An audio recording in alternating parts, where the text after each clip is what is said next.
All right, we should be live with the Switch 2. So we're going to be taking a look at some more of the Switch 2 games that we weren't able to look at yesterday just due to time constraints. So, and we're also going to look at some Switch 1 games. So, hey Mark.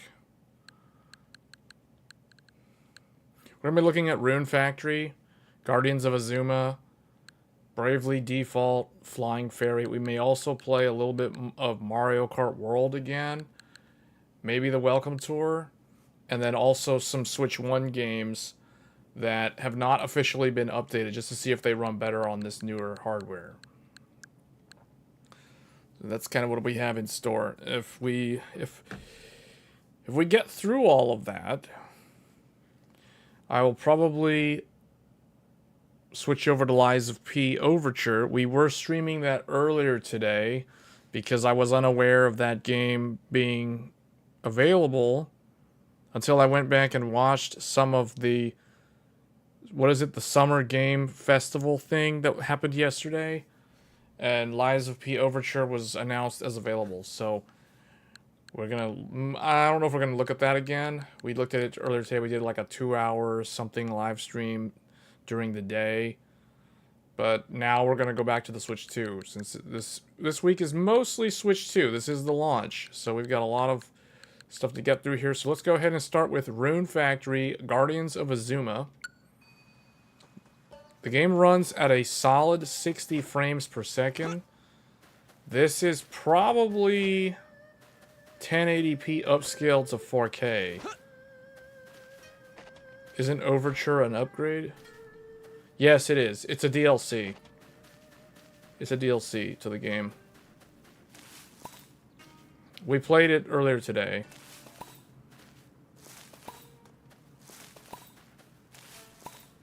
Hard to believe you've been with us for half a year now. Has it really been that long? And boy, did we start off with a bang. Is it godlike? I'll never forget walking into the shrine What, to Lies of find P you Overture or crawling the on Switch 2? floor, under a big hole in the roof. I can't help but think you must be someone really special. Like a messenger from the Dragon God or something. I don't know about that. Divine Envoy or no, I'm happy to have you. Since so many villagers have moved out, it feels good welcoming a new neighbor for a change. Thanks. I'm glad to hear it.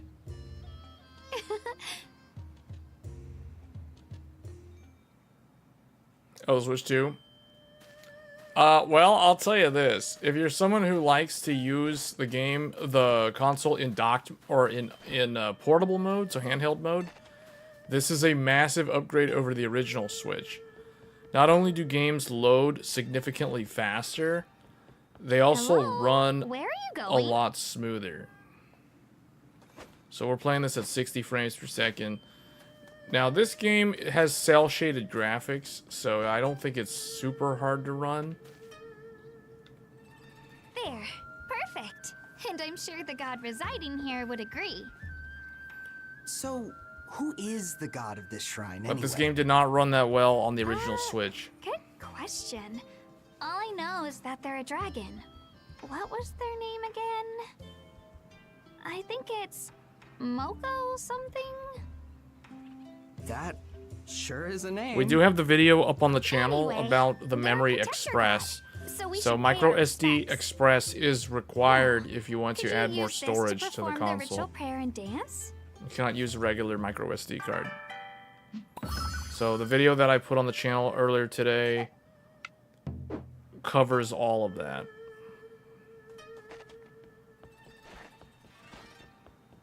Could you please dance and recite the prayer? Prosper.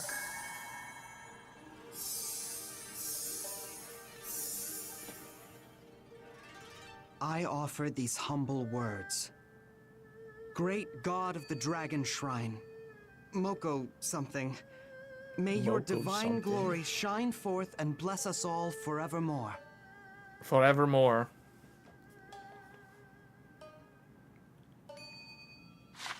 We don't have any storage problems anymore. I was running out of storage on this console until I added that 1 terabyte memory express card. And you know what surprised me?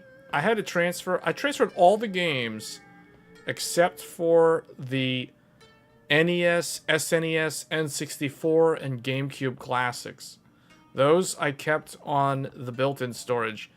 But all of the other games, like Rune Factory, all the Switch 2 launch games, all the Switch original games, all the demos, everything, all that stuff, I transferred it to the memory express card. So, and that took a long time. It took like 40 minutes to transfer all that stuff over. I don't know why it took so long when it's literally just NVMe to NVMe. So let's create a new save here.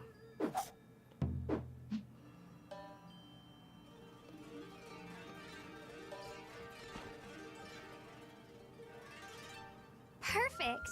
You always look so graceful when you dance. It's mesmerizing. Why a plum branch, I wonder? They say the dragon god really likes plum blossoms for one. I think it's also supposed to help. This you is the forge first an time I've ever eternal played a bond. Rune Factory game. I've never played Rune Factory before, really although I've do heard that? of it from like the GameCube era and the PlayStation 3 era. Suzu! I brought you lunch! Aw, you sweetie. Thanks. And here you go. Enjoy. Thanks so much. Wait, is she hungry too? Want to share? Ooh, can I? Suzu, where are your manners? Sorry. Eating is this girl's favorite hobby. No, it's okay. Food tastes better when you share it anyway. Yay! Lucky you, Suzu. Aha, there you are. So today we're going to be looking at the games that we didn't really cover yesterday. Suzu, I see you're a bright little ball of energy as always. There's a good girl. Bull Rock 86, thanks for the sub. Girl. That you are. Now then, would you two come with me? Yae will be leaving shortly, and I thought you might like to see her off. My thanks. Right this way, then.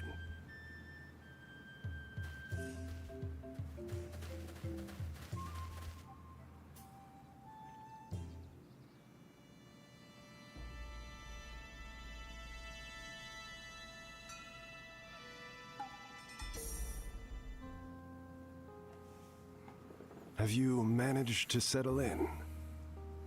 Yeah, everyone's been so helpful. Good. Good.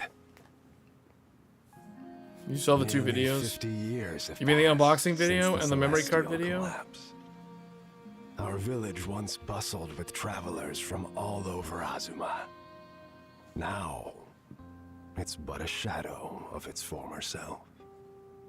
Ever since that disaster, plants and animals alike have lost their vigor.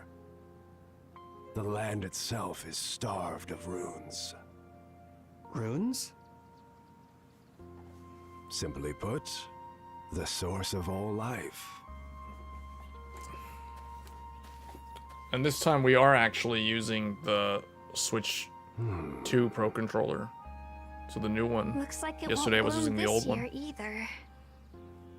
How tragic. It feels super This is the smooth in the sacred hands. It's tree, weird. Because guardian it's a of brand our new village. controller. There's no like oil Before the from my collapse, hands degrading the gave us plastic gorgeous yet. flowers every year. That captivating sight earned us another moniker. Village of ever-blooming flowers. Unfortunately. Do you really plan to cut it down? Indeed. Takumi's inspection revealed that the roots have already begun to rot. Yeah, I actually wasn't sure how far you had to push the card into the slot. At first I put it in there and I thought it was in, but it wasn't actually in all the way, because when I tried to close the kickstand on the back, it looks like it was not going to close all the way, so then I had to push it further up, and then I heard it click in, and then I knew it was in all the way. Best to remove it before it falls and possibly injures someone. But that's so sad. Did the god leave? I'm afraid so. Legend says that a very beautiful, buxom deity once called this tree her home. Not that any of us have laid eyes on her. After all, I was barely older than Suzu when this tree last bloomed. Hey, what's a buxom? Some kind of fruit, I think. Some kind of fruit. Ooh, I want to eat a buxom. No, you don't. Ah, there's Yae.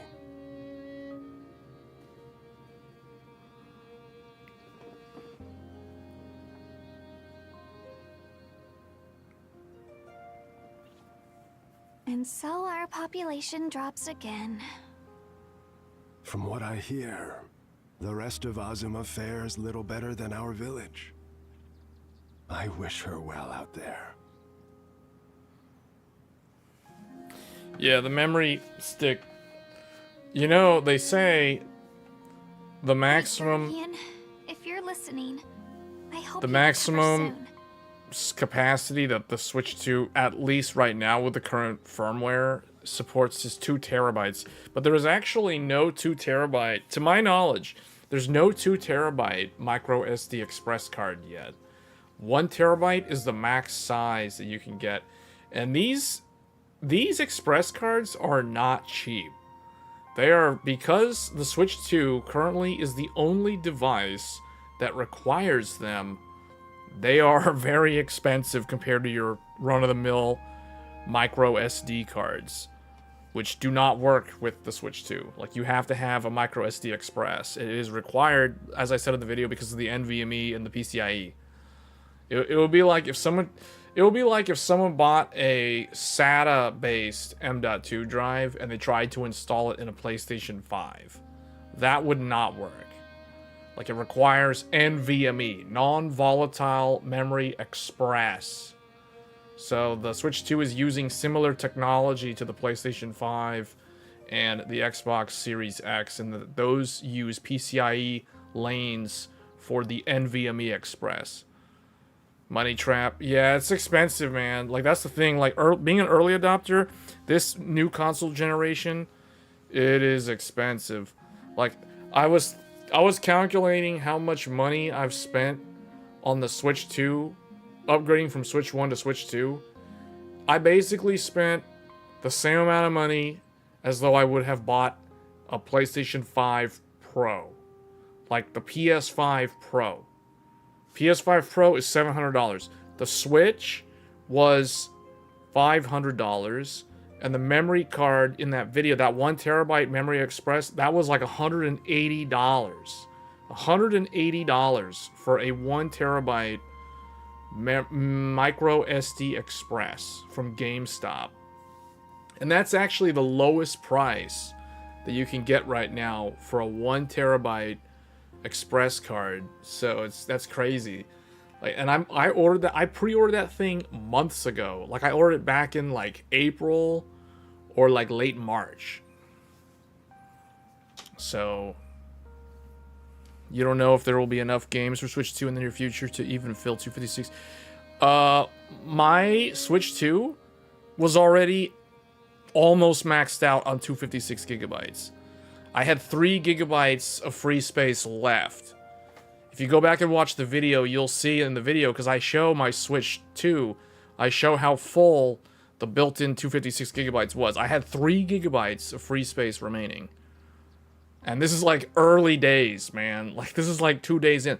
I couldn't even download Street Fighter 6 because I didn't have enough space. Street Fighter 6 is like 50 gigabytes for the Switch 2 version. 50 gigs for like 1 game. So, but that's the biggest game currently. Like Street Fighter 6, that one, Street Fighter 6 Years 1 and 2, that's a 48 point something gigabyte download. Definitely the biggest game. It's like almost twice, it's pretty much twice the size of Breath of the Wild, which I think was the largest game. Or maybe Mario Kart World is a pretty big game. It's like 20 gigs, 22 gigs or something. And when you do, please bless us with your beautiful flowers again. Please. And I don't even have like Cyberpunk 2077 Ultimate Edition.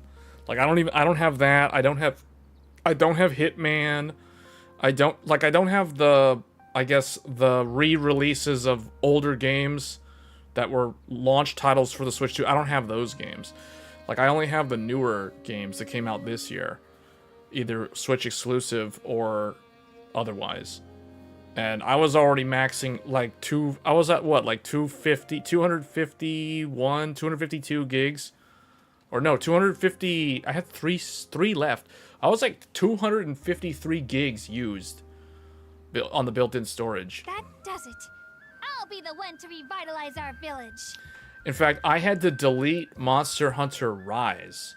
I had to delete Monster Hunter Rise because I didn't have enough space to install 2 of the newer games. One of them I think was, it was like GameCube Classics, and the other one was the Welcome Tour. I'll convince plenty of customers to visit my tea shop and try the best dongo in Azuma. Yeah, the new SD cards are expensive because really the Switch 2 is the only device that uses it, or that requires it. You can technically use those express cards with cameras and things and smartphones because they are backwards compatible, but they're like, who would spend that much money on an SD card just for like a camera? It doesn't make any sense. Like they would buy the cheaper one, the older one. That's the spirit. Let me help. Yeah.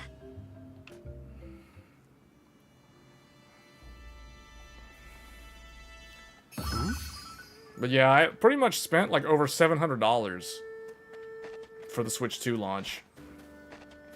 I basically spent the amount of money that I would have spent, or someone would have spent, if they were buying like a PS5 Pro.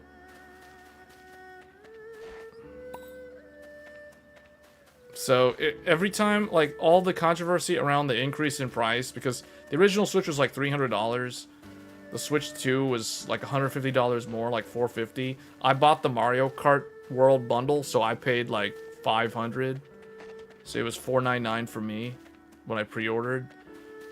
And then I bought the memory card. I pre-ordered that GameStop memory card for like $180. It was like $179 back in March for pre-order.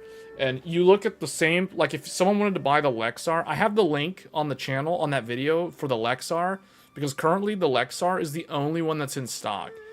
The GameStop one is sold out, the SanDisk one, the Samsung one, the official Nintendo one, they're all out of stock. They've been out of stock for over 2 months. You remember 512 megabyte Sony Duo? Oh, Memory Stick Pro Duo? For like, yeah, I remember when I got an 8 gigabyte Memory Stick Pro Duo for my PSP back in the day.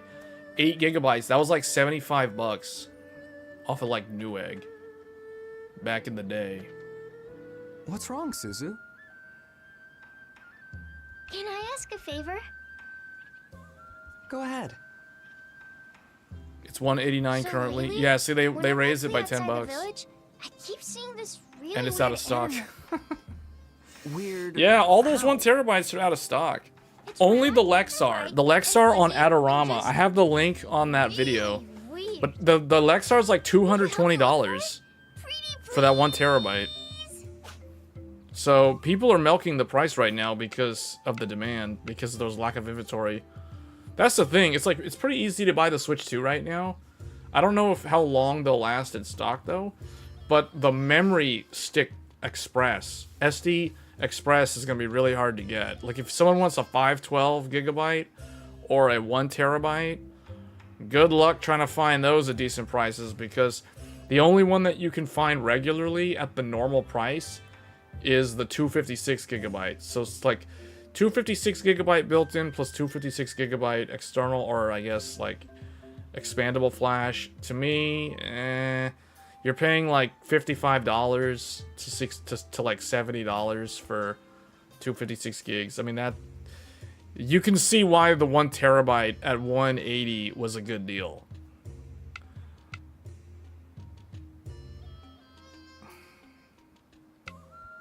Wait, will you help me look for it? Really? Yay! You're the best! Come on, let me show you where I usually see it. Okay. Huh? Suzu! How do I hold R and use O to L to sprint? Oh, he can actually, like... He can dodge forward.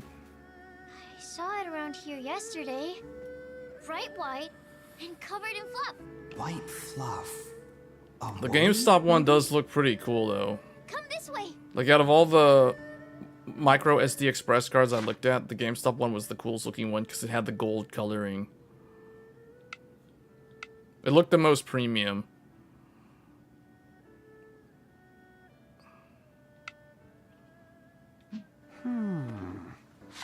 The menu, what was it saying? Like, oh, the map.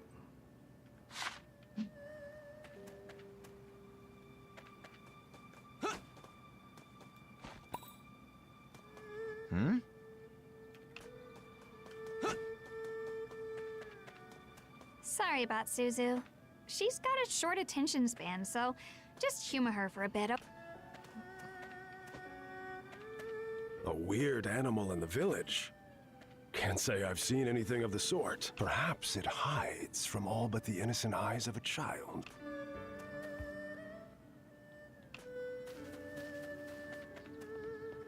This looks like 1080p upscaled to 4K.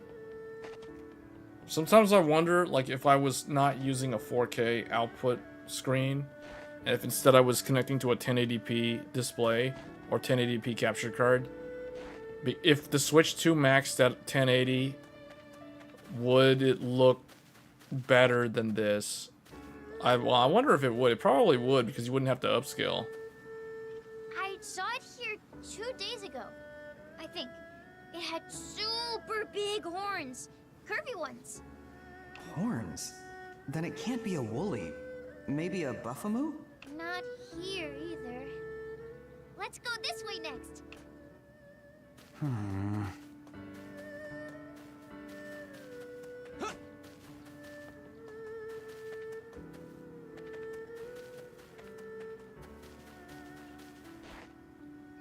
I saw it around here 3 days ago. I gasped real loud, which must have scared it, because then it flew away. Flying rules out buffamoo. I'm starting to think this is a monster I've never seen before. I can't find it anywhere. But I know I saw it, I swear. I believe you. Do you want to keep looking? Suzu, time to come inside. Iroha's calling me. I better go home, even if I don't want to give up yet. Will you play with me again tomorrow? Of course. Yay! See you then. Time to Rest is now available. Don't forget, you promised to play with me tomorrow.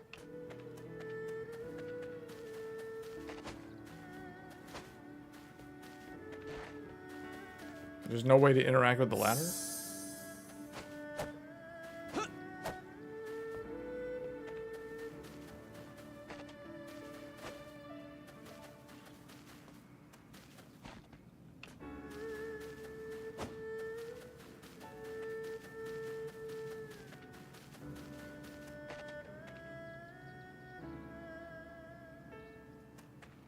Have to go to the Dragon Shrine?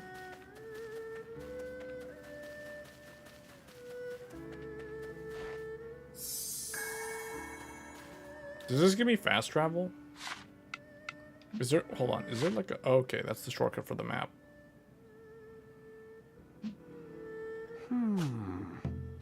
Does this game have manual saving? Or, I mean, autosave? I think it does. I hope it does.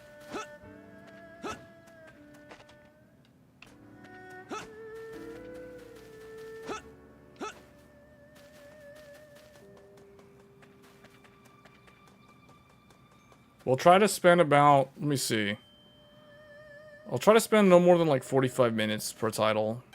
So we're at 25 minutes right now. I felt like I looked at the stream from yesterday and I was like, man, I spent way too much time playing Welcome Tour. And also too much time on Breath of the Wild.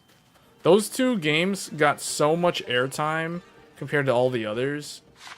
Like Mario Kart World got like 6 minutes or something like that. Like ridiculously small amount of time. So we're probably going to play Mario Kart World again this evening.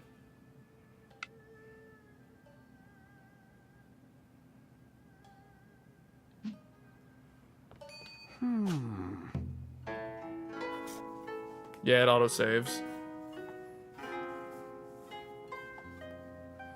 Heed me. Heed me. Please, if you can hear my voice.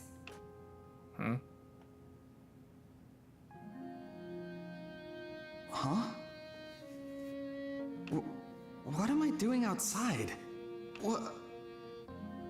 O Earth Dancer, aid to the gods. Blessed Earthmate, hear my plea. Earth... what? A great shadow looms over this village. My life force is all but spent. Dancer, I bid you act in my stead. Me? I offer you my sacred treasure. Wield its kamiwaza with your dance, and bring salvation to this village. I beg of you.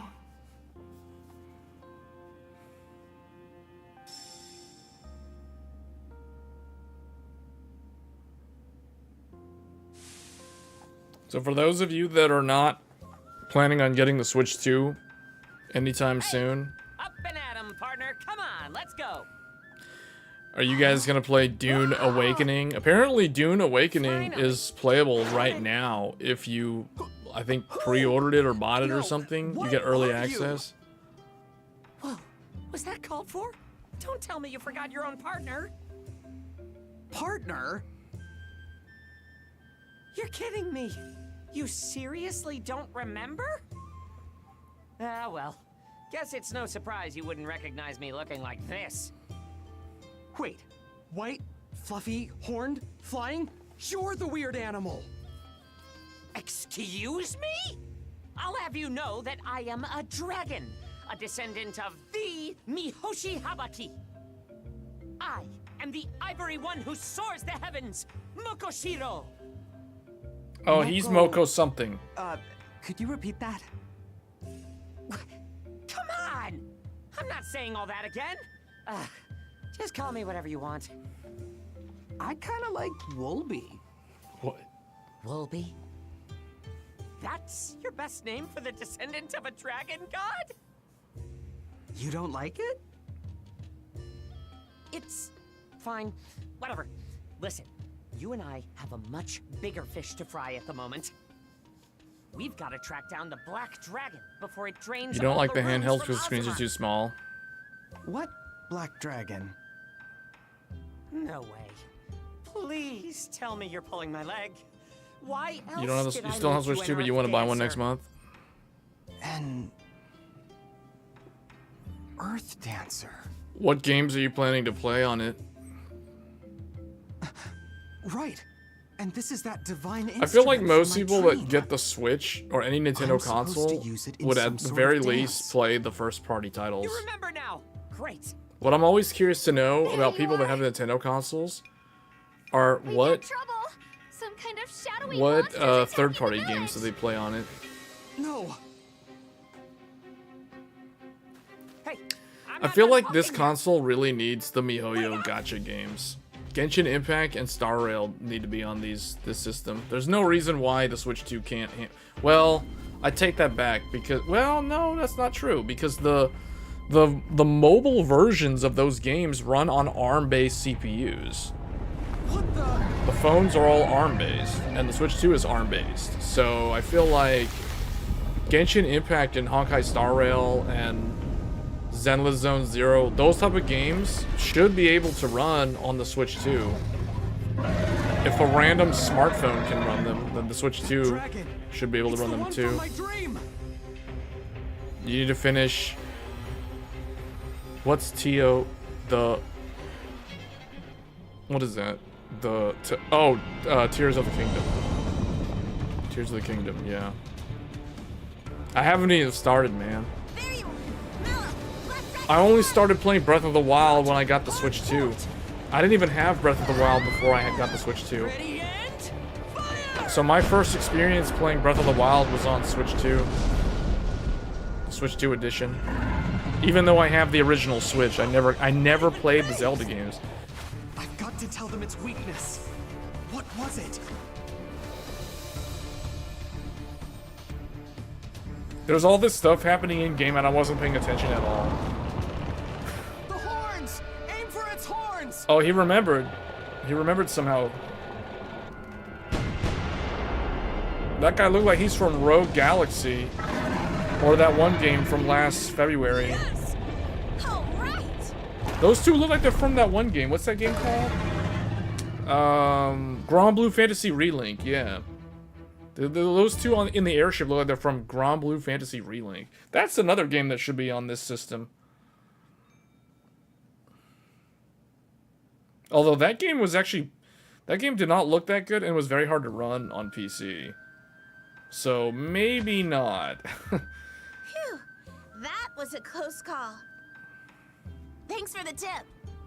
So, are you from this village? Not exactly. Oh, then you're a traveler, just like us. See, this game is available, I think, on other platforms. But this is the type of game that, because of the cel-shaded, simplistic art style, I would rather have this game on the Switch 2 because I'd be able to play it, you know, like anywhere. Now, before anyone says Steam Deck, yes, I know Steam Deck, but Steam Deck is big and bulky. It takes up a lot of space in your bag compared to the Nintendo console, and it doesn't have good battery life, and sometimes some of the Steam games don't run correctly on the Steam Deck because they're like the Linux version of the game is just buggy. So that's that's the drawback of the Steam Deck. Otherwise, I would have gotten a Steam Deck a long time ago. Ugh, you keep saying it wrong. It's Hina. Hina. Pardon? You always insist on calling me Mallow, no? That's a nickname. Doesn't count. Last year, I kept wanting to get an ROG Ally, and then I kept talking myself out of getting one. Mysterious archaeologist, Hina. At any rate, that black dragon gave us quite the runaround. How did you know its weakness? Well, Hey! Iroha, are you okay?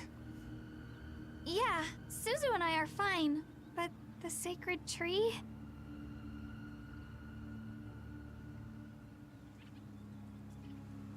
Sakaki! Ah, thank the gods you're safe. You heard SteamOS. What was that black dragon? I never heard that. think I of heard what the you complete said opposite. about I heard that the our games run poor little worse, village. significantly worse. That dreadful It depends. I think it creature depends on the type of has games you sown play. calamity Like, I across can't all of imagine Azuma. somebody trying to play Monster Hunter They Wilds on the say Steam Deck. it spreads blight bloom spores. Monster Hunter Wilds is like the hardest game Plants to that run, absorb like, the ever. land's runes. Our land has been weakened enough already. At this rate, Oh no. Those games don't have we're Linux version. They still- run the our Windows sacred version tree through the was caught compatibility in the layer. crossfire. The damage is too great. Our Oh, the village only ones that will have never problems with the recover. competitive games because of anti-cheat? You're cutting it down? But if we lose the tree, then... We have no choice, child. Best to remove it before it harms someone. AMD hardware, the games run better Wait. than Windows, but Nvidia runs worse. Well, NVIDIA, it's funny because NVIDIA knows that they have a bad reputation with Linux because of what Linus Torvalds said about NVIDIA years ago. And it's funny because I remember Jensen he recently acknowledged Linux to the developers. He kind of like said it in almost like a subtle, trying not to be condescending when he said it, like, oh, and we support Linux too. Like, he said something like that. But yeah, that's the reason why, like, all the handheld platforms for, like, people who want to play, like, Steam games on a mobile device, they're all AMD hardware. Like, all of them. The only, it's funny, it's ironic, because the only NVIDIA mobile platform is the Nintendo platform. The Switch and the Switch 2 are the NVIDIA mobile platforms. All the Steam Deck, ROG Ally, you know, like the Lenovo Legion Go, like all of those devices are all AMD based devices. But most of those are x86. Actually, aren't all of... Yeah, all of them are x86. Yeah, all of them. Even the Steam Deck is x86. It's just the operating system is completely different. Because, like, if you have an ROG Ally, that's running Windows. It's just the mobile version. Isn't it, like, just Windows 11 or something? It's like some... I guess it's just dependent on the specs. But I kept wanting to get an ROG Ally last year, and then I kept talking myself out of getting one. Because the only reason why I wanted to get one was so that I could play Genshin Impact and Star Rail on a Windows-based mobile handheld instead of playing it on the big computer or on my phone. Although I don't play Genshin on my phone. I used to play Star Rail on my phone, but I haven't done that in like over a year. But that was the only reason why. Like, I literally don't care to play Steam games on a mobile device. I only wanted to play Genshin Impact and Honkai Star Rail. I wanted to play the gacha games on the mobile device. And they don't run... Okay, I guess there's a way to make them run on the Steam Deck using, like, dual booting Windows or something. But I know that because the ROG Ally is Windows-based, I was like, well, if I get the ROG Ally, I can play Genshin Impact on there natively. No problem. You know, so that was the main that was the main motivation for wanting to get an ROG Ally. And then at the end of the day, I kept like convincing myself not to buy one just for Genshin Impact, because that's like, who does that? You know, like, that sounds so irrational. Like, an AI would conclude that I am an irrational being for wanting to buy an ROG Ally just to play Genshin Impact. That sounds so dumb.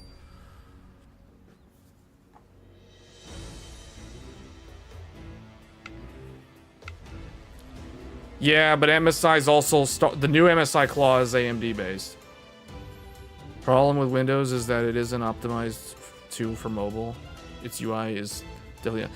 Yeah, I know. That's why the ROG has so many drawbacks, the Ally, compared to like Steam Deck. Like, Ally's battery life is trash compared to the Steam Deck. Steam Deck's battery life isn't even good either, though, considering how big and bulky it is.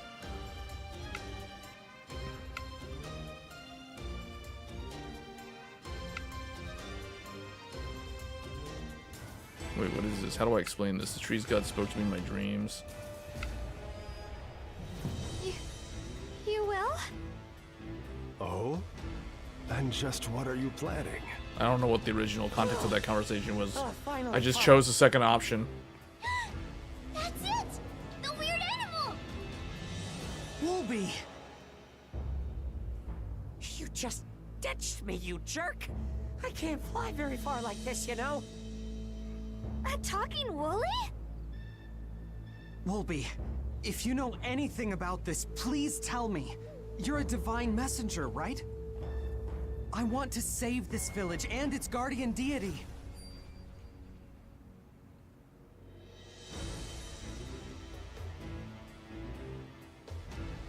How good does the Steam OS work with like a docking station? I, the great Wolby, descendant of Mihoshi Habaki, shall impart my wisdom unto you. First things first, we've gotta heal the land. Follow me!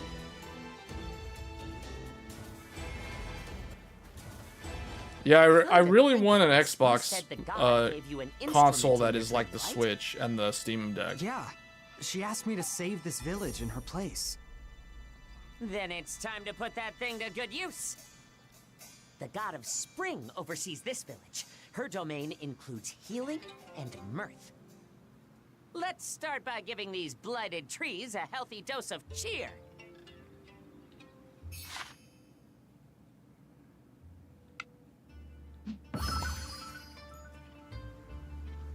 How do I change? Wait, how do I change my item? Oh wait, is this it? I don't know, I have to drum dance. Good. On to the next. Oh wow, that thing like transformed really quick. I hope those rumors about the Xbox, the new Xbox being a mobile device, I hope that's true. Because I don't see the point. I think Microsoft realizes that there's no reason to do a big traditional box console anymore. But there is a reason to do a hybrid device. The Nintendo Switch has proved that a hybrid device is a better path for consoles to follow long term, to have the flexibility to be a handheld device and also give you that big screen experience if you still want it.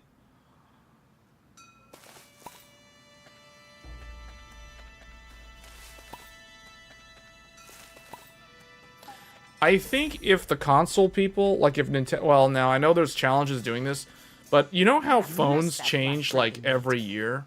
You know how there's new phones every single year? Partner, What I use don't the drum dance understand, to cheer up the blight-stricken why land. aren't there new consoles every single year?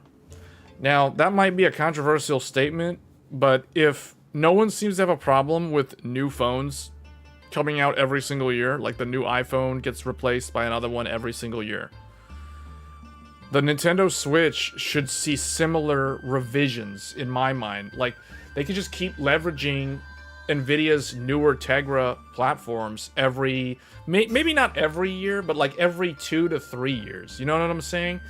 Instead of doing like this 8-year-long, 10-year-long life cycle for a console generation, like, why can't they just do like incremental upgrades? I think Sony has proven that you can do that, and there's not a huge market for like PS5 Pro, but there's a market for it. There are people that will buy it, and also there are people that if they don't have the original launch console and they want to upgrade to the current generation, they'll just buy the latest and greatest one at the time. It's like when I got my phone, when I do my phone upgrade, it's the exact same thing. Like, I'm not gonna buy, like, if I have a 5-year-old phone, like my last phone I had from 2017 all the way to 2023. I've had this phone now for 2 years, and I'll probably have it for another 2 years before I get another one and upgrade again. So why can't consoles be the same way? Like, I don't understand why consoles don't do this, because consoles can make themselves relevant if they truly want to via more incremental hardware revisions. Instead of doing PlayStation 5, PlayStation 6, PlayStation 4, whatever, every like 7 years, why don't they just do like, well, I guess they could keep the number scheme, but it would be like the iPhone 3, iPhone 3GS, iPhone 4, iPhone 4S, iPhone 5. You know what I'm saying? Like, why can't they do that? I think if consoles want to be relevant, if they want to like stay up to date, relatively speaking, with the way, because think about how PCs are. Everyone, like, all the people, all the dumb like PC MR, like those lamos who think that PC's better, do they realize like how much more money they've dropped for that premium PC gaming experience? And the reality is most people who have like a PC and game on the Switch, like, I only recently learned this, like reading like Reddit subreddits for like Nintendo games. Most people that play on like a mobile platform like the Switch, they say they have a computer, and they always mention how their computer is a laptop that cannot even run games as good as the Switch runs the game. So there's a bunch of people out there that live that lifestyle. I mean, they ain't about that big bulky like space heater, gas guzzler, power consumption, like high wattage computer. You know what I'm saying? Like they don't know, like I was telling my viewers like 2 years ago on one of the episodes of Tech Thursdays, I remember saying like how when I tell people at work that my hobby is building computers, they're like, what is that? Like, what? What does that even mean? And I'm like, you know, like a desktop computer. And they're like, what's a desktop computer? Like Windows desktop? I'm like, no. I'm like, the tower, man. The big tower. The traditional computer tower. And they're like, what is... Oh, the computer... You mean those things from the 90s? They don't even know what I'm talking about. They're like, they don't even know what a desktop computer is. Because when they think... When I mention, like, Windows... They're thinking like a laptop. They think I'm talking about laptops. And I'm like, no, I'm not talking about a laptop. I don't game on a laptop. Who does that? That's for losers. Gaming on laptops are for losers. Like, and so they're like, what? And I'm like, it's a desktop computer. And they're like having to explain that. You know what I'm saying? So it's like that sort of lifestyle is completely foreign to a lot of people. Like that gamer lifestyle. Like the PC gamer. You know, it's like, oh, it's the nerd, or it's like the geek hobby or whatever, you know, like it still has that negative connotation. Whereas like people who game on their smartphones and who game on like, I guess the Switch, they're not looked at like that. They're like, oh, they're like hipsters. People who game on Switch are like people who have MacBooks and drink Starbucks every day at the cafe. You know, like it's, oh, and they're playing Mario Kart on there. Oh, they're going to Disney World this summer. You know, it's a completely different group of people, completely different demographic.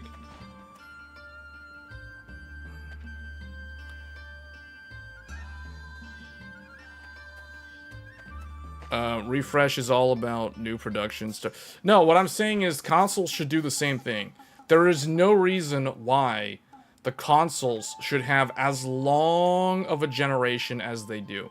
And I think the long console generation, the typical 7 to 10 year life cycle that a console has commanded for the last 20, 30 years is not a viable business model for the hardware vendors that make consoles like Sony, Microsoft, and Nintendo. They need to like release revised hardware more frequently.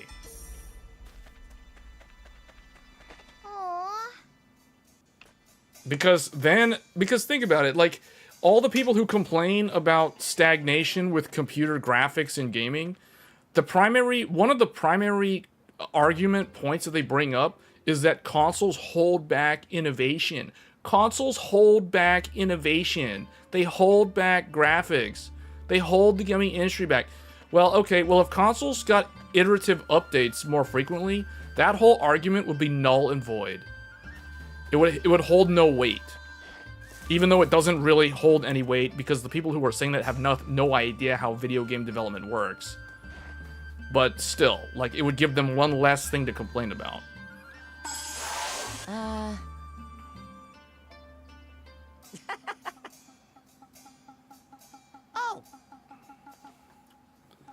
Oh, I gotta get Rune points? Open the camp menu, go to your inventory, use items. See, like, this is a game that I could have easily gotten on PC. But I don't see myself playing this type of game on PC. Like, this is the type of game that I would like to play on a handheld device every now and then when I'm in transit somewhere. You know what I'm saying? Like, this is not the type of game that I'm going to play on PC, even though I could get this game on PC and it would look better than this. But I think that Nintendo understands their market and their audience, and the developers, they need to get the type of developers that will make these sort of games that lend themselves to looking and running well on Nintendo hardware.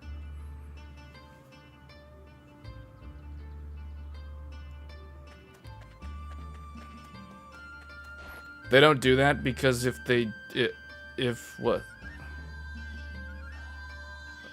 No, I don't agree.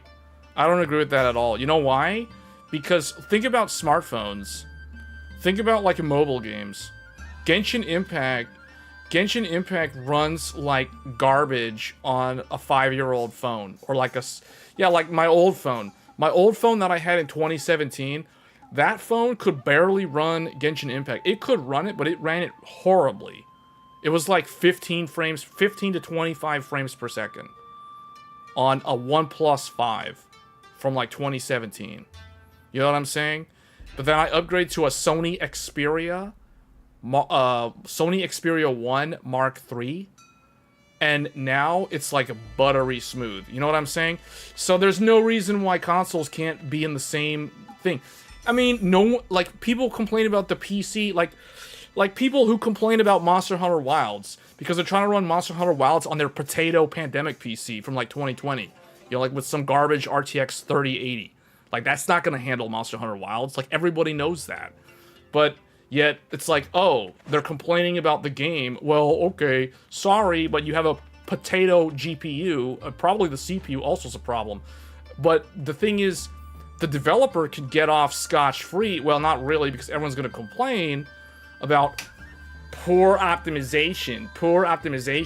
So I see your point in the sense that if consoles started doing that, then everyone would complain because it's like, oh, Monster Hunter Wilds runs like trash on a PS5 from 2020, but it runs perfectly fine on a PS6.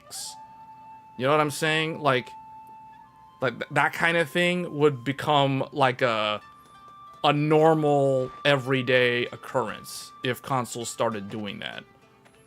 But here's what I'm saying. Like, I'm speaking from the sense of, like, if console vendors wanted to make more money, they would sell more units because, like, it will be like how things were in the 90s for, like, PC hardware and the 2000s, where you would, like, upgrade cycles could happen more frequently because things like hardware kept changing more frequently. Like, phones change every single year. That doesn't mean everyone upgrades every single year. I'm saying consoles can change like every 2 to 3 years instead of every 7 to 10 years. That's all I'm saying. I mean, look at the Zelda game, Breath of the Wild, Tears of the Kingdom. Like, it runs like trash on the original Switch, but it runs like so much better on the Switch 2. Like, it's actually 4K, it's 1080p 60 FPS upscaled to 4K on the Switch 2. Like, that's something that you just cannot do on the original Switch.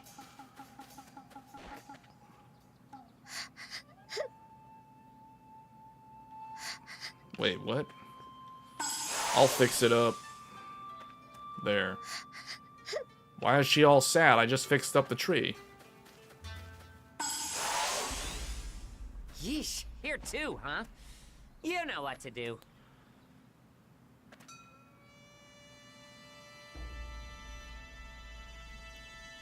Certain game studios, it takes that long. It doesn't take every game studio that long to develop a game. From Software doesn't take 4 to 5 years to make an Elden Ring type game. Look at how many... Look, that's because they have... So the thing is, game studios have multiple games in... Like, okay, let me rephrase that. Large game studios have multiple games in development simultaneously on their roadmap. Look at... Let's use... I keep using From Software as an example. Let's use a different company. Let's use Capcom as an example. Capcom puts out 1 to 2 big AAA games every year. They usually do one in the fall and they do one in the spring. And then throughout the year, they'll also release smaller, like, lower budget games. Like Kunitsugami, Path of the Goddess. That's like a lower budget, lower tier game that Capcom published. That is also a Switch 2 launch title, by the way. And then they did like Street Fighter 6. So it's like, okay, let's look at Capcom's release cadence. So 2023, they did Street Fighter 6. That was their big game. And then last year, Dragon's Dogma 2. This year, Monster Hunter Wilds. And and I think last year, or no, 2023, they had Resident Evil 4 Remake and Street Fighter 6. So they had 2 games come out One was Q1, the other one was Q2 of 2023. And then they had some other games that came out throughout the year. And then last year, Dragon's Dogma 2 was the big game. And I think there was some other ones. I think the Kunitsu Path of the Goddess game was like last year. That was like a lower budget game. And then there was some other ones too. And then this year, they did Monster Hunter Wilds. That was their big game. And then, of course, they have other stuff too. Like, they did Street Fighter 6. Years 1 and 2 were for the Switch 2 as a launch title. And then the other Capcom game, Kunitsu, and then there was like another one. So it's like they do a the Onimusha 2 remaster.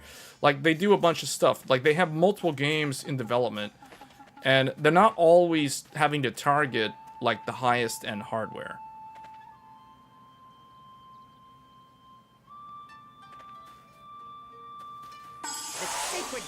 So Capcom is putting out like AAA games every single year.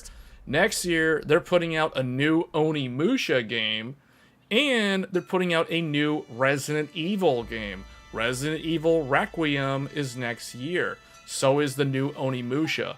So Capcom is doing games every single year. Big games coming out every single year. That is how it's supposed to be. That is what you call a competent developer that knows what they're doing.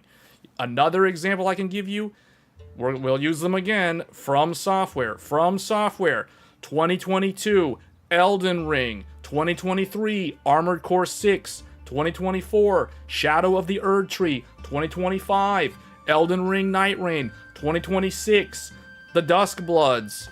They're doing big games every single year. So it doesn't matter if the consoles are changing hardware revision or not. They're just gonna do their thing, and as long as it compiles on the game, on the code for the game compiles on the system, it's going to work. And all you gotta do is do bug testing and regression testing. That's all there is to it.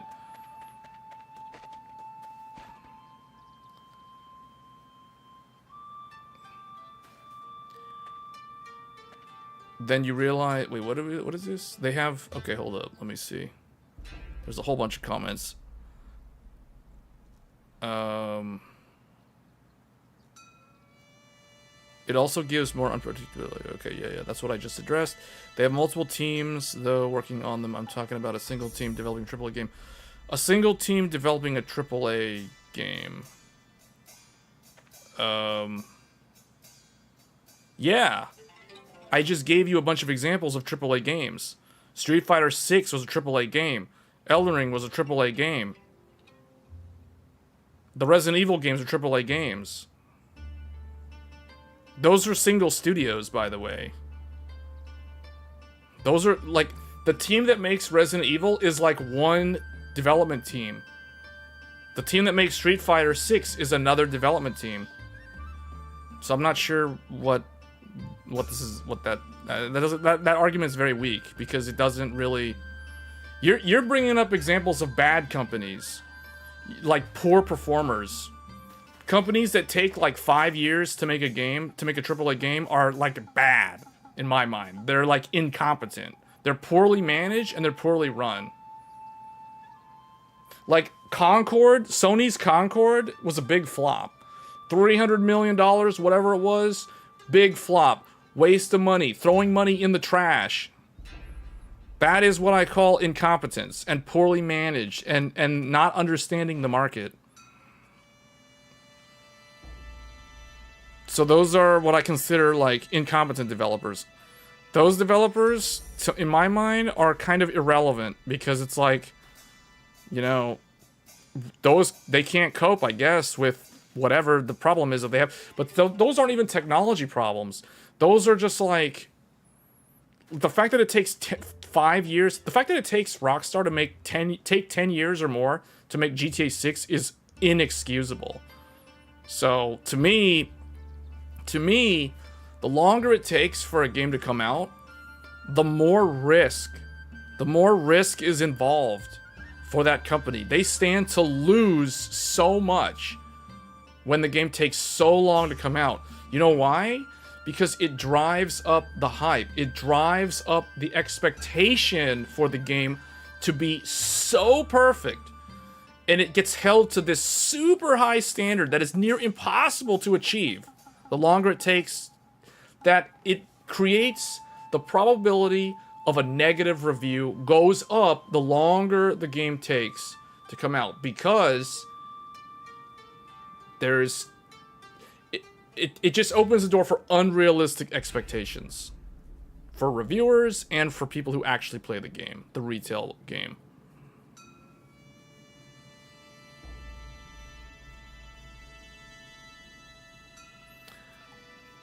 Orin Switch in a 65-inch Sony in 2026 will solve all that. Wait, what? What are we? What is that?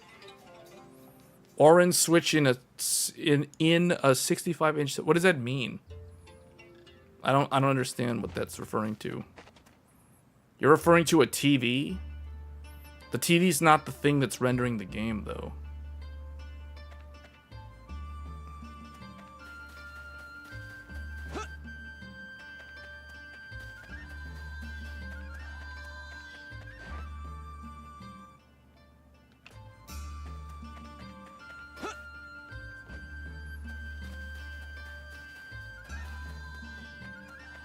If GTA 6 comes out and it's a huge flop because of whatever reason, then that's exactly what I'm talking about. GTA 5, that doesn't matter. GTA 5 has already shipped a long time ago, and the team that operates GTA 5 and maintains that is a completely different team than the team that's developing GTA 6. That's how product lifecycle works. The staff that manages GTA 6 is post-sales support developers. That's completely different from the ones that are working on like GTA 6.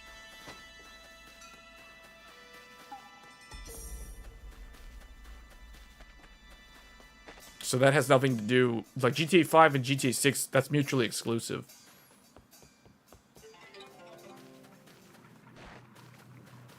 Just because GTA 5 is a huge success commercially doesn't guarantee that GTA 6 will be the same, is what I'm saying. And the problem is, because it's taking so long to come out, to me that raises some concerns that something's not right. Something's not right if it's taking that long. Like, there's either some kind of internal corporate controversy that they're dealing with, or, I don't know, like they're trying to change the direction of something, like mid-development cycle, and they're having to redo assets or whatever. Like, that's the only reason why they get a delay into, like, next year. Aww. Aww. Do I need to fix the tree? This tree's really large, though. Revive tree. Oh, I gotta fix one more. There, that ought to perk things right up. Let's head back to the sacred tree. Okay.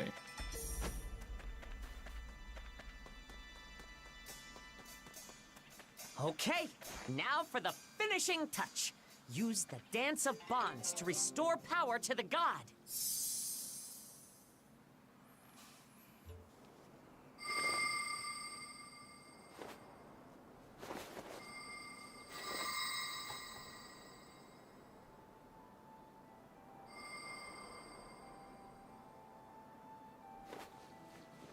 I offer these humble words, great entity which dwells within this tree. May your divine glory shine forth and bless us all forevermore! What? That's the problem with Western developers, though. That's a problem that Western developers are running into. Seen so many. So pretty. Splendiferous! Is that what I think it is? I knew it. The gods must have sent you to us for a reason. I barely did anything. Yeah, he barely did anything, for real. Let's hear some praise for the real hero of the hour. Yours truly. And you are? I am the ivory one who soars the heavens, Mokoshiro, descendant of Mihoshi Habaki. Nickname, Wolby.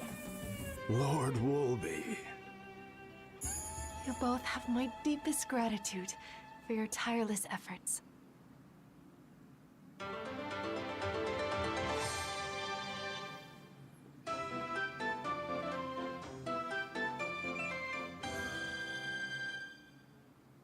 Peaceful god of spring and mirth. Ulalaka.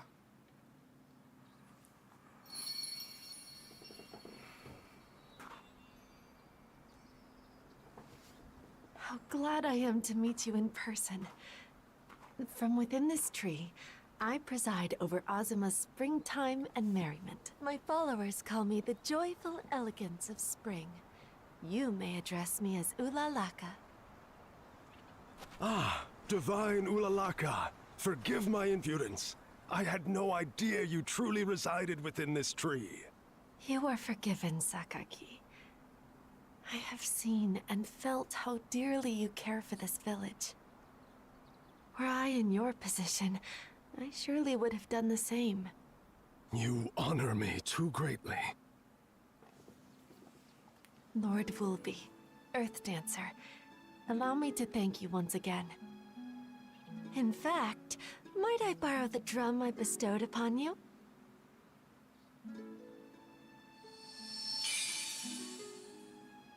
Please, take this. I have released the sacred treasure's inner power. Your drum dance should be more effective now. This is the latest Rune Factory If I game. am a god, I lost This is a much of Switch my 2 launch divine title. Strength along with my runes. Please, Earth Dancer, I ask that you save Azuma. forget the in full my name. stead. Restore spring to this village and to the land It's the latest Rune itself. Factory, though. Rune Factory... Guardians of Azuma is the name. Wait, what is she saying? Restore spring development. Okay. How very encouraging. I would expect no less of an Earth Dancer. I entrust my hopes to you. Thank you. You know what's I'm another not set sure of how games much I that can the Switch do, 2 could definitely benefit from having But I'll on give this it my console? best shot. All the Atlas games. I know Persona 5 Royal is on the original Switch, so you can technically play it on Switch 2. But like all the Persona games, the Shin Megami Tensei, all those games need to be on the Switch 2. And also like the games from the PS3 era, like the fighting game crossovers, the music game crossovers, and Catherine. Catherine also definitely needs to be on Switch 2, because that was a game that was very, very good when it came out on the PS3 of all things back in the day. Wow. All right. Okay, I need to learn skill tree and unlock the, what did he say? I need to unlock a move? Oh, the drum thing? Shockwave. Use the shockwave from the drum dance to stop enemies in their tracks. Press X repeatedly to increase its effect. Okay. Hey, So let me see. Let's go back to what people are saying. Rockstar usually develops their own tech. They are on the forefront using stuff that doesn't exist yet on the market. I mean, that's still no different from id developing the engine that Doom uses, or the Decima engine for the Horizon games. GTA 6 still doesn't have that good of graphics from what I have seen. From what we have seen, I would say that full path trace Cyberpunk looks way better than GTA 6 graphics, and so does The Witcher 4. Did you see? I saw some of it. I skipped through it, and that's how I found out about Liza P. Overture. There was another game that I noted down. Hold on, let me see, because I was watching the Summer Game Fest this morning, parts of it. and I thought I noted down some of those games. Resident Evil Requiem was one that I remember seeing. That was first revealed there.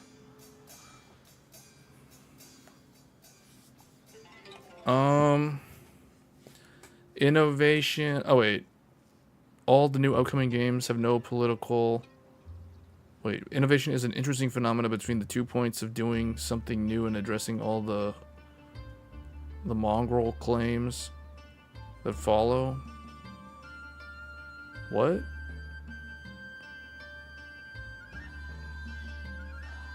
Well, oh, what I was saying earlier is, like, the problem that has seemed to negatively impact Western developers in recent years.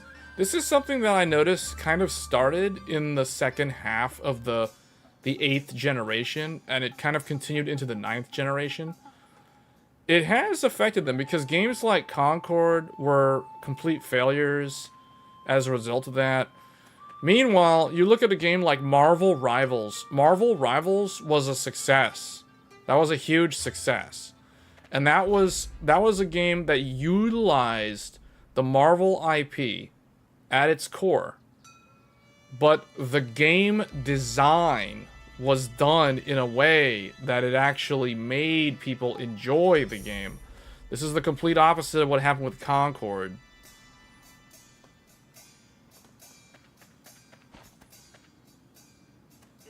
Splendiferous! But I'm not saying that Western developers don't know how to make good games. That's not true at all. I had never said that. What I'm saying is that there seems to be, in recent years, basically since, like, the tail end of the PS4 era and the Xbox One era, so that was, what, the 8th generation of consoles. What I have observed with Western developers is that they are trying to make their games... I don't know, like, what exactly the deal is, but it, like HDZ was saying, hinting at, like, the political agenda or whatever, there has been some kind of sense that there is some kind of, like, agenda that they're trying to push indirectly. It's never direct. It's always indirect. And that has kind of backfired. It has actually hurt Western developers both reputationally within their gamer audience and, as a result, financially. And we can see that when you compare Western developed games to Eastern developed games, you don't see this same sort of problem. We'll say, I mean, it depends on your opinion on it, whether you consider it a problem or not. So maybe I shouldn't say problem, but we don't see this with Eastern developed games. Like, look at all the Chinese games that are in development. Sony even has a program to try to get Chinese developers up to speed. So it's kind of like Sony is like helping Chinese. I like how this character is like floating. I like how the hitbox detection for the floor is like a cube map. That's funny. Look at that. He's like, his feet aren't even touching the rock and he's like floating. Yeah, we're seeing this happen. Like, you can even read about that program for Chinese developers on Sony's PlayStation.com website.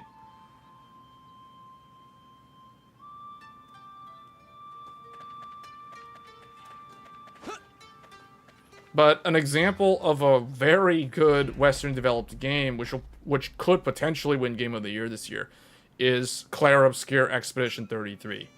Like, that is an example of a fully Western developed game that it's basically the developers realizing their creative vision for what they wanted to create, and no corporate bean counter telling them what to do. No one trying to push some sort of political agenda. They're just simply making the game that they always wanted to make. And they succeeded, and the passion behind that project shows, and the game is very, very good, and it shows, and they have a shot at Game of the Year. as a result. I mean, currently, if I had to vote for Game of the Year today, like if we literally did the voting today, I would vote for Expedition 33 for Game of the Year. Like literally right now. I would vote for them over Elden Ring Night Rain. I'd vote for them over Monster Hunter Wilds because I think Expedition 33 is the better game. And this is someone who has over 200 hours in Monster Hunter Wilds. My, living a long life has its perks. The legends about the buxom beauty certainly didn't exaggerate. By the way, having witnessed your powers of restoration, I'd like to ask you a favor. Would you consider taking my place as chief and revitalizing our village? Everyone here knows you. If you need any help, I'm sure they'd be eager to assist you. What do you say? Do I have to? Do I have to become the leader? What if I want him to still be the leader? Let me think it over. Consider it done, former chief. Huh? I mean, this is practically an Earth Dancer's sacred duty. Hey, Woolby! Wonderful. My sincerest thanks. You've taken a load off my shoulders. Now then, I shall entrust our village's future to you. We'll take good care of it.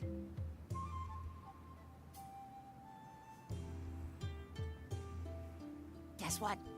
I've got a little present for you. Oh yeah?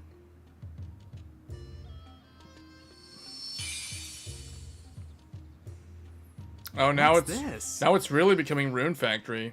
Proof that you're a true Earth Dancer, a Terra Tiller. With this, you can till new fields, grow crops, and develop the village as you please. The Terra Tiller is my sacred treasure. So just like with Ulalaka's drum, you'll choose it from the list of sacred treasures in your inventory. Got it? Good. Now let's farm.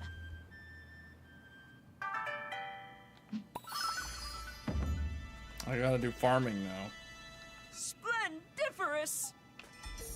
Alright, well we've reached, we're so far now that we're supposed to have stopped this game like 20 minutes ago. And moved on to the next one. Yes.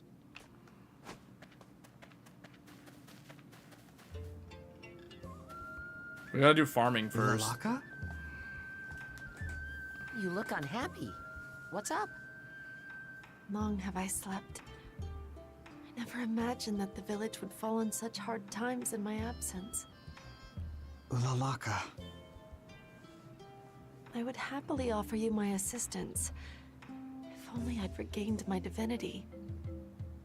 Without it, I'm powerless to help. Sounds like a job for the new head honcho.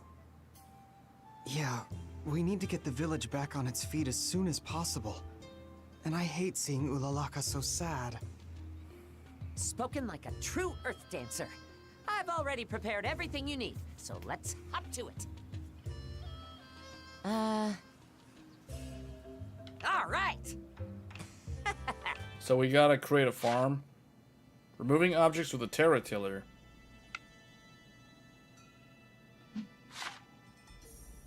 All right. So what do I need to do?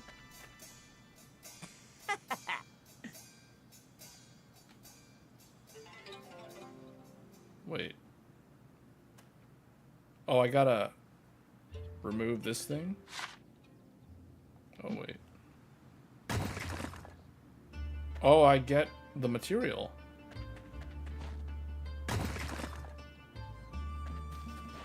Do I really need to remove all these rocks, though? I guess I have to? Phew. Yes.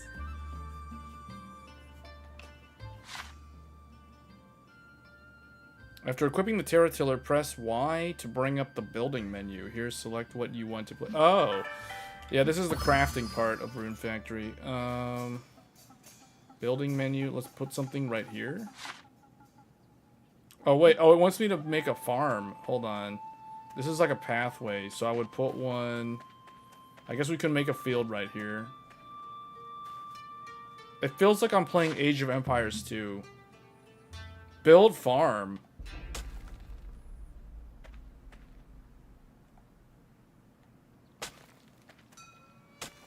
All right. It's basically a... This game is like a mix of a bunch of things. It's like you can build your little town, you can do farming, you can do fishing and whatever. You can talk to all the villagers. And then you can... I think there's even like combat in the game. Because there was something in the tutorial earlier talking about that. Alright, so what am I gonna do now? Oh, I can plant... Oh, okay. Yeah, we should actually plant them, like... Oh, I gotta plant them on my new field?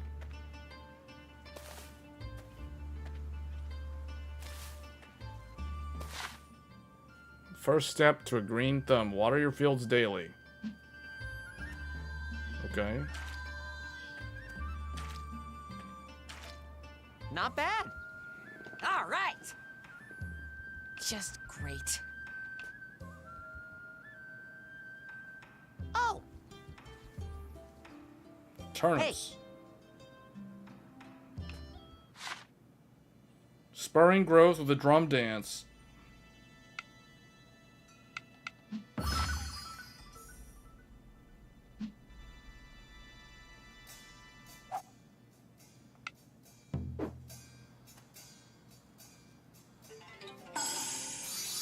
Whoa, wait, what? oh.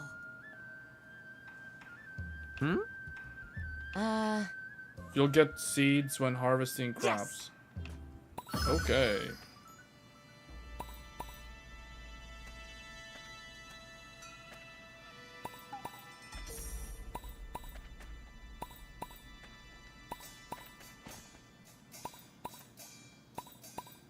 That's a lot of turnips. I gotta sell some at the farmer's market.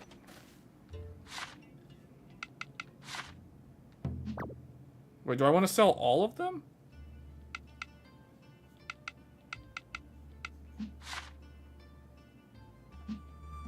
Oh. All right. Oh, yes. Leave it to me. Okay.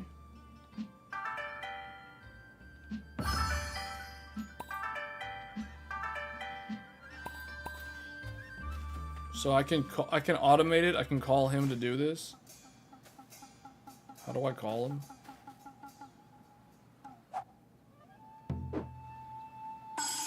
Oh, equip the terratiller in the village. Oh, I just call him this way. All right. So, which do you want to make? Red soil is rich in minerals, required for plots of farmland. Rich soil is rich in nutrients, required for plots of farmland. I guess red.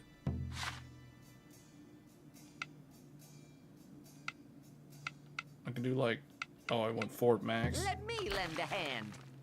There, all done. Now comes the Earth Dancer's job. All right. So I need to do the... I gotta put the seeds, right? How come it says call Woobly to create field tiles? I thought didn't I have him do that?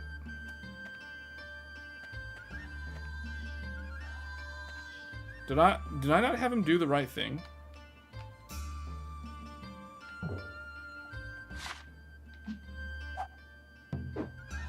Call... How do I call him again?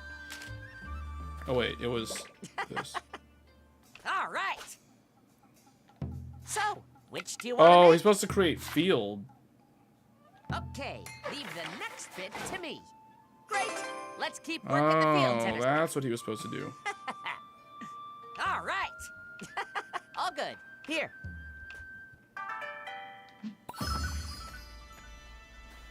Okay. Wait, no, I don't need to water. I need to put the this.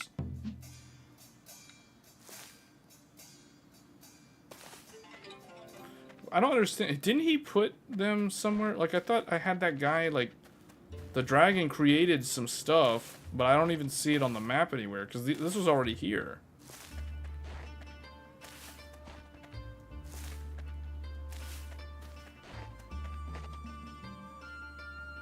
And then I play the drum. Oh no, I water them.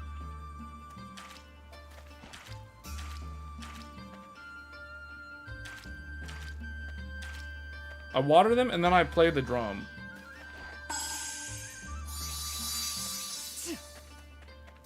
It says place field tiles 0 out of 6. I think I need this. Oh, I see.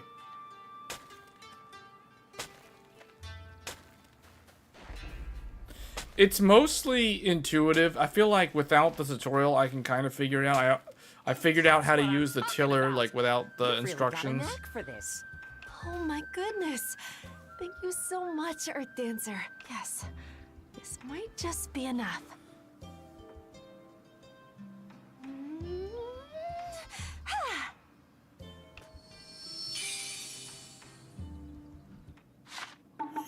What are we talking about in the chat? You're talking about cooking some food or something? Like what? Whoa.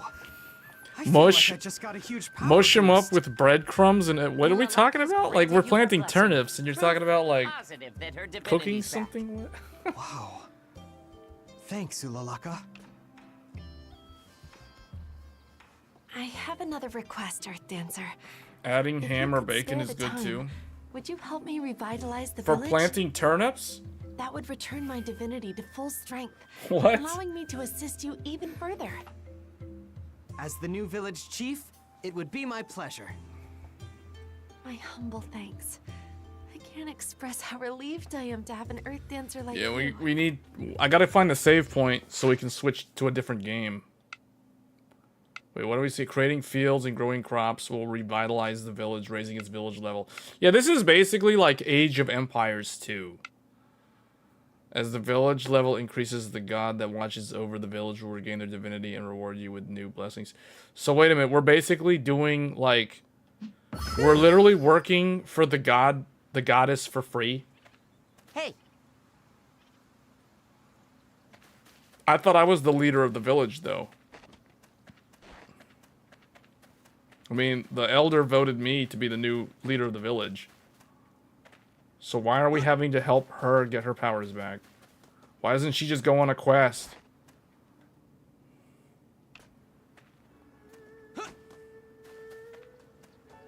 Wait, what am I supposed to do? Oh, head to the dragon shrine? My thanks. Okay.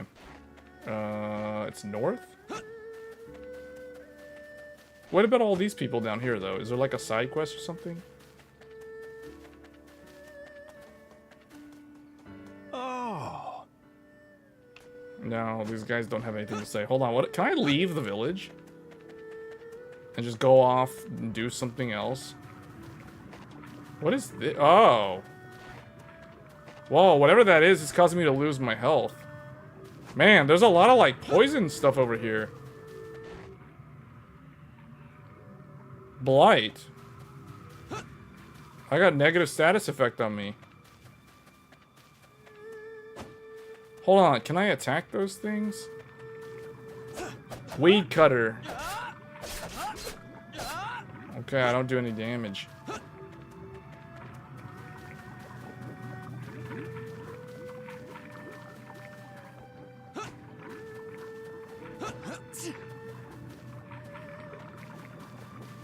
Gotta clean this up later.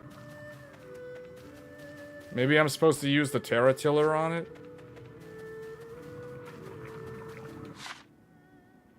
Oh, this is mouse mode.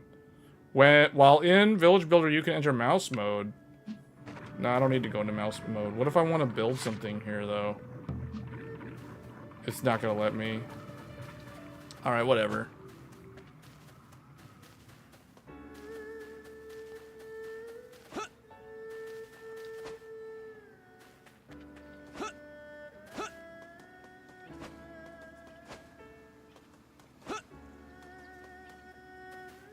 Trying to see if there's a way for me to leave the town. No, I can't.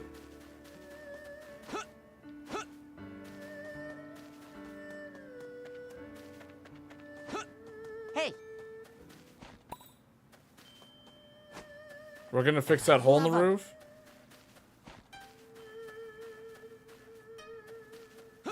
How do I fix it? Inventory management. You can only carry a limited number of items. This is like the Atelier games.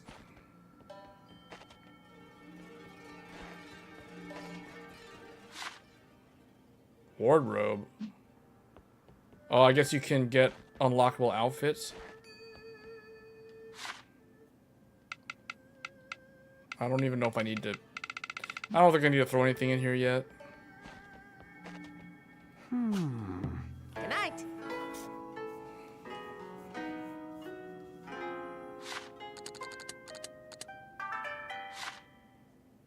All-purpose experience points. When you go to sleep, you'll receive a breakdown of your actions for that day. Each category will... Okay, so this is how you level up. You level up on a daily basis?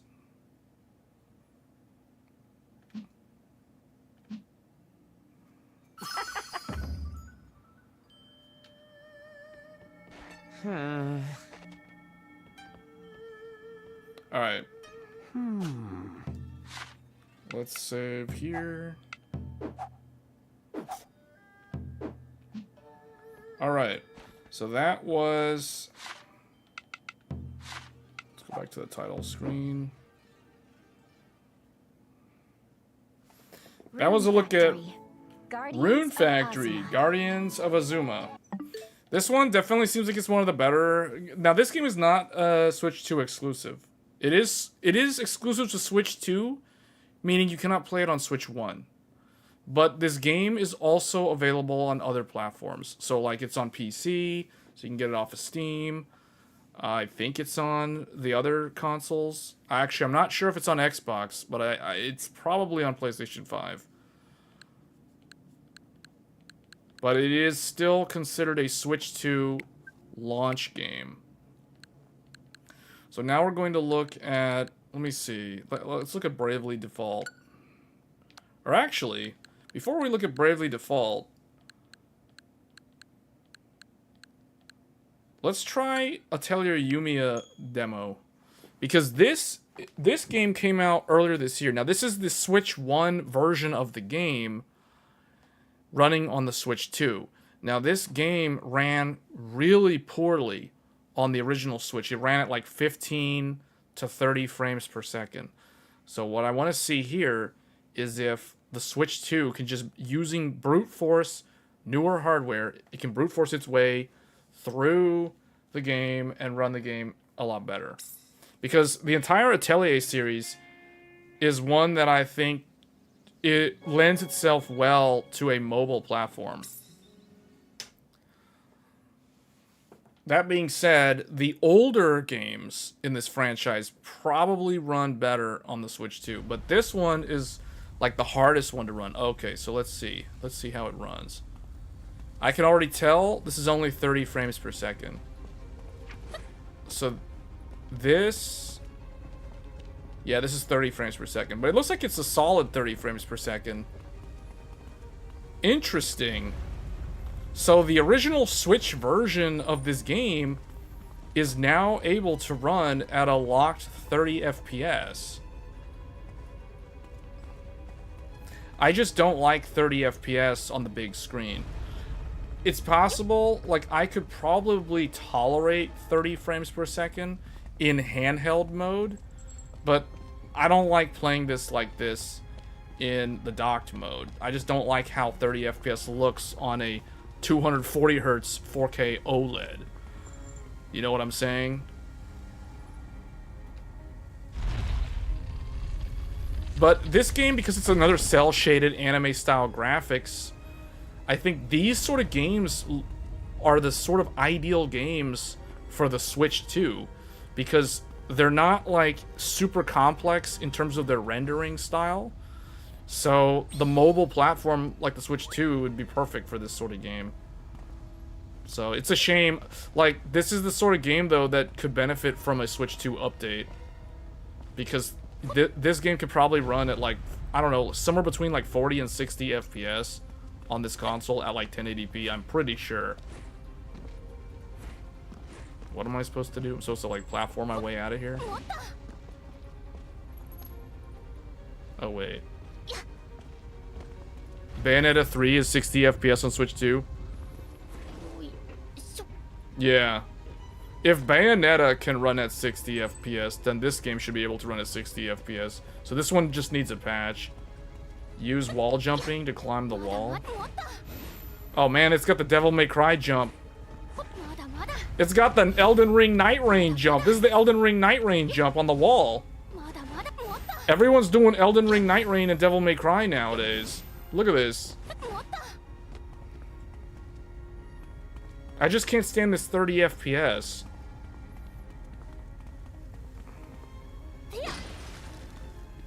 Oh wait, there's barrels. I should have been checking. Oh, I gotta check the barrels. There's probably an achievement.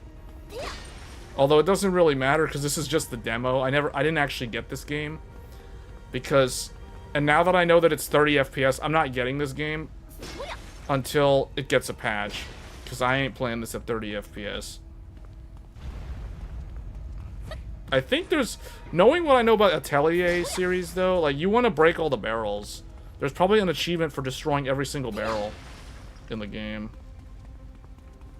Man, and there's a lot of barrels. There's even one, oh wow, there's ones over here.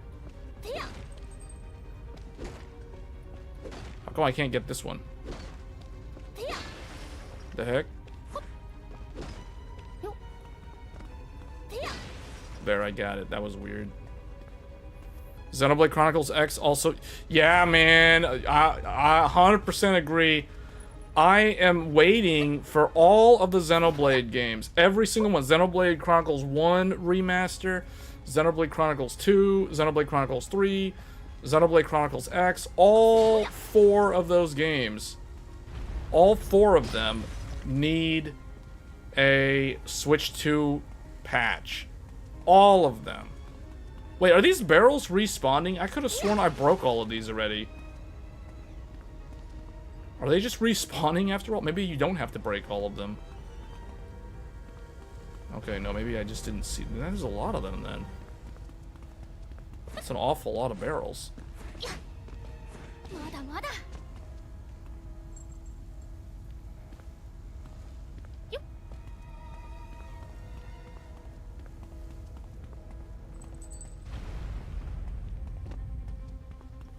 Okay.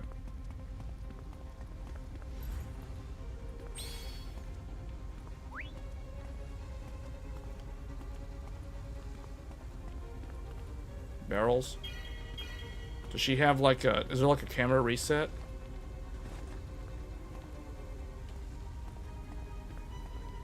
This would make for a great Switch 2 game if it had the 60 FPS.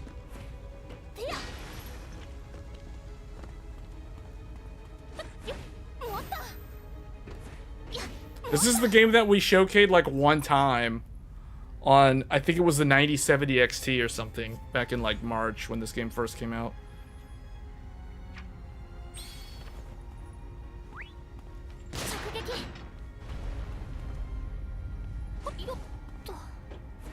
Is there any barrels?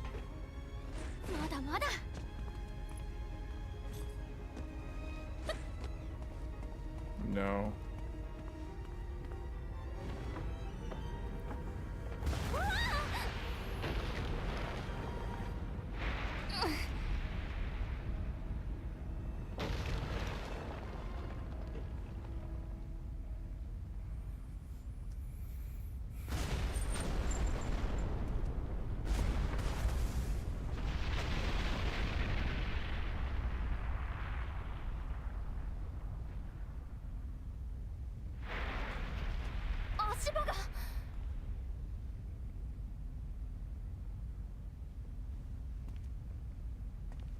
I like how she has like a little, what is that, like a lava lamp with a propeller, making it hover.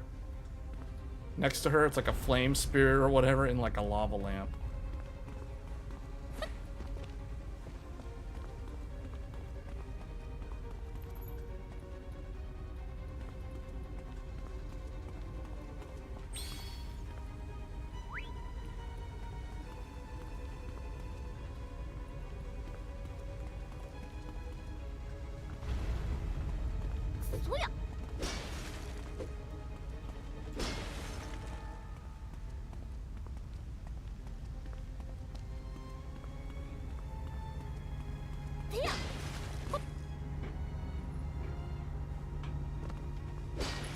I have yet to find a treasure from destroying any of these barrels.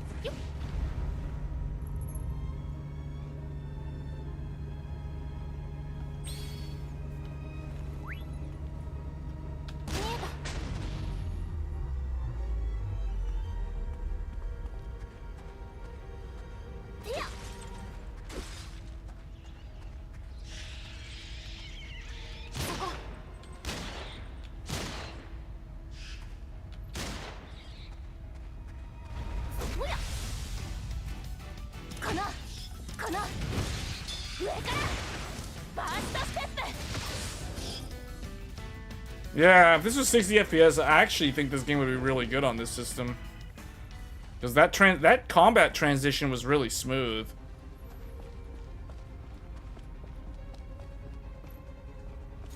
I just don't like playing these type of games on 30 frames per second because it makes me feel like I'm playing a PSP game. I mean, I guess Switch 1. Technically, this is a Switch 1 game.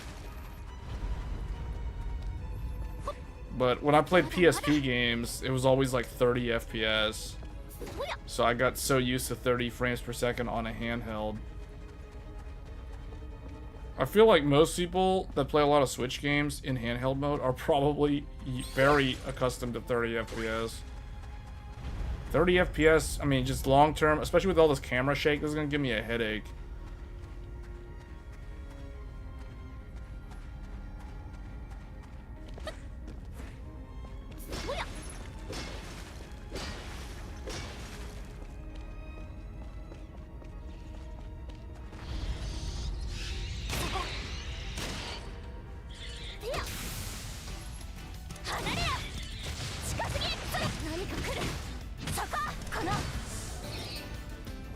What was that thing trying to do? Like an atomic explosion or something? Like it had some kind of weird AoE aura.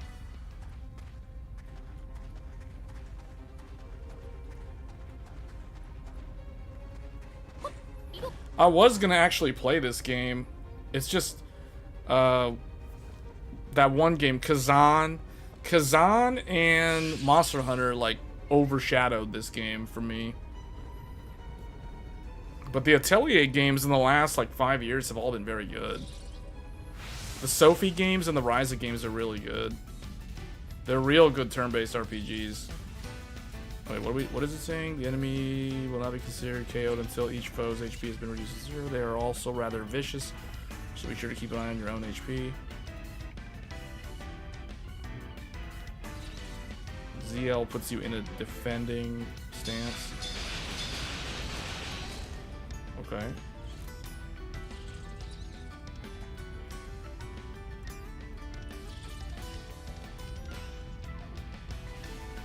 Oh.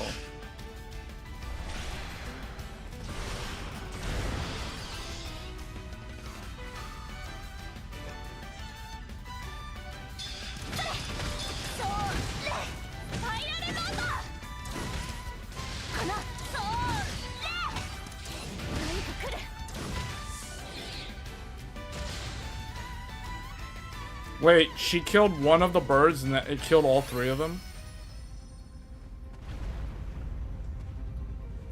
Well, that made things a lot easier.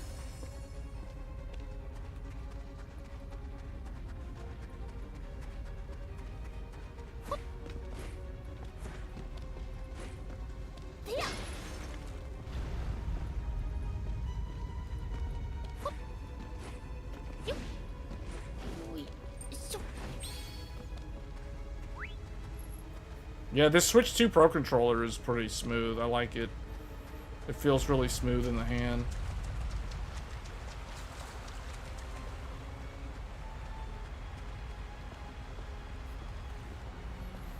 The Switch controllers, the Pro controllers also have like really, really good battery life compared to the other controllers.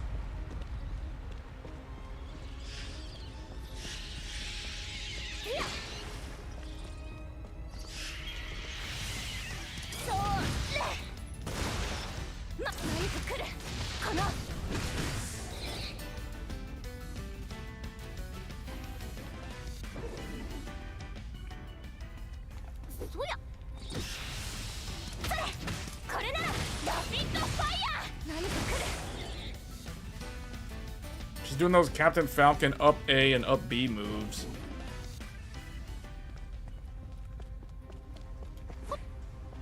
Wait, is that the way I came through?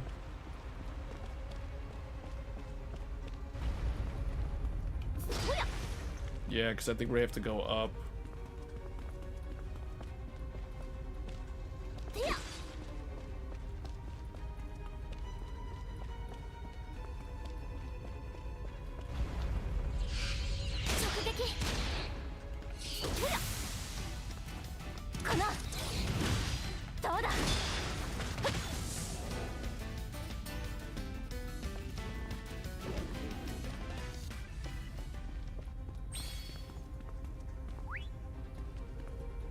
Lower the ladder by shooting it. Anyone here gonna be playing Lies of P Overture?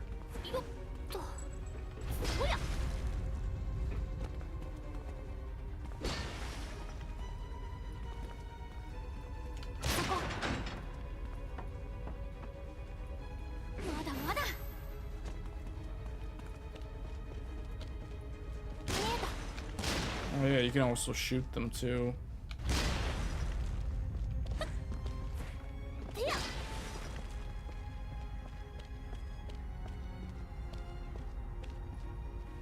You not really like the game?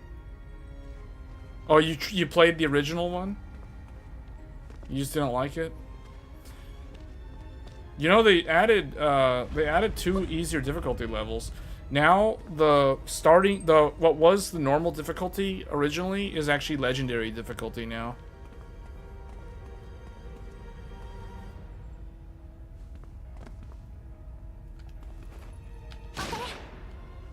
Oh wait, these boxes can also be destroyed, but they don't have any items in them.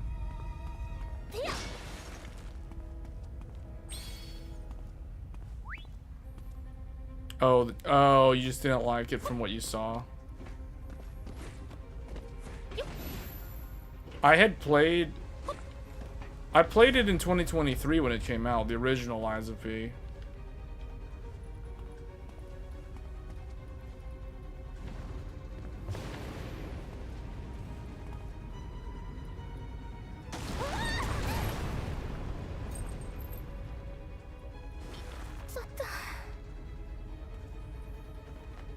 I compared it to Bloodborne. Yeah, because of the style. Bloodborne is like Victorian, Gothic Victorian art style. Lies of P is Belle Epoque. That's what I meant when I made that comparison. Well, also, Lies of P borrows the rally mechanic that Bloodborne has, where you can, where if you take damage, a chunk of your health can be regained by hitting the enemy back.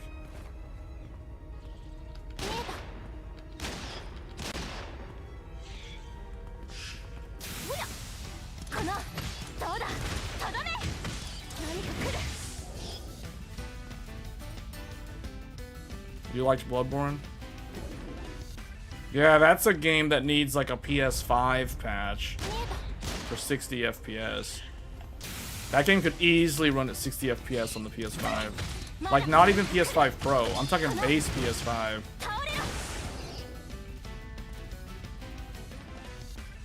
Yeah, man, this game is another game that actually, I feel like I should have played this back in March.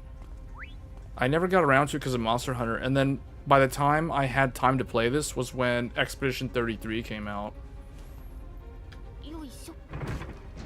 This is a good RPG, though. I probably would...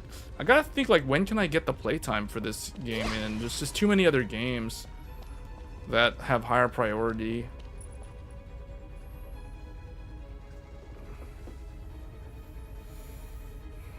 Bloodborne's more likely to get, like, an update for PlayStation before it comes to PC.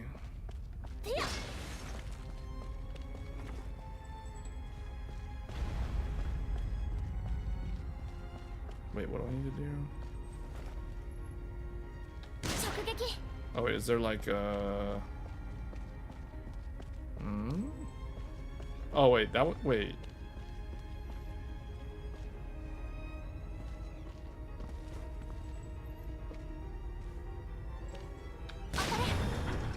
Oh, Okay, that was an interesting puzzle solving right there.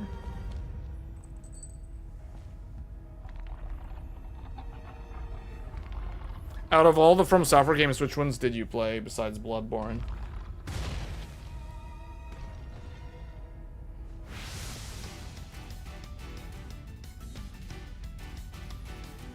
The inner range and the outer range. You can switch between ranges with the range shift. Press up or down to evade the enemy's attack. 少し離れよ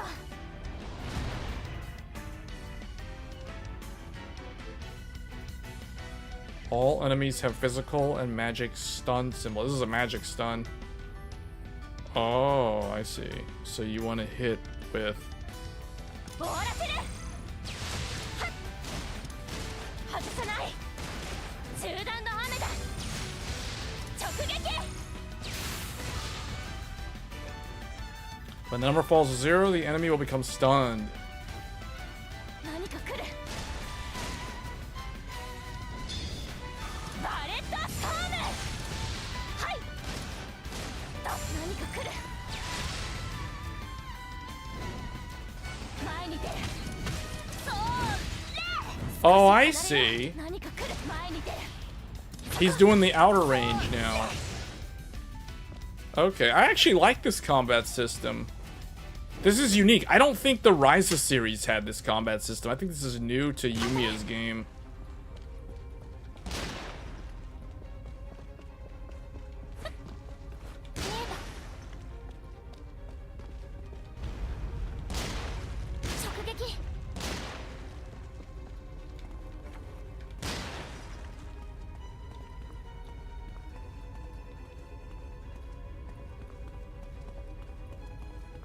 You never played Bloodborne? You watched the prior videos? It's elevated over the game. Oh, you mean my old videos of Bloodborne? Because I don't think I really showcased Bloodborne in the last couple of years. It would have been a while back.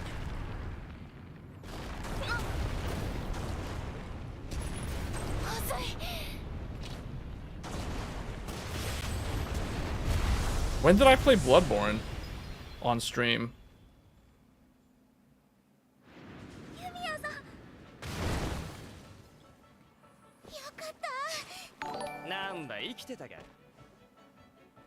What's your rationale when buying Switch games you already own on other platforms? Are you a hard no, or are there games you'd consider still buying? That's a great question. So I definitely consider buying games that I really, really like for multiple platforms. So give you an example. A recent example is Expedition 33. I purchased Expedition 33 for both the PC and the PlayStation 5. So I can play it on PS5 Pro if I want. But so it's when it comes to the Switch though. Oh, let me pause this. How do we pause this cutscene? I don't know if there's a pause button. Okay, what if we just do that?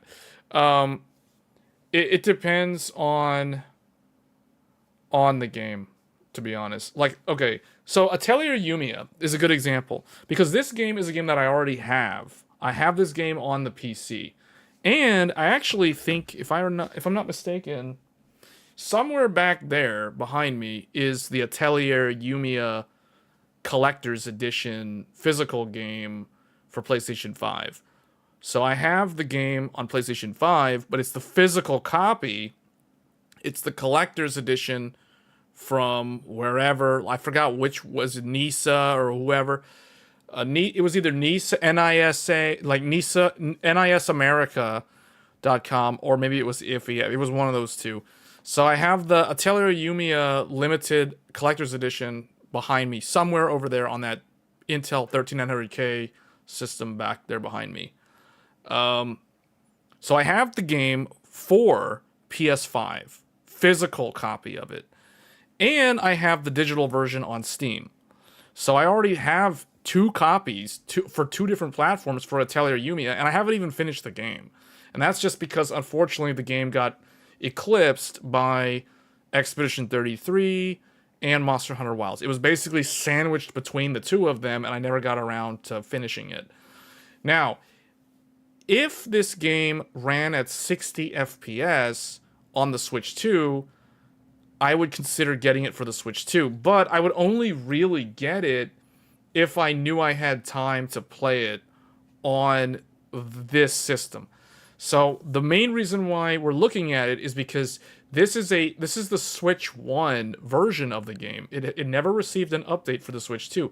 So we're basically looking at whether or not the Switch 2 can improve the performance of Atelier Yumia. And the answer is yes, it does, because the original Switch runs Yumia at it's an unlocked frame rate up to 30 frames per second. And oftentimes it dips down to like 15 frames per second on the original Switch. So it is a very hard game to run for the original Switch console. But thankfully the Switch 2, because it's so much more powerful, we are getting a locked 30 frames per second now on the Switch 1 version. So this is definitely the sort of game that can benefit from a patch for the Switch 2. And if it does get that patch, maybe I'll consider getting it so I can play it at some point. You're the opposite. Switch games literally don't exist to me unless I literally can't play them anywhere else. No, that's true for me for most of the games. Like Xenoblade, for example, Zelda, Mario, all the first-party Nintendo games. Yeah, definitely. But the game has to be a game that I really, really like, or the developer is a developer that I really, really like, and I want to support the developer, so I'll buy the game for multiple platforms for that developer. It really depends on the game.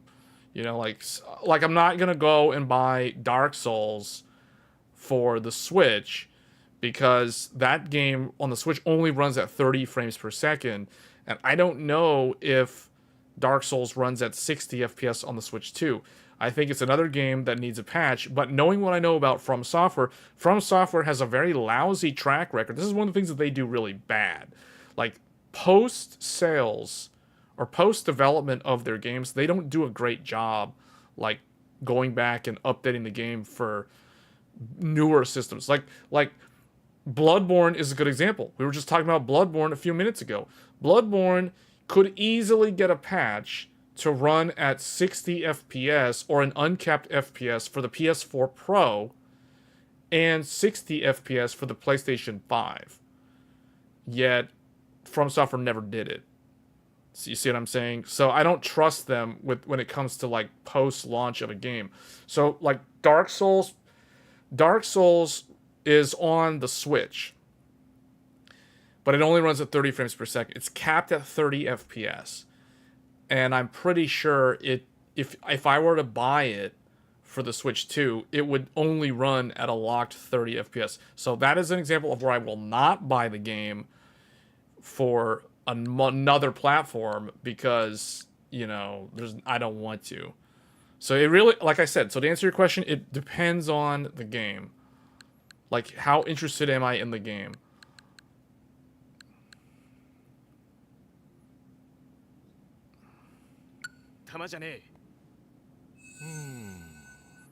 You did Bloodborne Chalice Dungeons?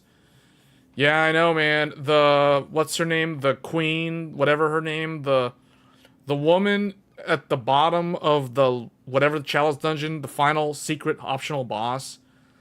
I still remember Watchdog of the old whatever on Defiled Chalice, where you have like half of your HP bar. I'll never forget that fight.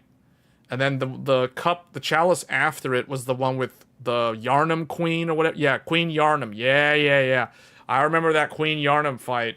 I still remember that fight. I did all that stuff too. I know exactly what you're talking about. Chalice Dungeons. I'll never forget Watchdog of the old whatever on Defiled Chalice. I feel like the Defiled Chalice was the hardest run just because the HP bar was like half. But see, here's the secret about Bloodborne. For those of you that want to like make Bloodborne like easy mode, 50 vitality and 40 endurance. Get 50 vitality and 40 endurance. Then the game becomes easy mode because of the rally system. Your HP bar will be so big that you can just like rally back you can just hack and slash your HP back. You know what I'm saying? 50 vitality, 40 endurance. 40 endurance, you can roll as much as you want and attack and run and then roll, attack. Yeah, 50 endurance, 50 vitality, 40 endurance is the secret build to make Bloodborne easy mode.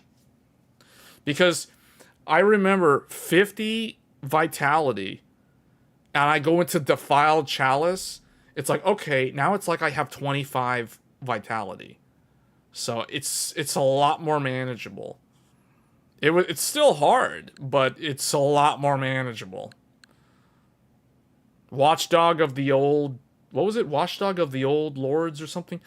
That big dog in Defiled Chalice was the hardest fight in the whole game. I remember the Old Hunters DLC. Lawrence the First Vicar. He was like the hardest fight. I guess Orphan. Orphan was tough if you fought Orphan out in the water. If you fought Orphan on the land, it wasn't so bad. Orphan of Kos. Those dumb giant fish, though, down the ladder, that was annoying. The fishing hamlet was super annoying. Ludwig was brutal in Old Hunters. The ones I had the most trouble with was Lawrence, and Orphan of Kos. Orphan of Kos, when I started fighting him on the land, he wasn't super hard. It was when you try to fight him in the water because of the electricity. He spams all those electrical attacks that you have to dodge. And some of those have very, very wide wave arcs. Yeah. Ludwig, I don't remember him being too hard. Because Ludwig Phase 1 was hard. Ludwig Phase 2 was easy. Because Bloodborne was still one of From Software's earlier games. And in their earlier games, boss design was such that Phase 1 was harder than Phase 2 for almost every single fight in the game. For all their... Like Dark Souls 2, Dark Souls... I don't know about Dark Souls 3, but definitely Bloodborne and Dark Souls 1 and 2 and Demon Souls. Phase 1... Well, Demon Souls didn't really have Phase 2s. But Dark Souls 2, and Bloodborne... Phase 1 was always the harder phase. Phase 2 was always the easier phase. Because the way they thought of boss design such that if the player can overcome the initial challenge, they actually make it easier, not harder. So Phase 2 is actually... Like, you think of Ludwig. Phase 1 Ludwig, he is much faster. He's much more unpredictable. He can literally run on the ceiling and jump down on you. Like, in Phase 2, he can't do any of that. In Phase 2, all he has is a giant moonlight sword, and he, like, swings the sword. He has, like, a 3 or 4 hit combo, and he does the big explosion. That's literally all he does in Phase 2. Phase 2 Ludwig was so easy. So as long as you could get past Phase 1 Ludwig, and you use the beast orb, I forget what it's called, use that beast orb thing and just wail on him early and dodge to his left or right, I forgot which side. But yeah, man, that was it. You just burst him down with like fire. You just fire buff your weapon, or electric, but I'd do fire and just burn him down. And then he goes to Phase 2, and then Phase 2 is easy. That's all I remember about Ludwig. Monster Hunter World for $10 on Steam, but the question is, do I buy anything on top of the base game? Well, you need to get Iceborne. Iceborne is the expansion. The only problem with... I mean, I'm not going to stop you from getting Monster Hunter World, because Monster Hunter World is an amazing game. I still think that's Game of the Year 2017. But...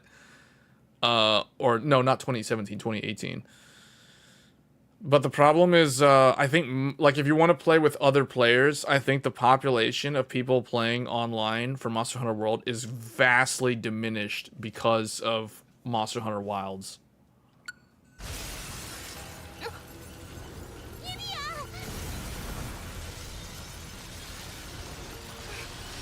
Man, they need to help her out. Dude, She is basically getting frozen alive, just like Derek Powers in Batman Beyond when Mr. Freeze, like, literally froze him to death. And these dudes are literally just standing there doing nothing, and she's getting frozen alive. Those are some true friends.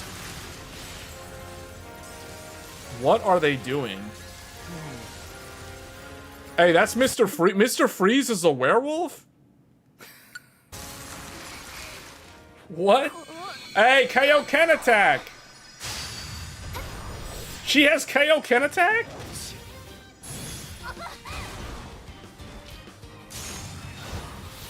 Huh?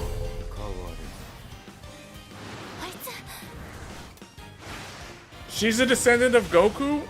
And that werewolf is Mr. Freeze? 2,000 years in the future? This game is awesome.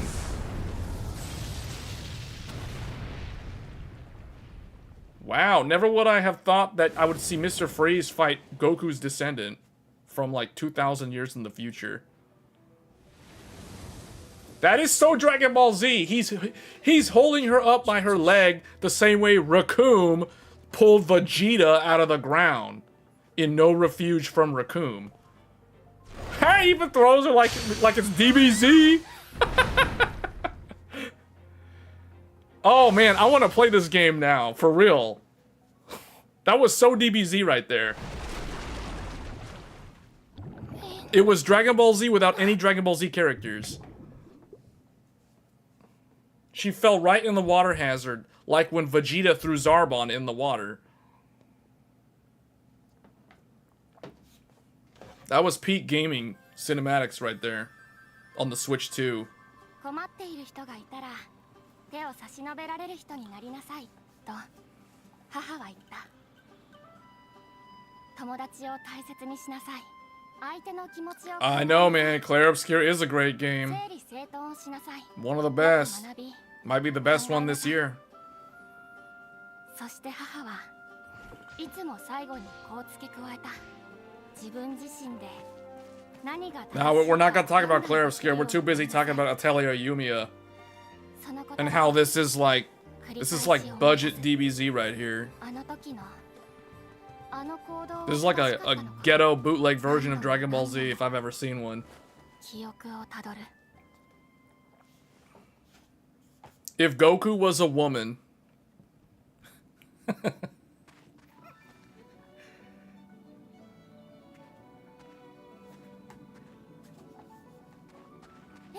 Hey, it was this dude. Is this supposed to be like Aizen's doppelganger from Bleach?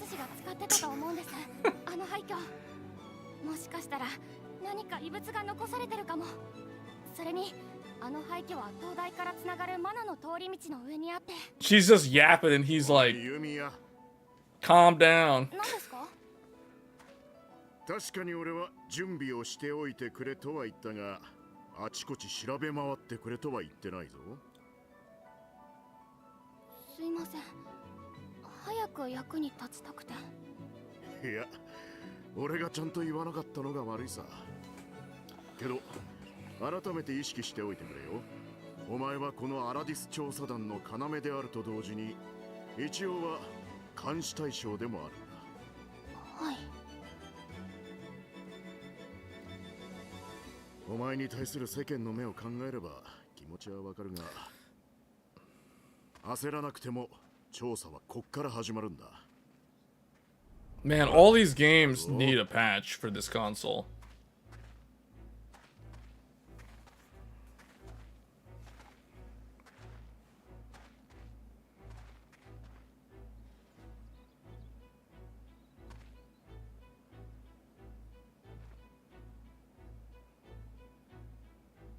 Dancho, 彼女がレン。ああ、アラディスの調査を進めるため、俺が招いた錬金術師だ。先に伝えた通り、今後お前たちは監視役として彼女と共に。She has ranking jutsu. Basically means she's an alchemist. 団長がそういうの。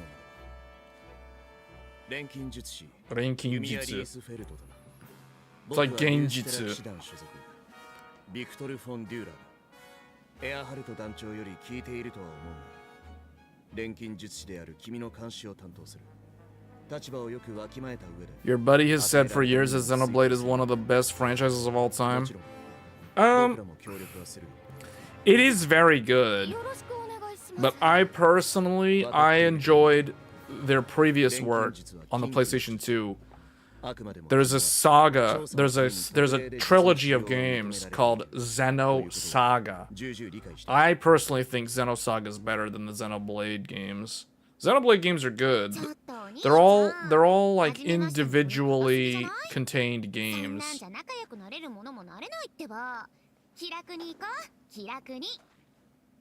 Whereas Xenosaga is a trilogy. Man, Xenosaga though. Hold up. Calm down these characters. Xenosaga is a game. That is a game. Like, that whole trilogy. Out of all the RPGs that deserves to come back with a remaster in this decade, Xenosaga is definitely one for that needs to be considered.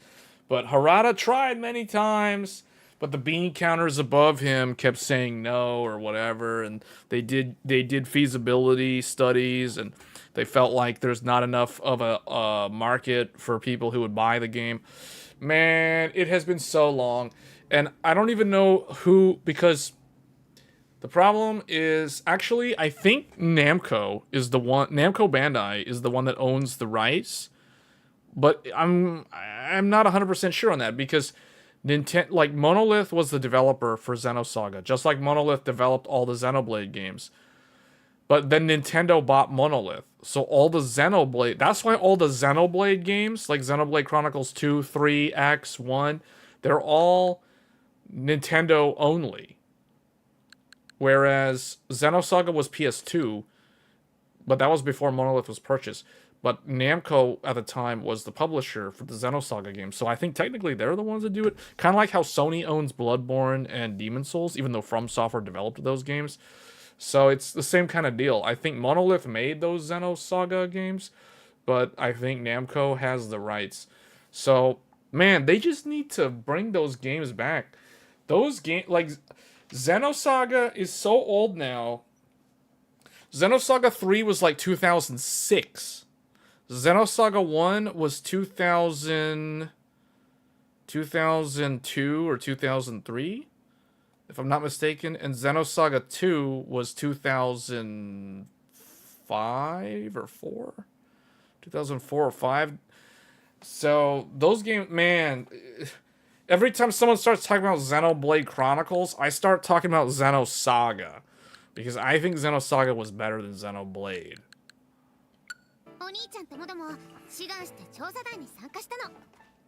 Oh, we're gonna be looking at Bravely Default. Oh man, Bravely Default. We are about to switch over to that. That's the next game that we're gonna be showcasing once we're done with this demo.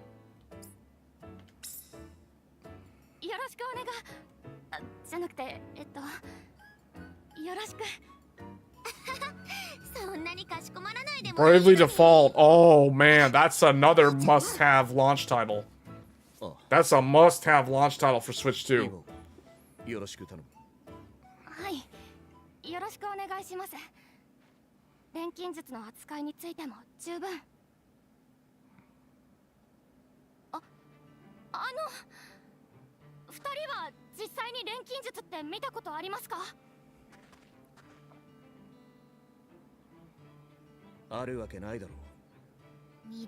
If they patch this game, they could do better anti-aliasing. I could tell there's like no or very minimal anti-aliasing. They could use DLLL anti-aliasing and run the game at 1080p 60 and then upscale.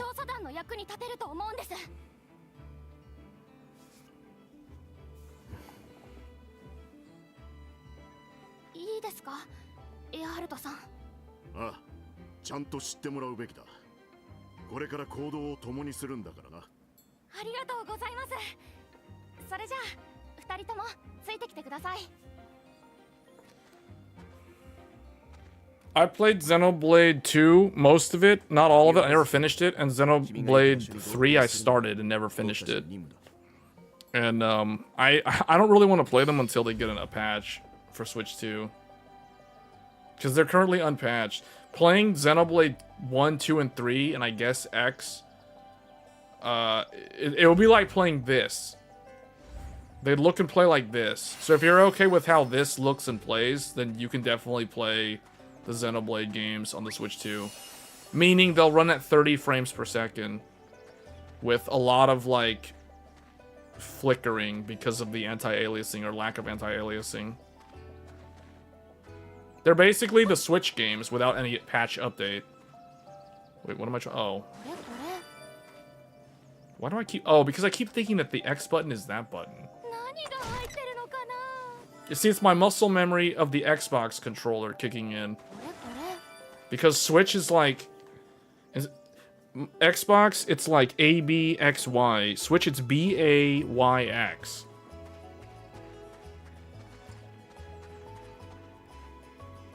See, I did it again. It's like muscle memory.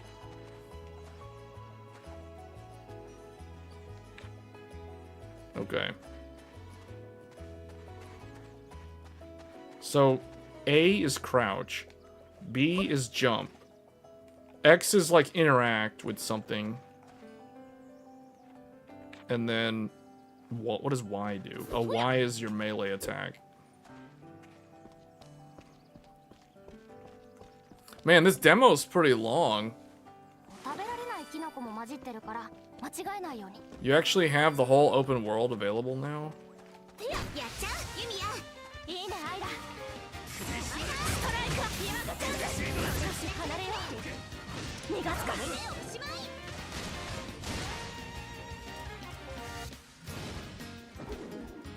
Can I switch to the other characters?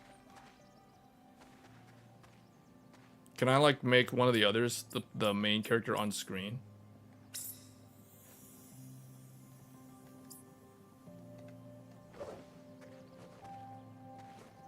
Or is Yumia the only one? Like, hold up. Like, how do I... Yeah, what if I put him like this? Oh, wait, I can, yeah, set as main. Set as main. So if I back out... Wait, but now she's still not... Wait, what? Okay, I guess when you're on the field, it's like Final Fantasy VII. It's like you have to play as Cloud. It's like you have to play as Yumia when on the field. But I think, like Final Fantasy VII, I can make another party member be the starting character for combat. Yeah, okay, see, at least I can do that. So I can control others. That's cool. Okay. So it's like Final Fantasy VII.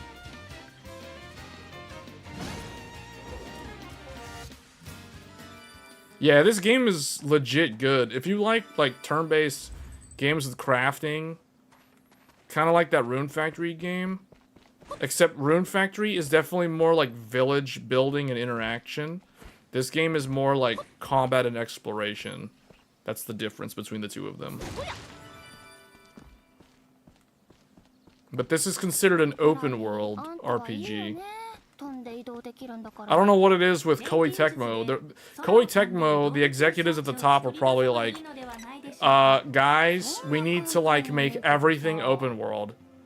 Just make every game open world. Because it's like every game that's come out of Koei Tecmo these days is open world. Rise of the Ronin, that was Team Ninja's big open world game. Kind of like Assassin's Creed. This game, this is Gus doing like open world RPG. I don't have a problem with open world. I just think that it's starting to become overdone. Like too many developers are doing open world now.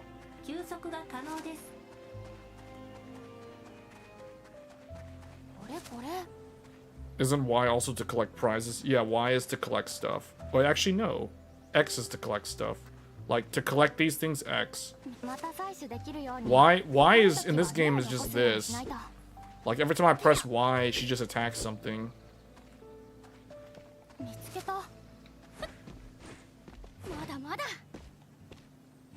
And this is crouch. So I don't know if there's like, there's probably stealth sections. Like, the purpose of having this means there's going to be like those annoying stealth missions where you have to sneak past something or follow somebody or something like that.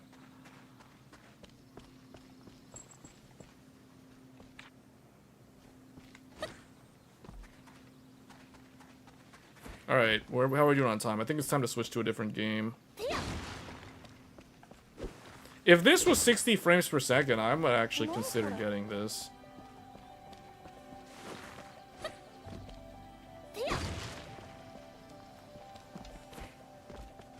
Because I might actually play this. I'm more likely to play this game in like handheld mode, like randomly, versus actually trying to play this on the PC. Otherwise, I probably would have finished this game on the PC.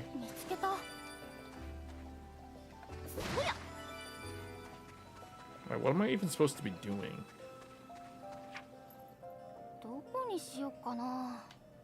Yeah, this is definitely an open world game. That's a big map. For a Gust game, Gus is the developer. That's a big map.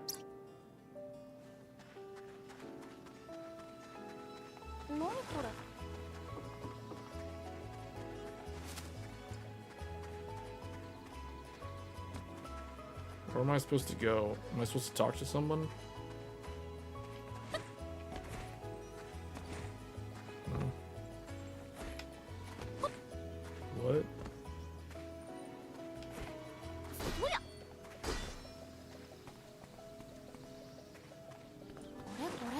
Hey, this game has time of day also.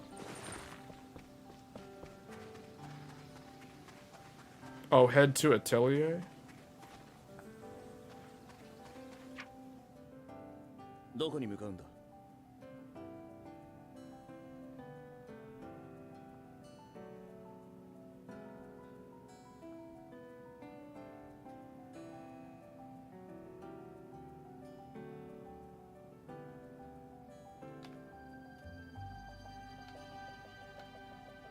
I thought she was supposed to go to, like...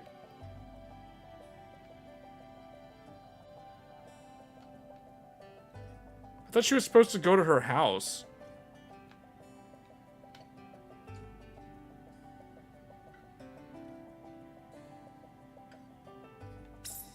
Hold up.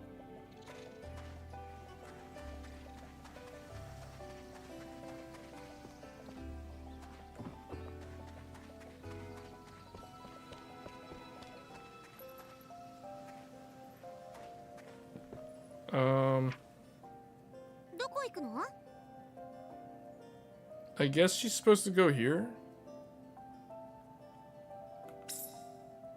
Yeah, okay, we are supposed to go there. Never mind. We gotta go all the way over there. You're curious about... Yeah, we're gonna look at Bravely Default. Hold on, I just gotta get to the save point.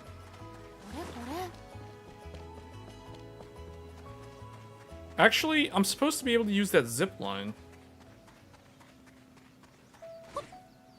And the reason why I know that is because I've already played this on PC. But how do you use it though? Am I supposed to craft something? Oh well.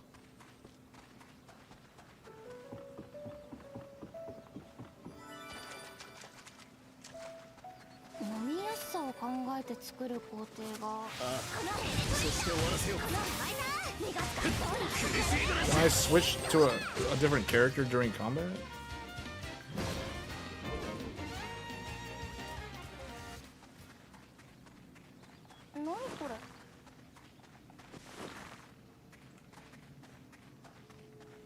Is this the way?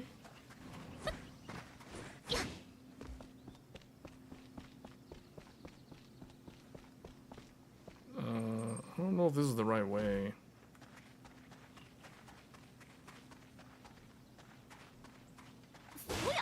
Okay, so sometimes when you gather, you have to use Y.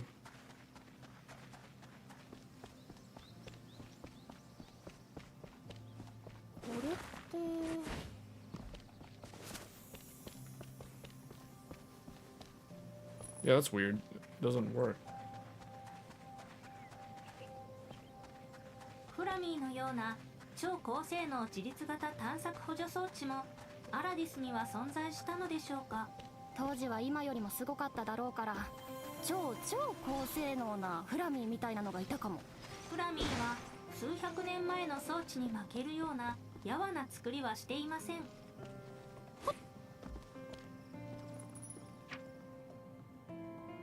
どこに向かうんだ。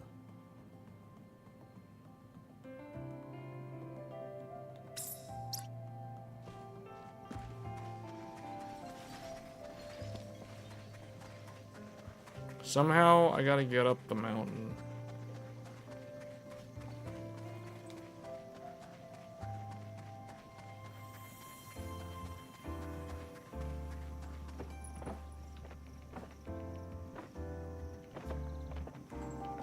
There we go.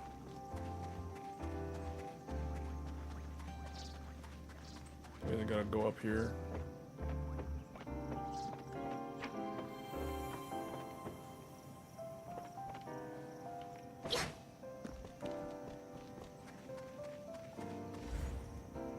Random quests. 厄介そうだけど退治しないと。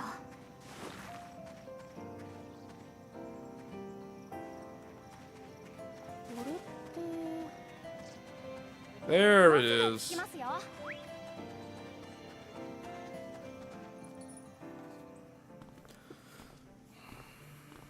ここ。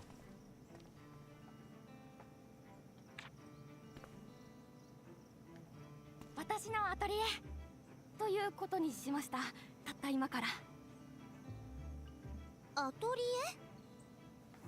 エ？錬金術師の拠点のこと。この場所、大昔も同じように使われていたんだと思う。ああ、ボロ屋じゃん。今はまだ廃墟だけど、これから整備していく予定ってことで。大昔というのはアラディスの大災害より前か。ならここも危ない場所だったり。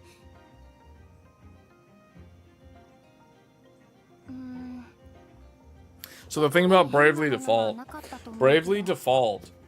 the game that is a Switch 2 launch title, was originally only available on the Nintendo DS, which means the launch title is a complete it's a, what is it, remaster? It's a remaster of the DS game.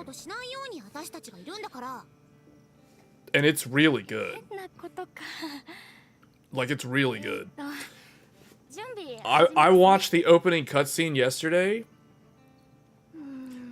I was hooked immediately from the game. Like, I was like, man, okay, Bravely Default is like one of the best launch titles. Mario Kart World and Bravely Default are probably the two best Switch 2 launch titles. You're updating the BIOS? Does that change the Agisa?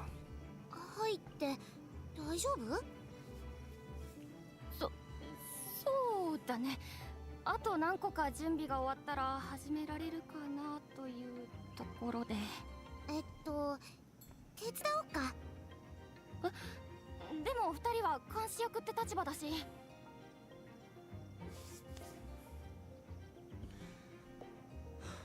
調査に必要な準備ならば手を貸す。ありがとうございます。すみません。気にしないで。ほら、何が必要なのか教えて。うん。そうだな。これで素材の準備はできたな。はい。あとは錬金術に使うものとそうでないものを仕分けして。全部が使えるわけじゃないんだ。錬金術は素材に宿るマナを活用してるから。マナの少ない素材は錬金術には向かないんだよね。でも余った資材にも使い道はあるよ。錬金術以外にも何か作る機会は多いだろうし。ああ、なんかサバイバルみたいでいいね。調査団の資源にも限りがある。使えるものは何でも使うべきだな。まずは仕分けした素材を収納しておきたいな。そのあたりか。Okay, you can create furniture by using a workbench. So wow, even 何にしよう。置けそうな数はこれでいいかな。 so what do I do? 何個か作っておこうかな。 So she created container. When you return to the atelier or a building area with a container, the items in your basket will automatically transfer to the container. Where did the container go? I need to build it. I need to put it down, right? 快適な感じにしたいな。 Yeah. Oh. There we go.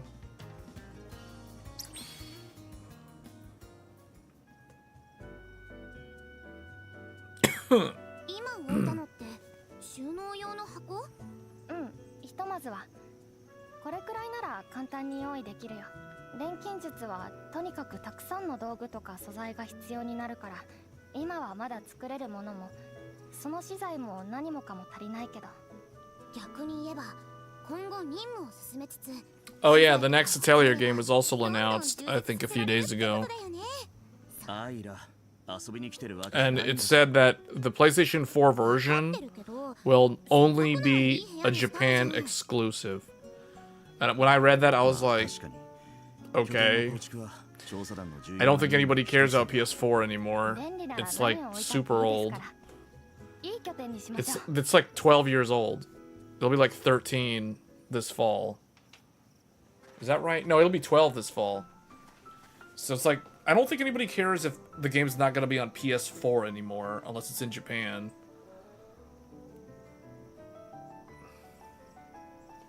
As long as it comes to the Switch 2 as an actual Switch 2 game, and not like a Switch 1 game. Well, I don't know. I think they're going to have a Switch 1 version. And then, like, obviously PC and PlayStation 5 always get those games. そういう時はこれを使えば。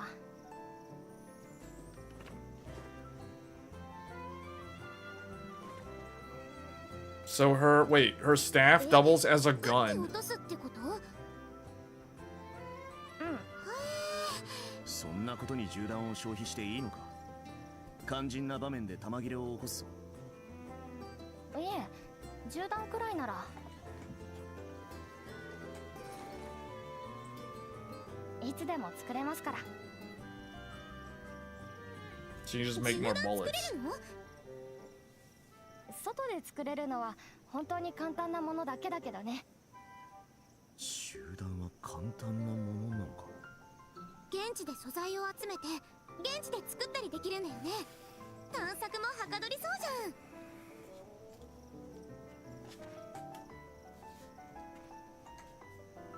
調査団の役に立てるか。 Simple synthesis. You can hold L. Is it L and R or L or R while exploring to open the radial menu and start simple synthesis. 疲れたな。 Oh wait, what was it saying? Hit enemies and gimmicks with scan ammo to learn more information about them.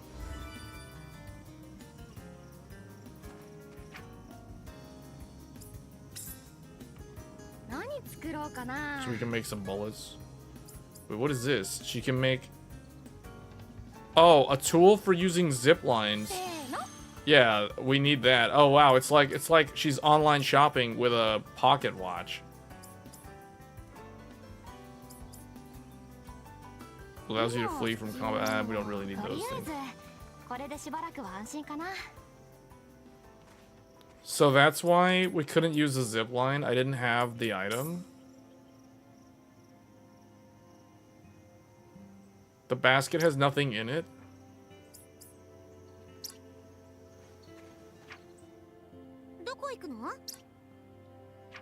Hold on. Okay, but I can use... Oh, it has charges.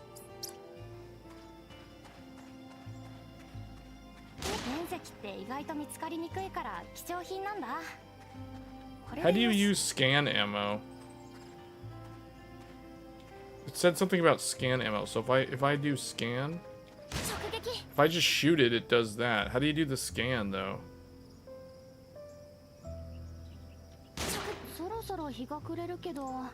That didn't do anything.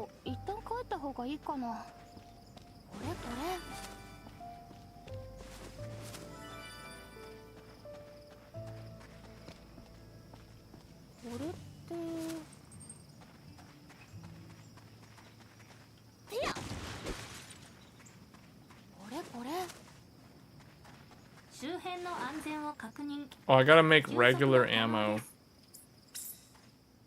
何作ろうかな。これでいけるはず。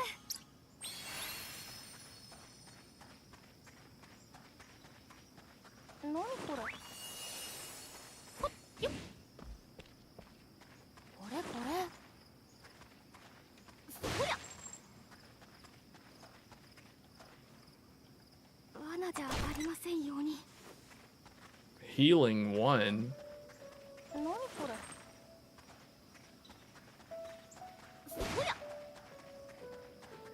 Alright. We're pretty much done now. Let's go back, save, and then we can swap to another game. What is this thing right here? What does that even do? It was at 100 and by activating it, now it's at 99. I don't know what I did, but oh well.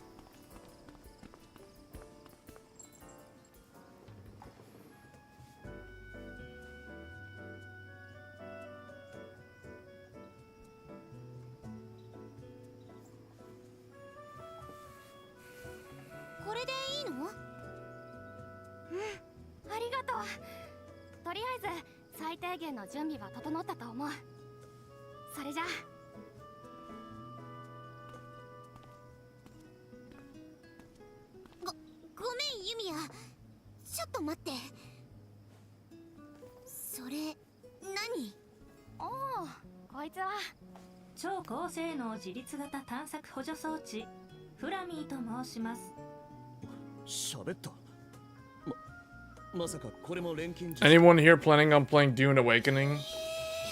That game's coming out next week.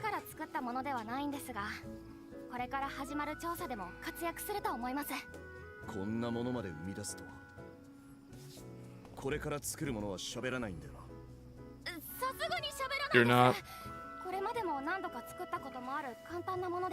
I guess most people watching this are probably like either focusing on Switch 2 or I don't know, because Dune Awakening looks like it's a pretty fun game from what I've seen. I just don't think I have time to cover it because it's basically an MMO live service game.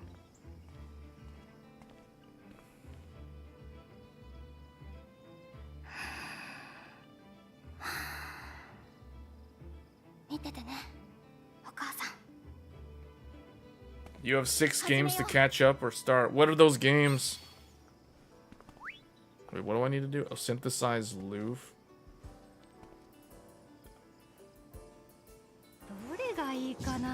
Oh, we gotta go through this tutorial now.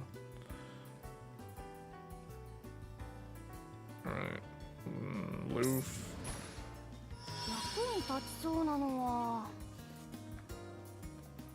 A memory vial.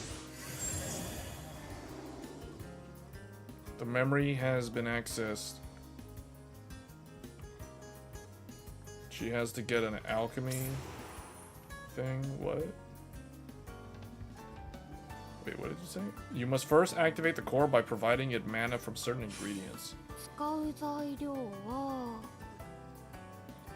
Okay.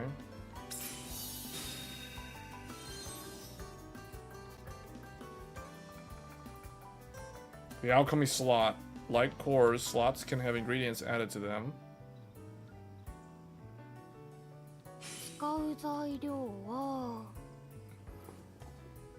The blue circle is called a resonance area. Resonance areas occur when ingredients are added to slots and vary in size depending on the ingredients. When the core slots or mana are within the resonance area, the finished product is enhanced. Choose an ingredients. Well, let's try Oh, some of them have effects. This one says metals quality boost.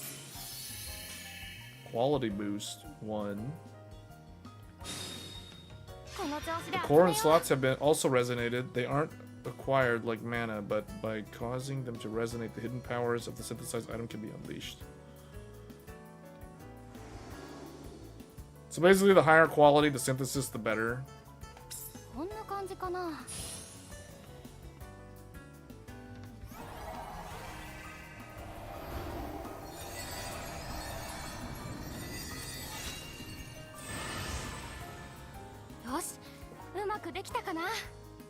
Luft has been created. It does air damage, level 2.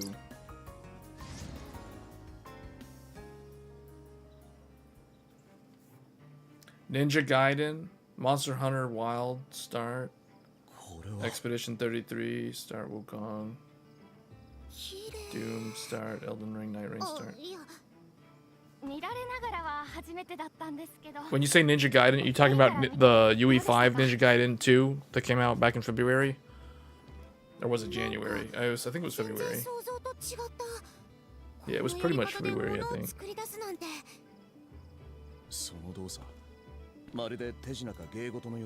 Oh, it was actually the end of January. Yeah, actually, most of the games came out earlier this year. Yes, Harbor Info 64 is safe for temperature info. Yeah, there's too many games, man. I know. I know, man. That's why I'm gonna have to hard pass on Dune Awakening. I know some people that are playing Dune Awakening, but I don't have time. I don't have time to pick up another, like, MMO type game. And anytime I do something like this, where I start playing a bunch of, like, these type of games, like single player games, I have to quit, like, Genshin Impact, Honkai Star Rail, like, all those live service games. I gotta, like, quit playing them, because if I'm playing those, I can't play these. It's like you gotta pick and choose, because obviously, like, real world stuff comes first, this stuff comes second, so it's like this stuff has to vie for priority within its little category, you know what I'm saying? So it's like if I want to play Atelier Yumia, for example, like if I want to actually play this game all the way to completion, I can't be playing like Night Rain, Monster Hunter. I gotta like dedicate the time. Basically, I have to do what I did for Expedition 33. Expedition 33 was so good that I basically dropped all other games in favor of that game. You also passed on Dune?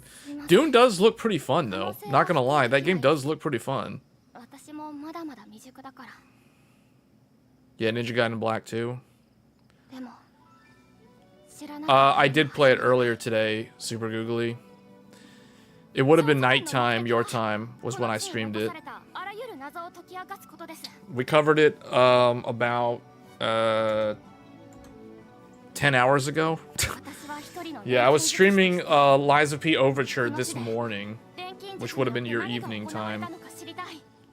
It would have been like midnight your time. Well, no, it would have been like probably 2 a.m. in the morning for you.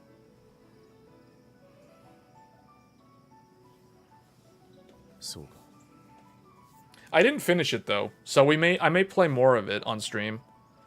I played up to I cleared the first 2 bosses.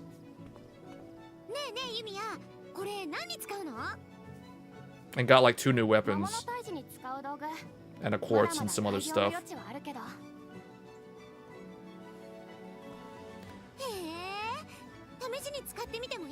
You're like a decade behind as it is. You know what's a game that I never finished from like 2021?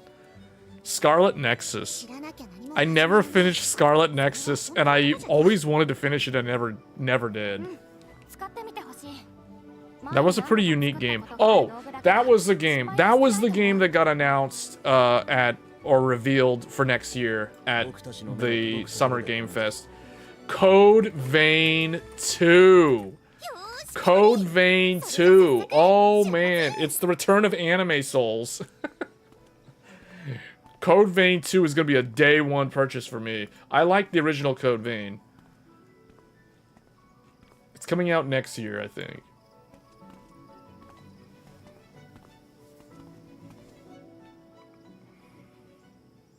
Mortal Shell 2 was also announced.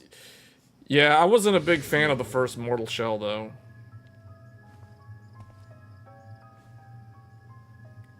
Yeah, Code Vein was 2019. Scarlet Nexus was 2021.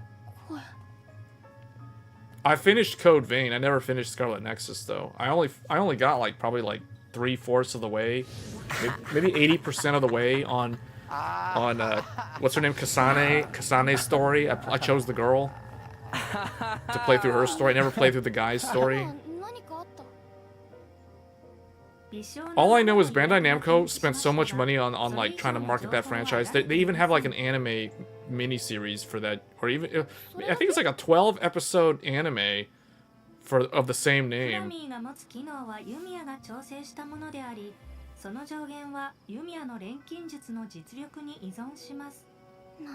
Code Vein was 2019. Code Vein was definitely 2019.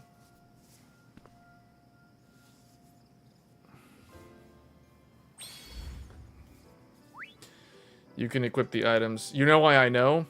Because Code Vein was not during the pandemic. That's how I know. Genshin Impact was 2020. 2019 was the year of Devil May Cry 5 and Code Vein. That's all I remember. I mean, there was some other games in there too. I think Iceborne was like the very beginning of 2020. I think if you were on PlayStation 4, Monster Hunter World got Iceborne in 2019. Oh, Shadowbringers. Final Fantasy XIV Shadowbringers was, and WoW Classic was 2019. Though I remember I played both of those games in 2019. That was summer 2019 right there. Code Vein was like fall. It was like September, October 2019.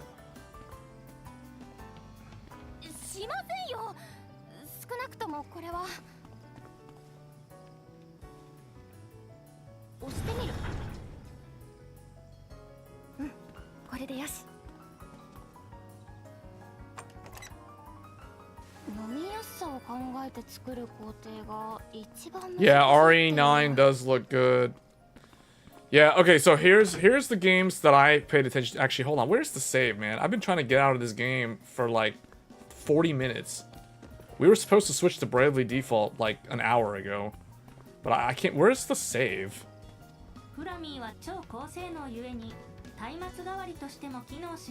Dude, do I need to craft the save point? Where's the save point? Do I just save? Like, hold on. No, this is for crafting. Where's the save thing? Do I just go in the menu? Oh, what? Saving was in the menu the whole time? Well, that's different, because I recall all the other Atelier games, you had to go and interact with some, like, desk in the house. In her Atelier shop. But it's like, oh no, you can save wherever you want now.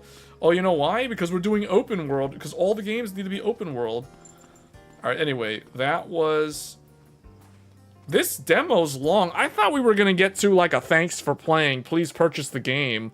But wait, this demo is still going, man. This isn't even the game. This is just the demo.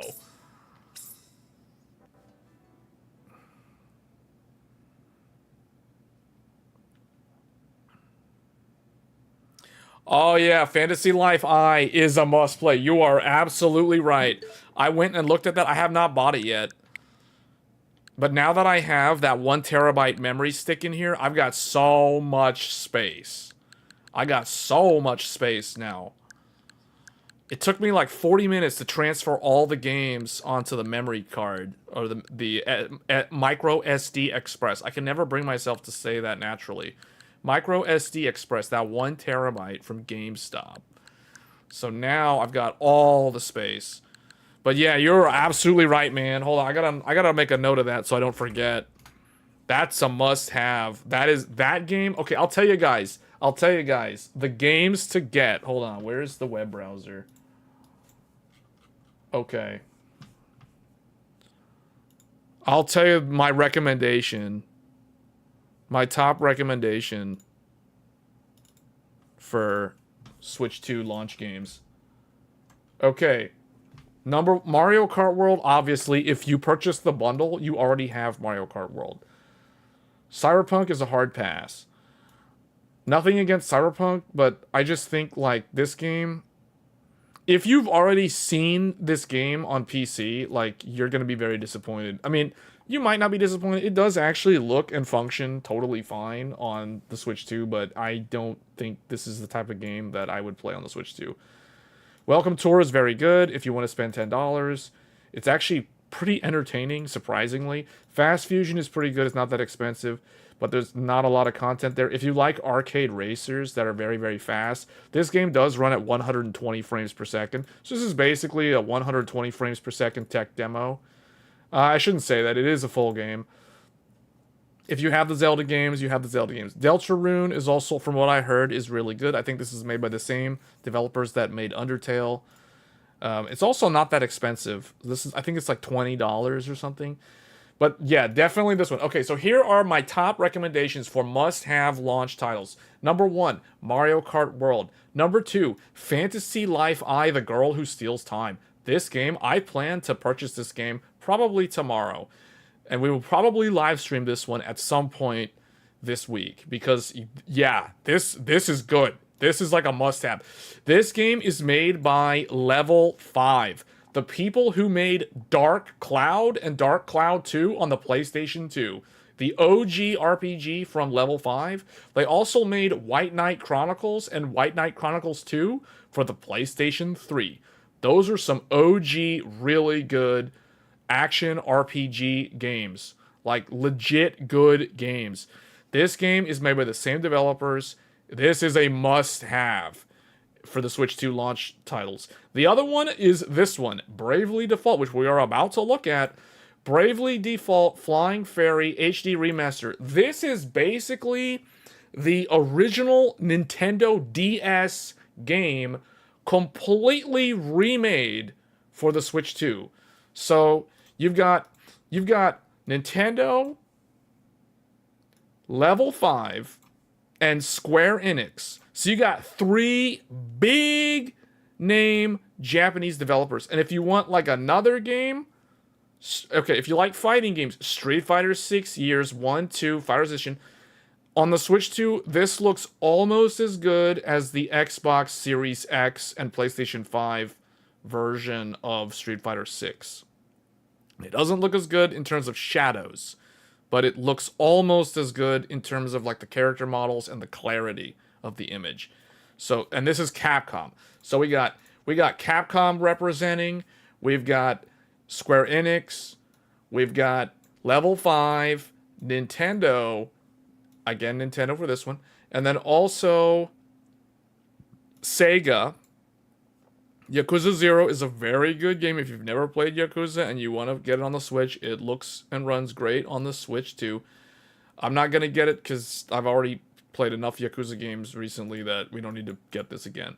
And then Hogwarts Legacy. Hogwarts Legacy, Warner Brothers Studios. This game also is a really, really good game from 2023. On the original Switch, it ran like trash. It looked like garbage. It looked worse than a PS2 game. And it ran really, really bad. It ran worse than Blighttown on Dark Souls 1 on the PlayStation 3. So, but it got updated for the Switch 2. Like a proper update. And it runs and looks pretty decent. If you played Hogwarts Legacy on an Xbox Series S, not X, the Xbox Series S, Hogwarts Legacy on the Switch 2 looks and runs almost the same as the Xbox Series S version of Hogwarts Legacy. So that is a massive improvement versus the original Switch. So that one, if you like Hogwarts Legacy, if you like the Harry Potter franchise, and you've never played Hogwarts Legacy, and you have a Switch 2, that's a good one too. But my top recommendations, like the must-have, buy them now games are Mario Kart World, Fantasy Life I, The Girl Who Steals Time, and Bravely Default Flying Fairy HD Remaster. These 3 are like my top recommendations. And I just realized they're missing Rune Factory. Rune Factory's not on here. That's another really good one. We looked at that one earlier in the stream. That's basically the one that we were playing at the very start. Guardians of Azuma. That's another really good one. And there was another one that I'm forgetting. The Sonic game is also very good. If you like Sonic, that's another Sega game. And I'm trying to think, was there another one that I'm forgetting? We mentioned Street Fighter. There's another game from Capcom. It's called, I think, Kunimitsu something Goddess. It's basically a tower defense-like game. It's like a survival tower defense style game from Capcom. It came out, I think, earlier this year or last year, but it is one of the Switch 2 launch titles. That game is more niche. If you like tower defense style games, then I would probably recommend that one. But I don't consider that a must-have. The must-haves are definitely Mario Kart World, Fantasy Life I, The Girl Who Steals Time, and Bravely Default Flying Fairy.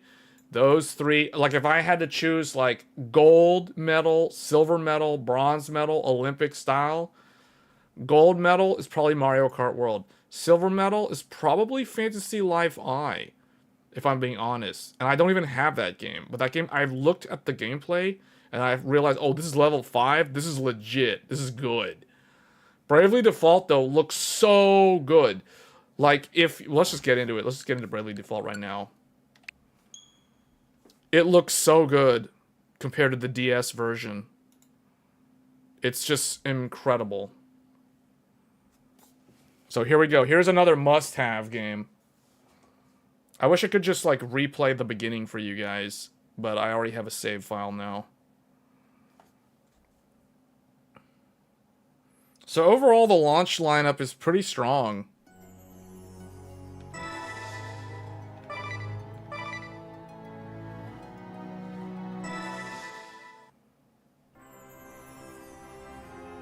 Sagat will come out in Season 3. Alright, don't let the looks of the game fool you. The game itself is really, really good. And this looks way better than the DS. Way better than the DS. But we were talking about games from the Jeff Keighley show, whatever it was, Summer Game Fest. Code Vein 2, Onimusha, and Resident Evil Requiem, and there's another one that I'm forgetting. I forget. Oh, Lies Be Overture was shown off, and there was some other one that I'm forgetting. But anyway, yeah, those are the ones that I was hyped for. I guess we could leave the town.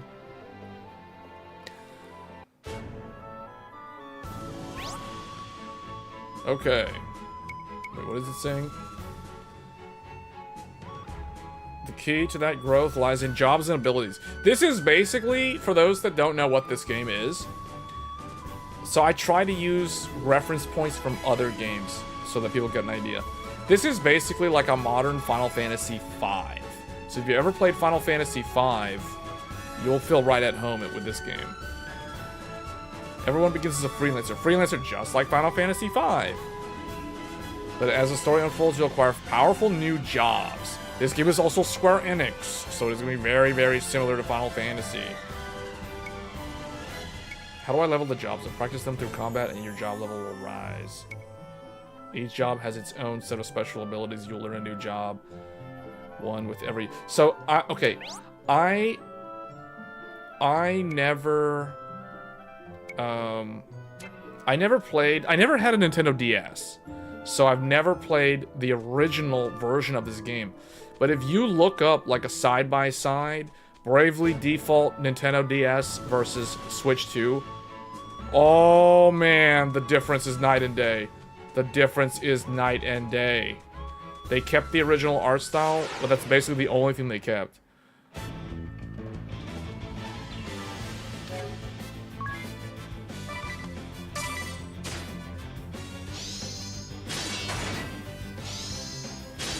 But this is your traditional turn-based RPG.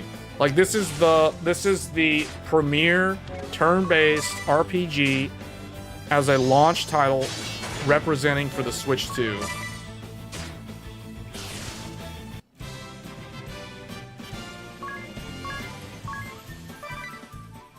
I need to go back and look at those. I think I remember seeing one of those games, I think, on there.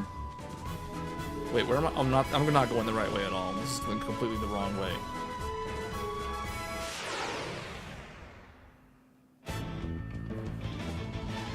He's doing the stretches.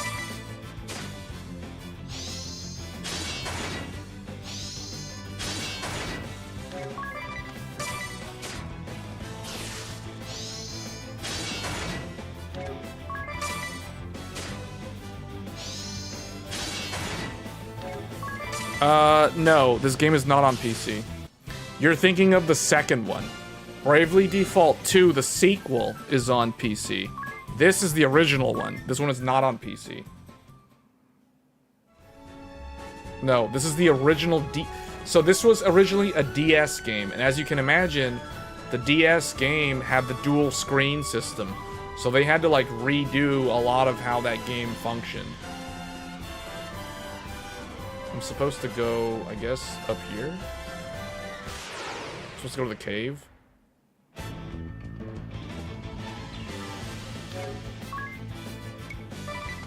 Get rid of the goblin first, because I don't know how much damage I'll do to that slime.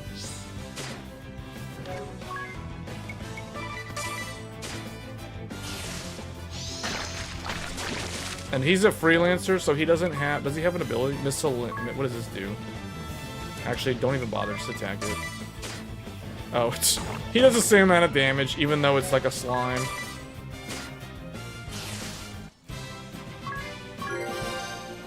Okay, what I want to know, when he levels up, when you level up, do you gain back all your HP?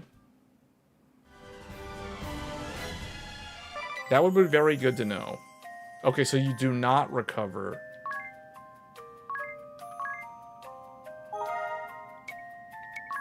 You don't recover all your HP.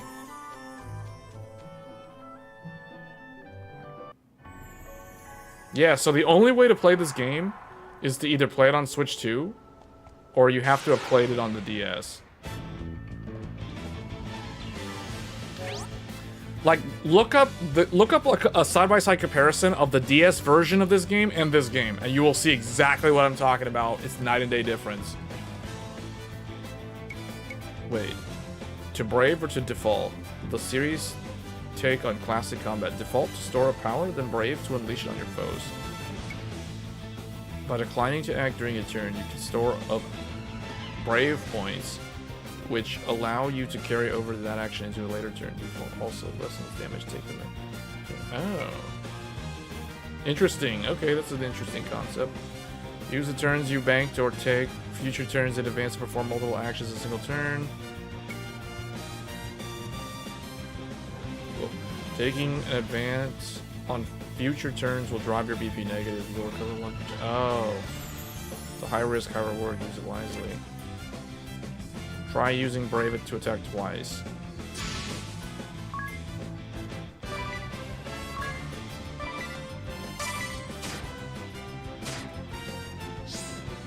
That one didn't die. Normally they die in 2 attacks. Your BP is now -1 because you used Brave last turn. That means you can't do anything this turn.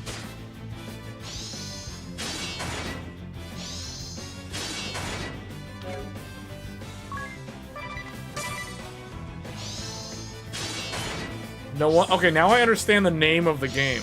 Now I understand why they call it Bravely Default.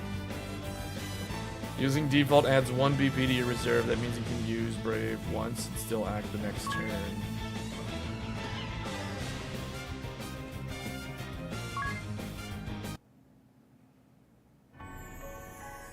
Yeah, this game is one of the harder games. It is a very old school style game.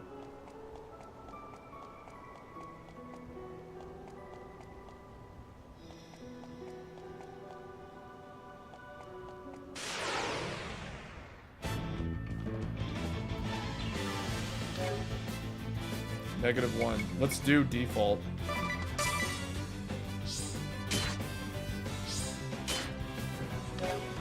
And now I've got brave. Let's do brave. -2. How many times can I do that?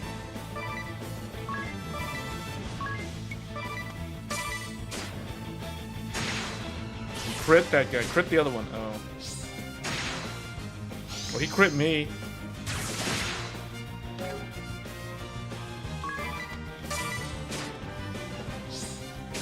Wait, the archer has that much HP?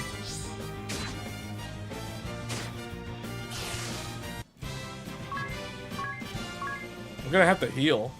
I have like no HP left.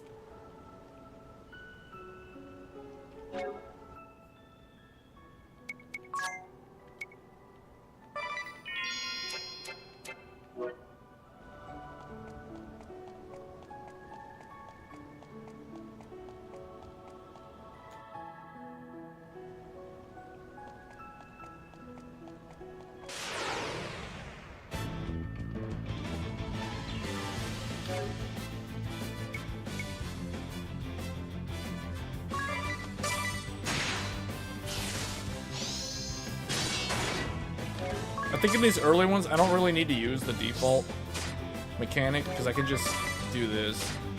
It's faster.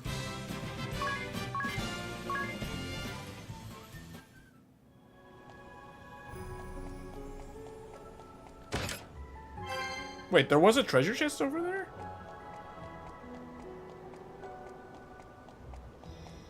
I didn't see it.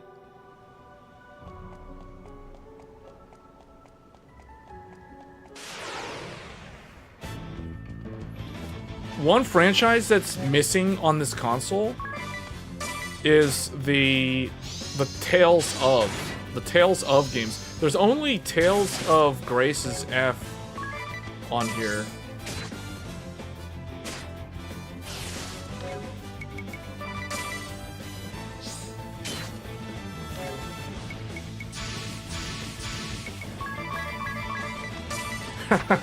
What? He dodged it. He wasn't supposed to dodge that.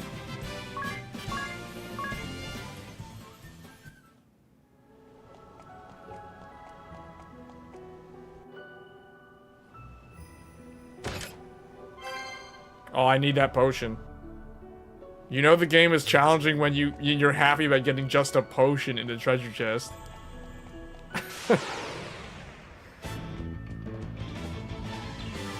Alright, I know the strategy. Watch this. You default, then you just brave up, and then you just spam as much as you can. Because when it's one enemy, you can just do that.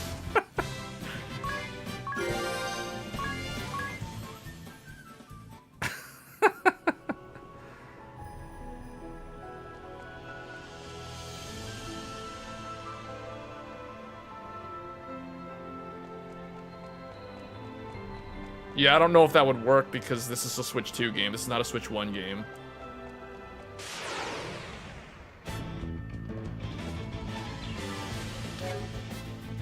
Okay, I think for this... What is miscellaneous? What is this? Oh, that's just examine. I'm wondering, like, if I... Just default first and see. Oh, he went and did that. Okay, he wasted his turn on that. Good. He defensed up. I'm gonna do 3 on the archer. Because the archer...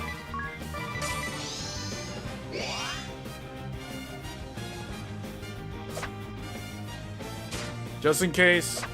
What? All these dodges, man. Yeah, keep wasting the turn on the defense up. Is that stack?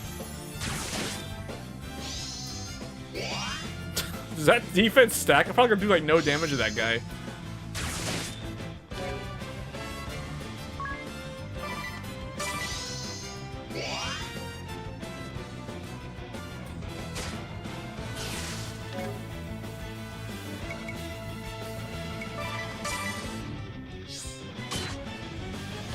Alright, let's see. Let's try this.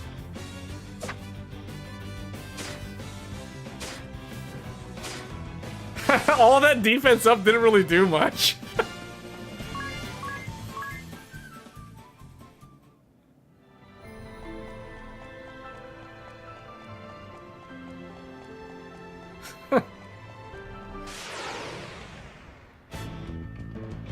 Oh, the one has a meat cleaver. Let's do this. Kill the one with the... Kill that one.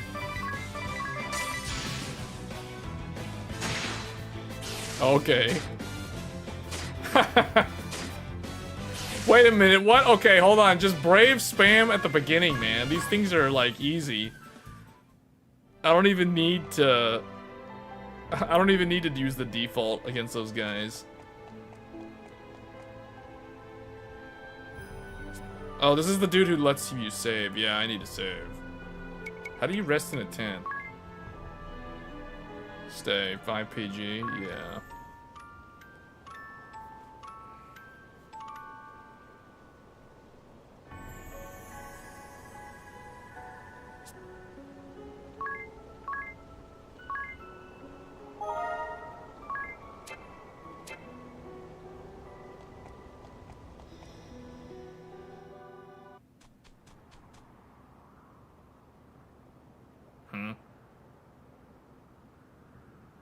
Death Stranding.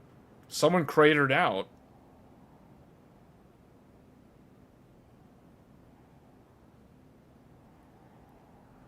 Can you hear my prayers? Wherever you are, whoever you are.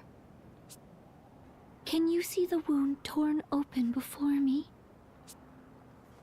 Please, let the walls of the world collapse no further. Let me be strong enough to stem this flood.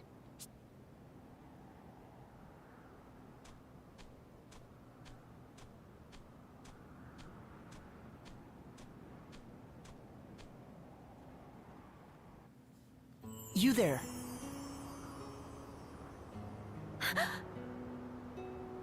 If you know something, tell me. Please. What caused that chasm? Did anyone else survive? Surely at least a few others. I need information. Anything. My parents were there. My friends. Everyone. Just living their normal, boring lives. I won't accept that all those lives have ended. Not without a search.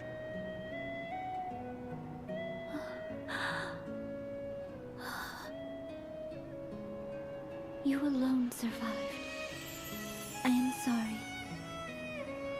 I am sorry.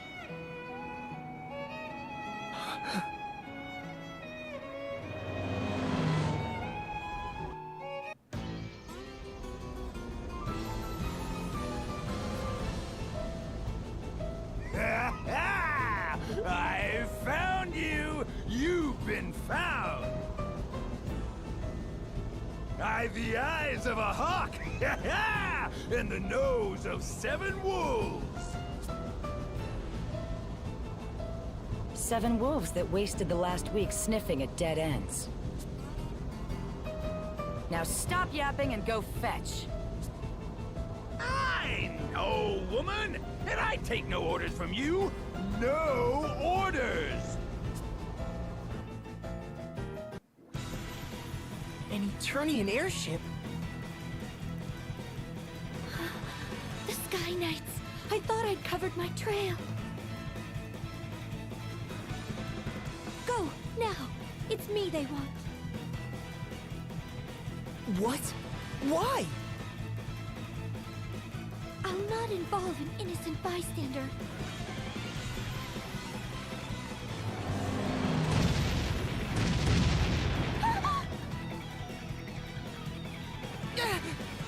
Cannon fire? This is madness!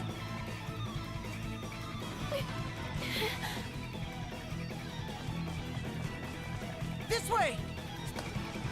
What?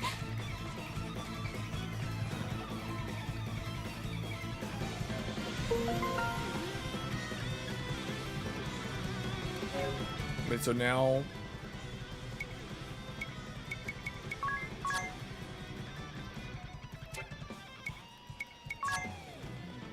Freelancer. Both of them are freelancer. Does she have a different ability? Wait, what is... Miss O. Wait, what? That doesn't do anything, though. Fixed command.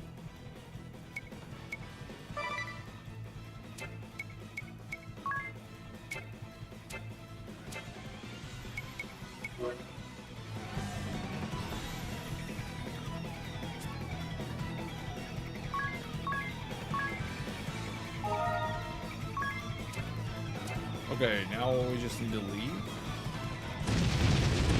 Oh.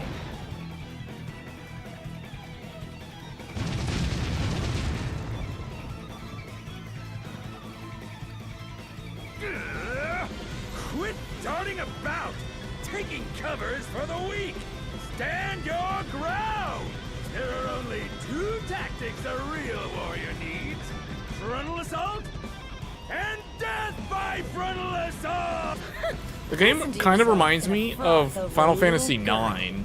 It's like Final Fantasy V's job system. I'm so very tired with like a of Final Fantasy IX feel Now, with like airships are and any stuff. of you man enough to go down there and get her? Yes, ma'am. Leave it to me. Good boy. Bring her back, and I may just reward you. But be quick about it. I'm opening fire as soon as I forget about you. And I have a short memory for dawdlers. Yes, ma'am.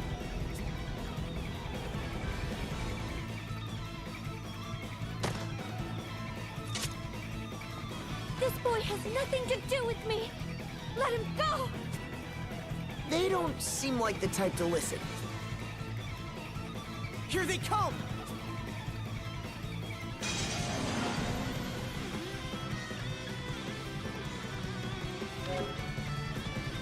Can we just brave?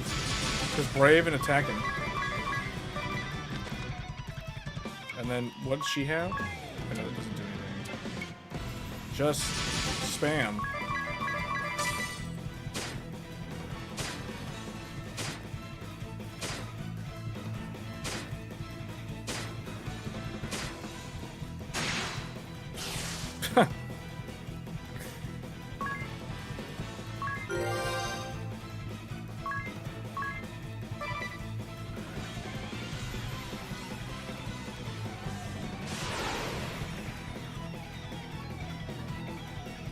These things put more of a challenge. They put up more of a challenge than the other thing, the lieutenant guy.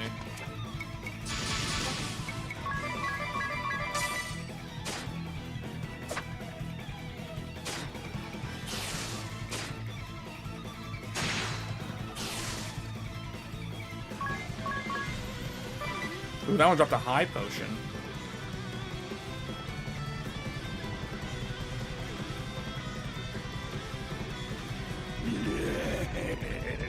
Yes!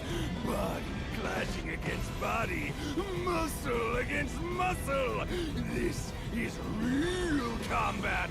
Oh, my heart, woman, how it races! Yes, lovely. Though I'll grant the boy does handle himself well.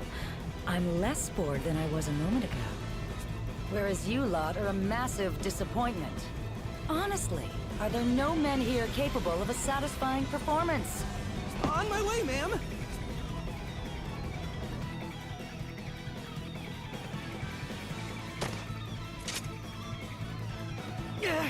Not again!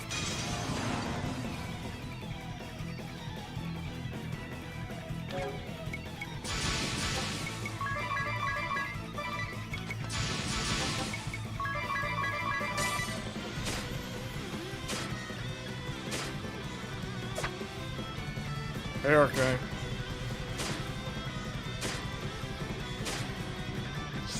What? He survived? He survived because one of them missed their attack. He probably only has like 5 HP left.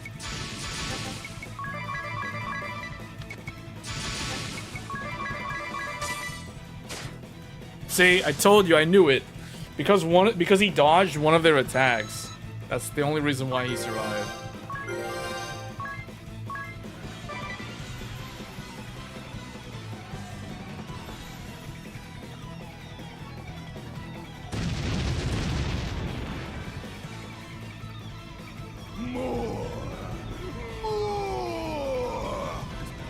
We've nothing left, Captain.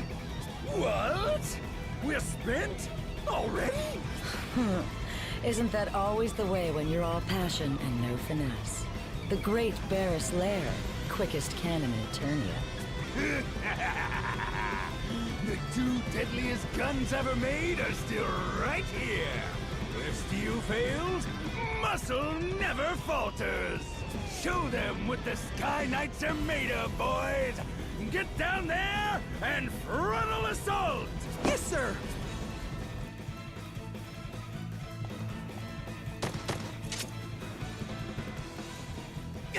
Clingier than ticks!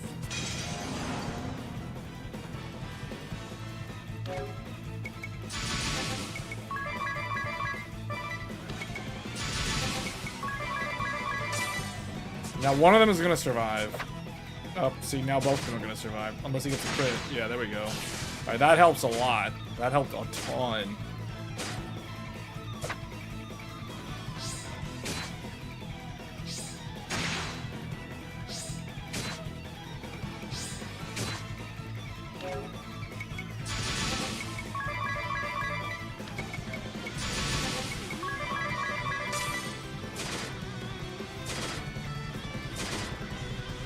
How was he doing 2 hits like that?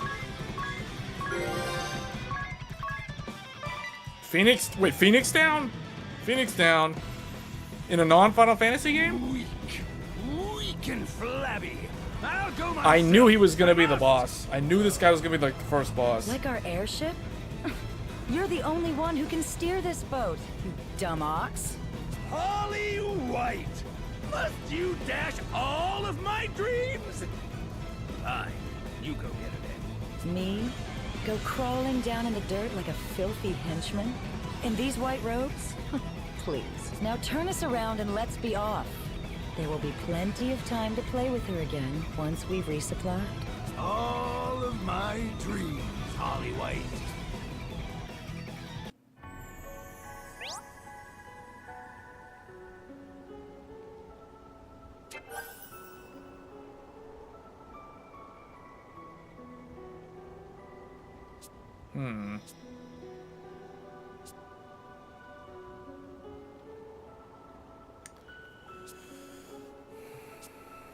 This is like the skits from the Tales of games, which are games that probably should be released for this console.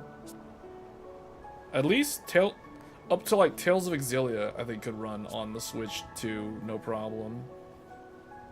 I don't know about Arise. Because I think Arise was Unreal Engine 4. Your name, miss. Mine's Tis Orier. Agnes. Agnes oblige. And I'm Airy. It's a pleasure. Ugh, a miniature monster. Ah, rude! I am not a miniature monster. I am a Christ fairy. Fire, water, wind, earth. 4 crystals. 4 pillars of the world.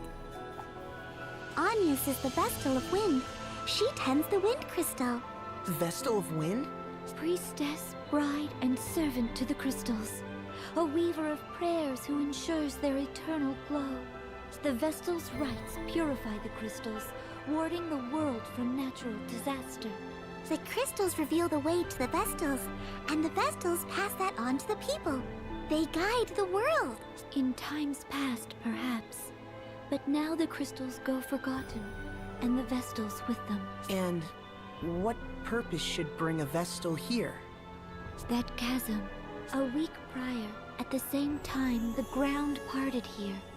The crystal of wind was consumed by an unnatural darkness. The crystals are the source of all life and all energy. This is very much like a Final Fantasy game without the name. Our lands, Crystals, they've got seas, phoenix and all downs and that inhabit potions. them exist through the Jobs. crystal's bounty. They sustain us. But a foul corruption has overtaken them. The wind lies still, and the oceans rot. Fire runs wild, and the earth, well, at this rate, the world will be shrouded in a darkness fit to blot out all life from existence. I had to see the chasm for myself. What is it? What caused the ground to fall? I do not know. But I do know how to unmake it and stop the coming dark. I must hurry back to Ansheim. Come, Eri, let's go. Hey, wait a minute!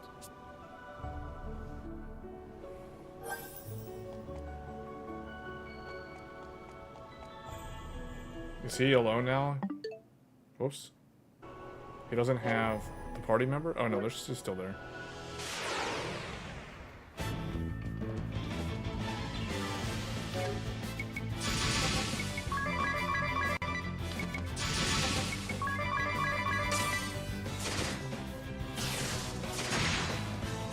Wow. Getting stronger.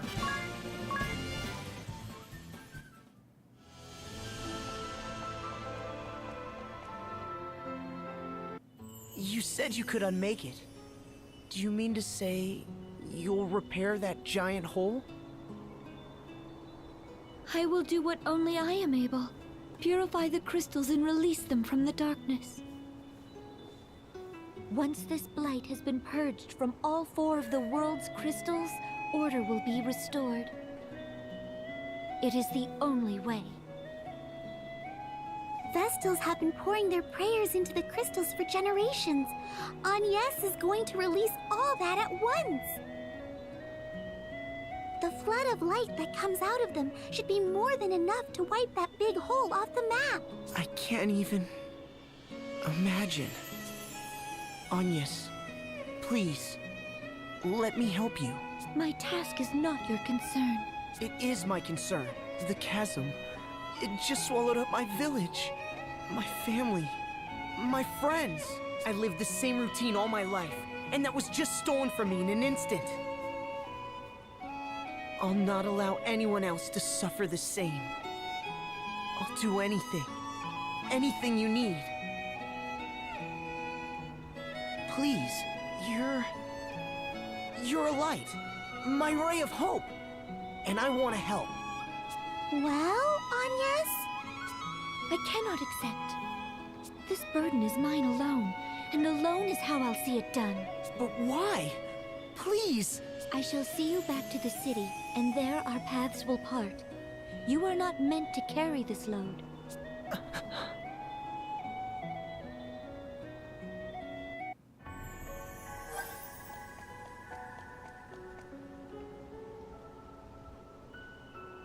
The Miracle Man.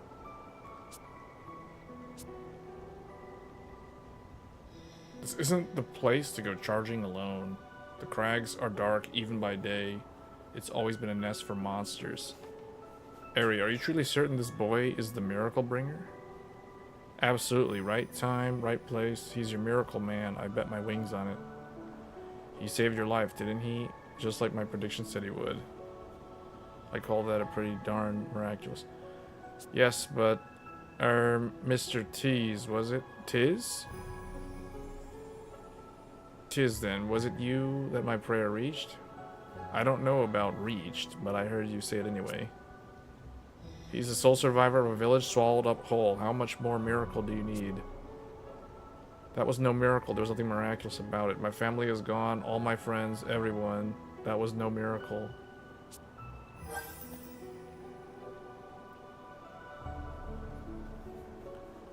I wish these were voiced, because if this was a Tales game, these would be voiced. Do you intend to just leave your village like this? No, of course not. I'll rebuild it someday. I am wanted by the Duchy. Eternian assassins may lurk in any shadow at any time. What's more, I must leave this place at once to purify the crystals. If something were to befall you, would be left to put your village back together again. I'll rebuild it. I will. You don't have to tell me. I'm the only one that can. Then surely it's best you stayed. But Noren will never be whole again. And here I meet you, the one person who knows how to make that happen. It seems the obvious thing to do is help you, keep you safe and solve this thing together. Yes, but how do you propose? I don't know yet. First, the king needs to know what has happened. You got the 9900X 3D? It's good, man. It's like, it's fast. It gets rid of all the CPU bottlenecks.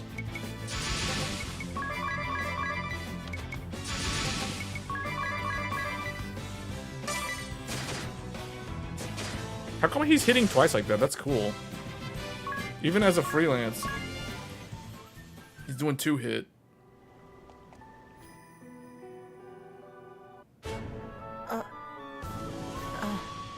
What's that pendant you wear?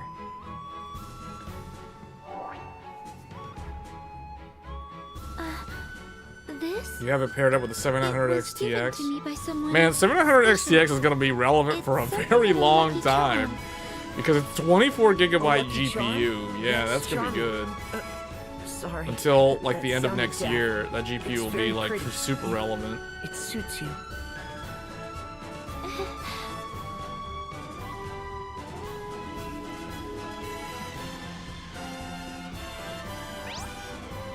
This miraculous accessory lets you communicate with other players. Huh? Register other players you'd like to play with as friends. You can summon friends to aid you in battle, share abilities, and more. First, become friend accounts. Set your network function to on to be registered on each other's friends list. You can only have the 20 friends at once. Make sure to protect anyone you want to keep on your list.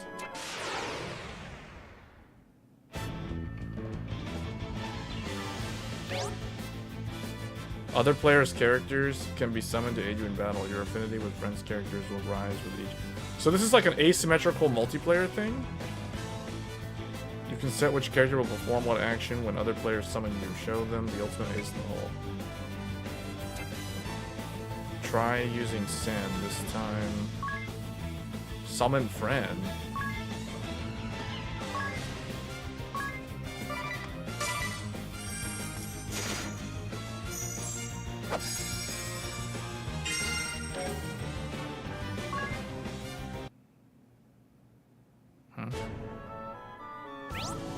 Notice anyone in town with a different aura about them? Those are the souls of players from other worlds. Try.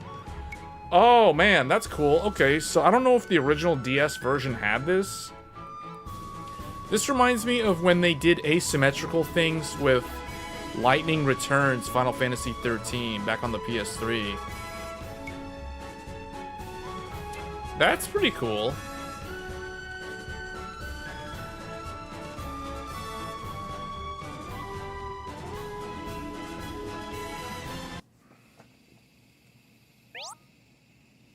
Do you enjoy strolling leisurely through this picturesque world? Sightseeing is fine and all, but hold B whenever you want to pick up the pace. Wait, what did it say? Turn on dash by default in the controller settings to run without holding B. The camera will move around your party leader running through town to create a sense of the magic of 3D. If you're not feeling so sure about it, adjust the camera. Okay.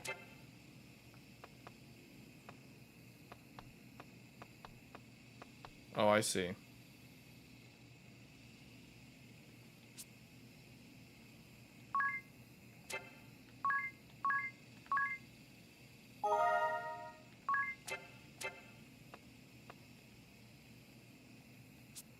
That is pretty cool. This game has a lot of like interesting things about it.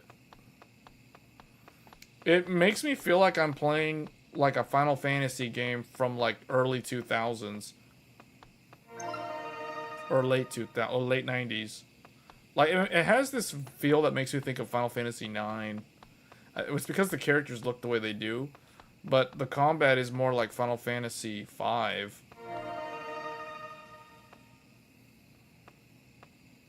Oh, that was like a found a passing friend or something. Oh, that's cool.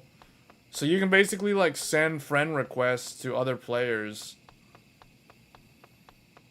I'll have to look into that. That's an interesting system. They've got like an asymmetrical system. For a second, I thought it was like Final Fantasy IX, where you literally could play with other players.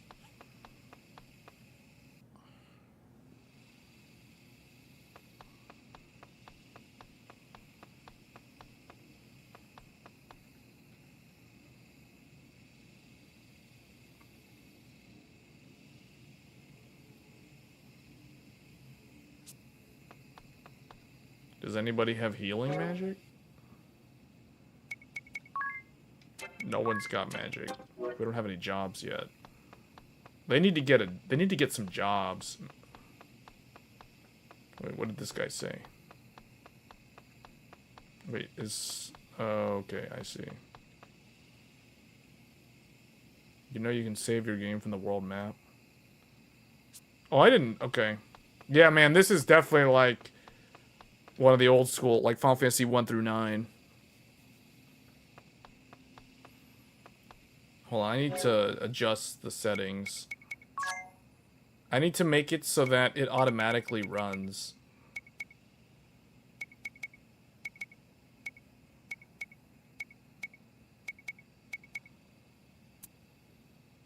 Dash by default. There we go.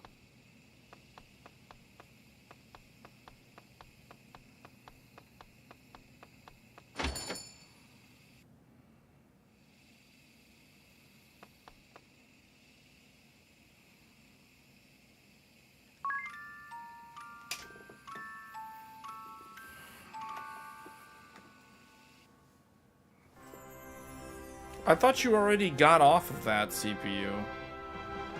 I thought you were using the 9700X. And then now you have the 9800X 3D.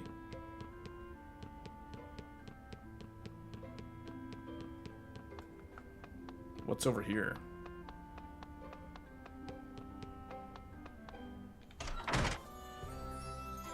We gotta go talk to the king.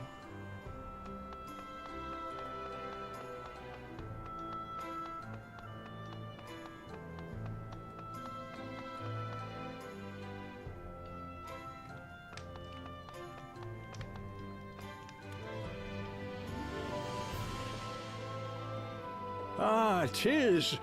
Good to see you safely returned. What of Norende? Oh, okay. So you got rid of the Intel computer. Countenance. I see. Fears were confirmed. It is gone, but not forgotten, Your Highness. That one was a DDR4 based motherboard, wasn't it? It will take time, but Norende will recover. Well spoken, lad. I shall support the effort however I can. Didn't you have a DDR4 based motherboard this. for your Intel It CPU? will serve as a token of your new office as chairman of the restoration effort.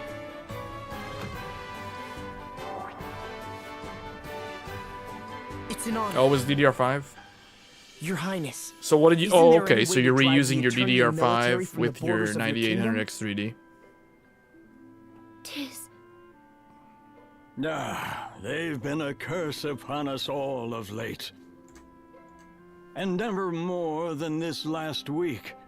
They're in a lather over this search for the Wind Vestal. I've no clue what has them so desperate, but they've begun making bold threats. They've berthed their ships at the lake southwest of us with cannons trained on the city. I fear our own ships cannot fly as long as they've our people at gunpoint. It galls me, but there's little I can do.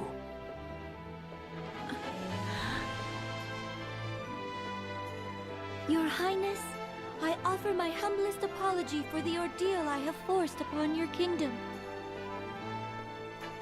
I am Agnes Oblige, the Vestal of Wind. You! I shall resolve the matter. I give you my word. I will cause you no further grief. Will you? Yes. 9800 I XTD agree. is like the perfect But CPU wait for a a game moment. like Monster Hunter Wild. You need worry on the matter no further, Your Highness. Farewell.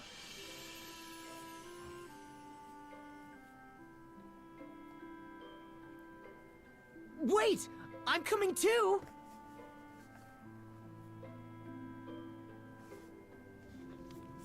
Not saying you have to play the game, I'm just saying, like, that's the best CPU for that game.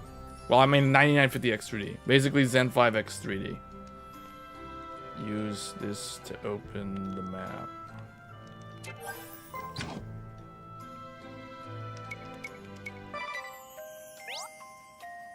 To rebuild Norin, you can give building orders from this screen.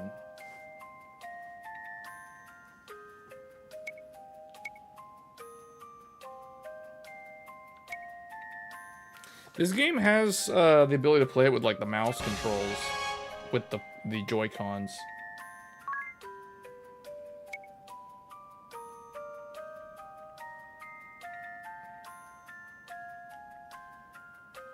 Tangled Woods. What is this? Oh, I'm sending villagers? Is that what this is about?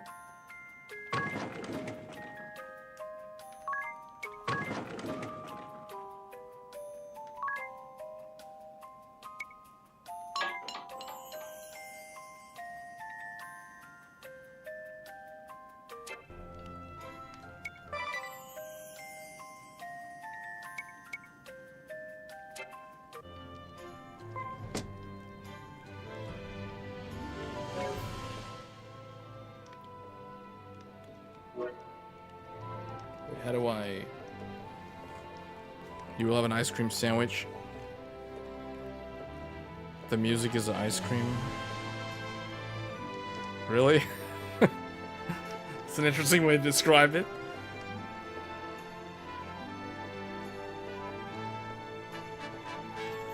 What did you mean you'd resolve the matter? Don't tell me you're thinking of storming the Atelier camp in the Southwest Lake alone. Don't be ridiculous. I'm well aware that I'm no match for an airship. But it sounds like they have this city locked down. As long as these people are held hostage, I have no choice. They didn't seem the types to talk this out. Wait, you wouldn't, you can't.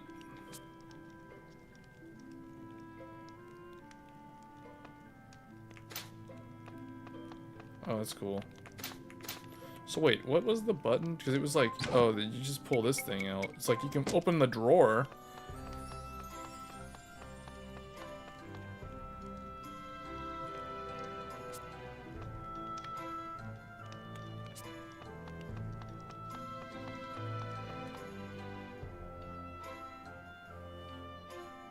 Agnes! You find it weird in I have a Beam plan. NG that the 9700X beats Get 14700K Then when I they'll have take it you in a aboard their scenario airship. with 55 That's cars. your ticket across the sea. It's true that I no don't ships know. can sail upon the ocean. Maybe now because, that it's you know magic. why? I don't know if it's because of the E-cores. Maybe those E-cores are running a lot of the Agnes, they'll kill threads, you. the game threads on the E-cores, and it's I'll slowing not it ask down. you again. Leave us. You are too eager to meddle in the affairs of others. Farewell. Agnes, wait! That road leads to the graveyard. It's a dead end.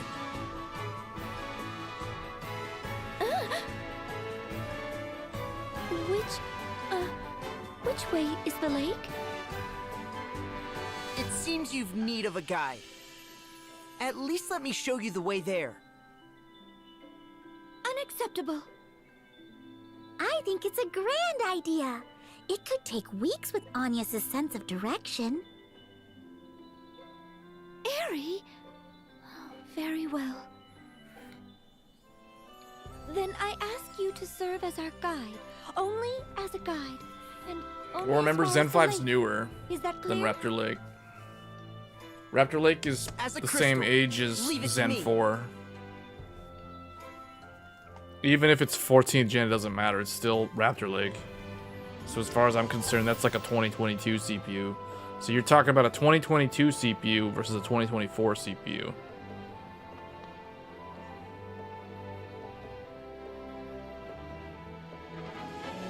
The palace? Oh yeah, I know where the palace is.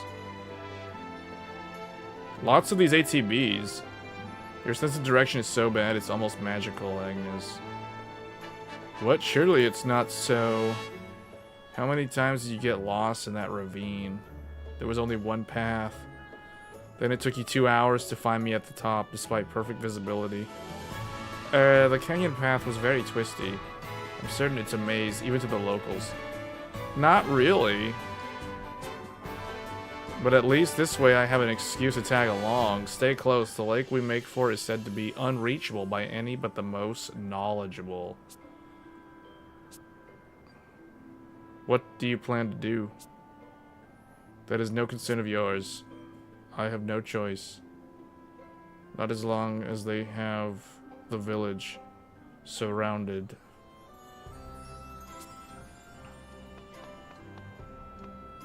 Let me see, do we need to upgrade the weapons? Let me see. How does this improve? It improves the attack by 1? Does that really matter? Until I get jobs, like...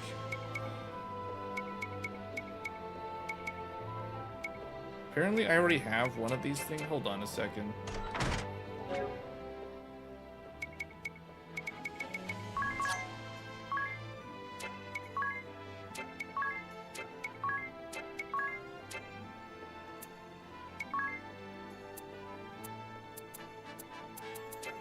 Oh, it was the things that they were wearing. They don't show, like, what's already equipped.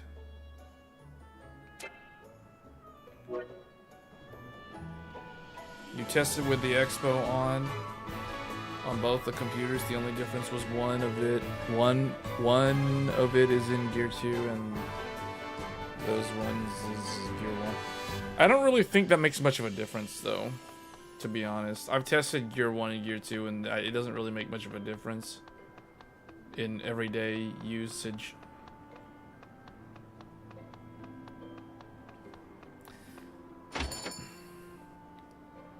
Yeah, I need to figure out... I can't use any of this stuff until I need them to get, like, their first jobs.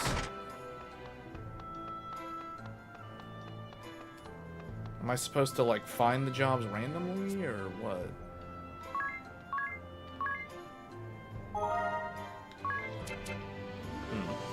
Alright, we've spent quite a bit of time playing this. I think we're gonna switch to Mario Kart now.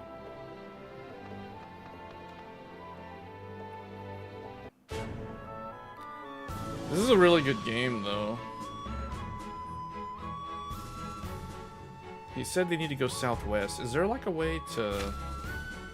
Oh, there's the crater up there. And you can save on the world map.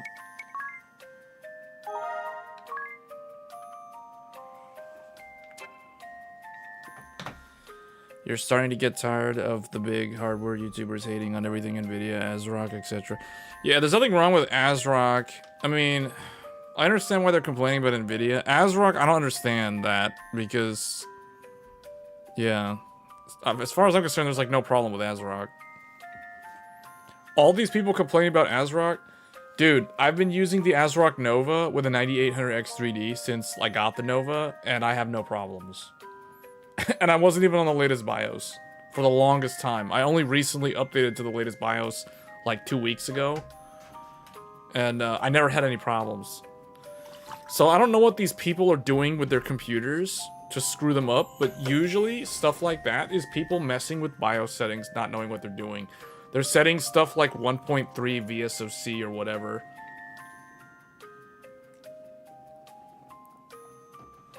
The average Joe who doesn't even turn on Expo will probably never experience any of these issues.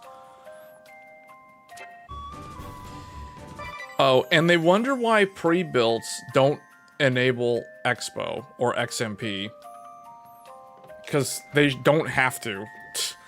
And they probably shouldn't, because it's better for the user to just be running on like default JDEC, to be honest. It's more reliable. They don't have to worry about weird potential instability just because the voltage is set too low, which is usually what it is. Alright, I'm going to take a quick break, And then when we come back, we're gonna look at probably Mario Kart World again. Or I'll just keep playing this.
Okay. Let's go to the title here. And let's play some Mario Kart.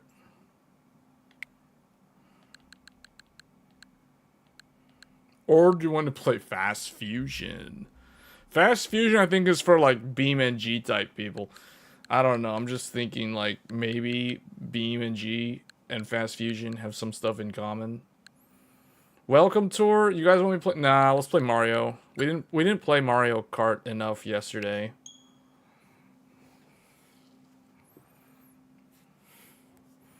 Beam and G. Oh man. Oh, by the way, these games, all these games are running off of that GameStop Memory Express card because I moved all of them. The only games that I kept on the built-in storage were the Nintendo classics. So like NES, SNES, N64, and GameCube. So what do I need to do to unlock all that stuff? Oh wait, I unlocked Daisy? Is Daisy good? Like, do they have any... They don't have any abilities, right? Like, because I think it would be kind of broken if certain characters had special abilities. This would be Piranha Plant. Piranha Plant. This is the new one that I unlocked. Is it good? What's this 1-up fuel? Piranha Plant, and let's get the... What is this? This is like a classic 19... This is like a 1960s, Yeah, this is like a 1960s Cadillac or something. Like, what in the world? Oh, can we edit, like, the cars? Is it possible to, like, color the cars?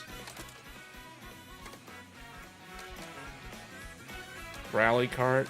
Last time I used the truck and it was pretty good. I'm just gonna use the truck. So I got a gold on the flower cup yesterday. We'll just go in order.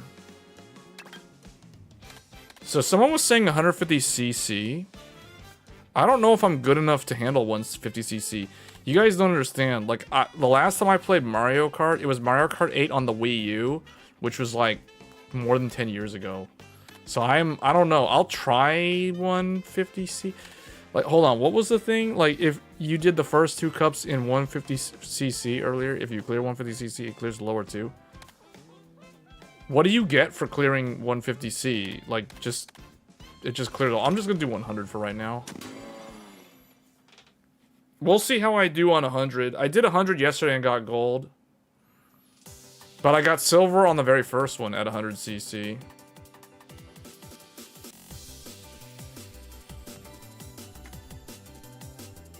This game is legit good.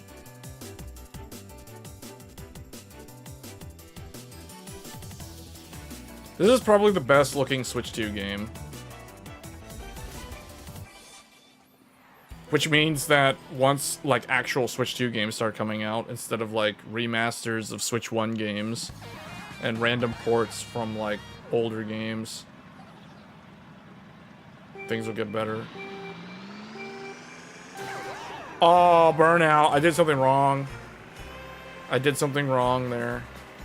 I guess I held it down too long, or I did it too early.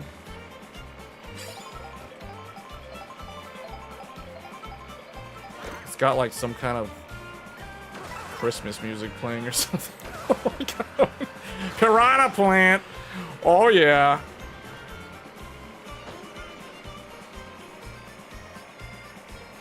Moo Moo Meadows is off track. I am about to off-road, even though I got the truck.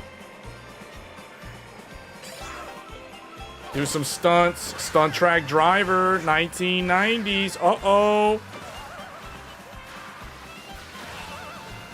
What does this do? Oh, yeah. Oh, yes. Piranha. The piranha's head gets in the way. I didn't see that the banana peel because the piranha's head was blocking my view. I think we're not going to play as this guy next time. Or the red shell's canceled out. This is like Beam, only it's like if Beam was an anime. This is like anime Beam.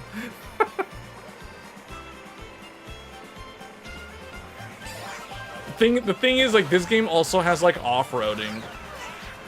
Bomb! Oh, Sonic the Hedgehog. That ain't Falco. Get that out of my face. F-Zero, where are you? There's only one guy in front of me. Who is that? Is that Shy Guy? What the heck? He just went off track. Shy Guy just like flew off into the audience.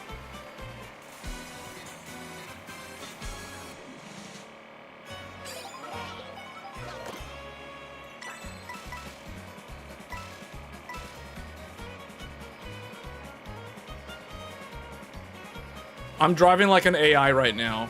I'm not doing the power sliding. Oh no, see, that's what happens when you don't. Okay, how do you do the. Okay, I got a power slide. Yes, yes, yes, yes. Get her out of my way. Thank you.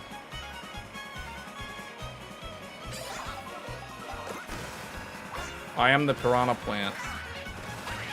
Oh no. Oh no, no, no, no. Come on. Piranha.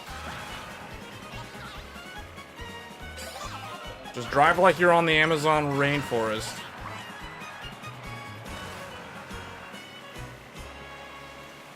There's pedestrians in the road. Oh yeah, so good. So good. For the starter boost, the timing seems to be a press and hold as soon as 2 starts to fade. Okay, I was pressing it as soon as it shows up. Take some luck, you can dominate the whole race, but if you get hit in the final lap, you're probably gonna lose. This is like Beam, because instead of being at the track, you like drive to the place. Isn't that right? You're supposed to drive from one location to the other. Yeah, see, they're like driving. They're literally driving.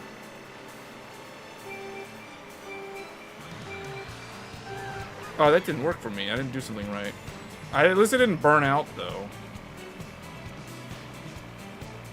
Man, this music, this is like some Persona-style music going on here.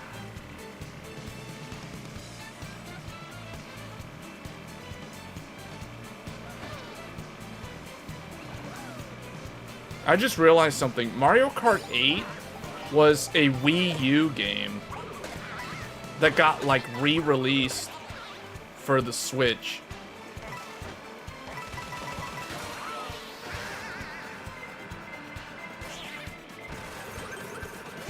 Do some stunt track driver stuff. Hot Wheels stunt track driver. 1990s. Get these coins. Because Donkey Kong said to get them.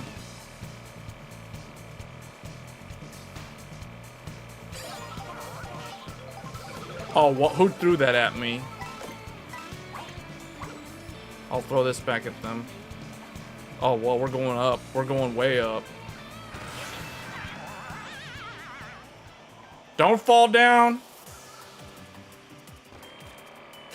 Get a two-step. Two-step and walk it out. Here we go. This is it. Left side. Step this way. Now step that way. Here we go. Yeah, this is what happens when you're in the zone. This is called being in the zone. Not the end zone, just in the zone. Alright, here we go. I'm going up on the yellow. Follow the yellow brick road. Yes, the yellow brick road. Fantastic. Oh, this game is so good. Yes. Oh, yes. Wonderful. Perfecto. Excelente. Oh man, this game is so amazing. This is like the must-have Switch 2 launch game. It looks so good on the OLED. The colors, everything, the color saturation. Oh man, it makes Beam and G look like last gen. Wow. Incredible. Mortal Kombat, flawless victory. Remember the Micro Machines guys with the mustache? Who? From which game was that? Oh, they're talking about, I'm thinking of Stunt Track Driver though. Hot Wheels, not Matchbox. Oh, Micro Machines. Wait, Micro Machines, you mean like the commercial? Micro Machines commercials in the 90s? Is that what you're talking about? I think I know what you're talking about. That's why I didn't get it for the Switch. Wait, what?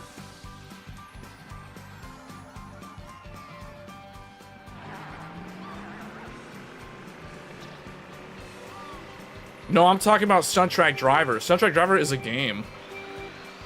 Go-oh. Stunt Track Driver is a PC game from the late 90s.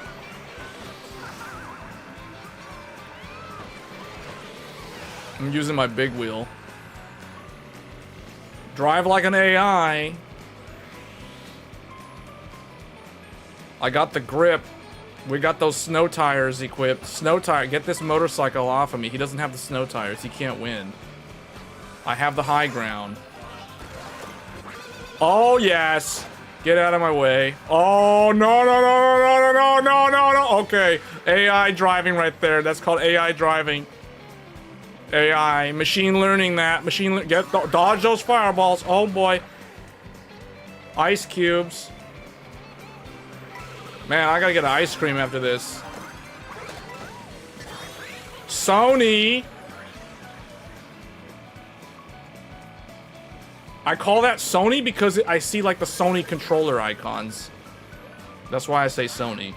Oh, coins. Yes, Sonic the Hedgehog, please. No, get off of me. Oh no, get up, get up. Give me those coins. Oh, I gotta get away from that guy. He's got the banana. What is that, long neck? What is that thing? It's like some kind of long neck bird right there. Was that a flamingo? There's a footballer right there.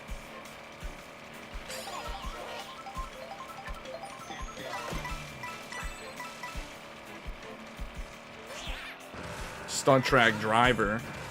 Oh yeah. Fly like an eagle or crash like a fish.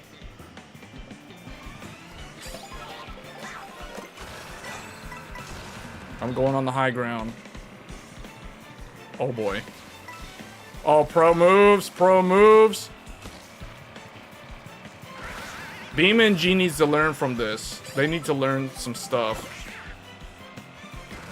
Oh man. Go. Left path. Candy Crush. Solitaire. Falco. Oh man, ice cream. I'm hungry. Glucose. I ain't type 2. Oh man, this is so good. Wow, this game is so good. Oh man. Now that's what I'm talking about. Now that is what I'm talking about.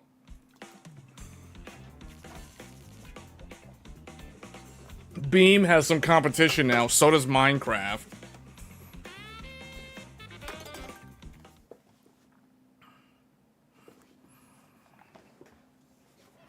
You didn't get Mario Kart 8 for the Switch because you played it on the friend's house Wii U. Yeah, I've got Mario Kart 8 on the Wii U. That was the last Mario game that I played. Remember, my first Nintendo console was the Wii U. Go, go, go, go, go. I didn't get it, so I like hard right and like clobber all these other smaller vehicles.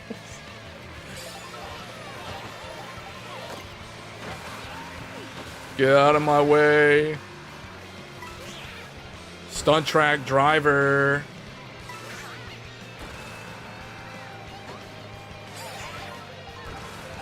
Going left path.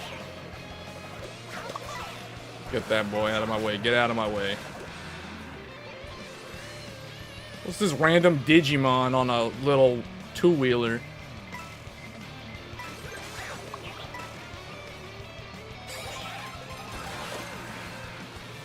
Koopa. Oh, we're on water. We're literally on water. We're like surfing. Is this salt water? Man, I've never seen that power up before. That hammer looks like it's new.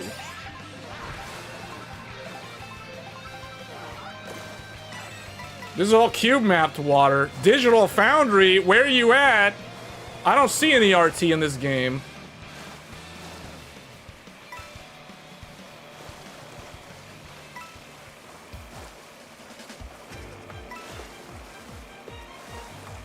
Okay, I'm going on the high ground. Yeah.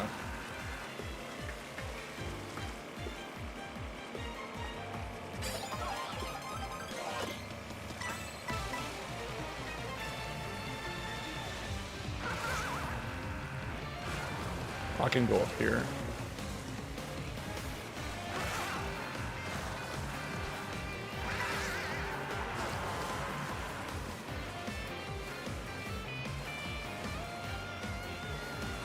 This is like a huge water level, and this game is maintaining a solid 60 FPS the whole time.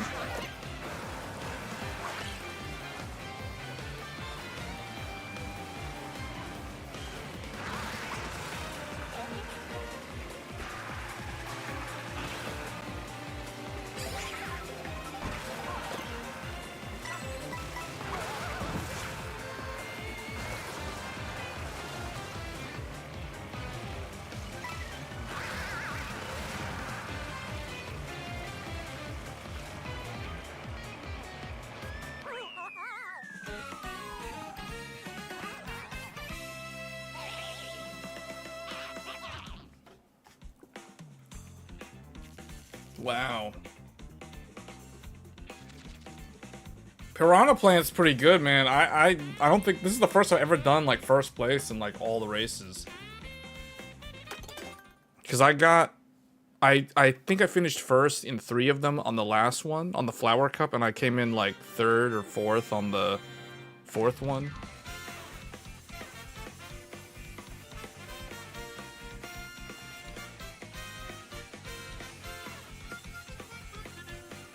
Coin coffer, that's the thing. So I was like, what? Who is that guy? Like, I don't even know who that is. I was like, who's this rando? It's like this rando green dude on a motorcycle. It ain't even a motorcycle. It's like he's like on a moped. Or like some scooter with like a motor at the back. Like, what is this? So wait, whoever comes in like second or first is, if you don't come in first, like does the computer, the AI, or whoever finishes first is the character you unlock? So Rosalina was what, second? No, she was third.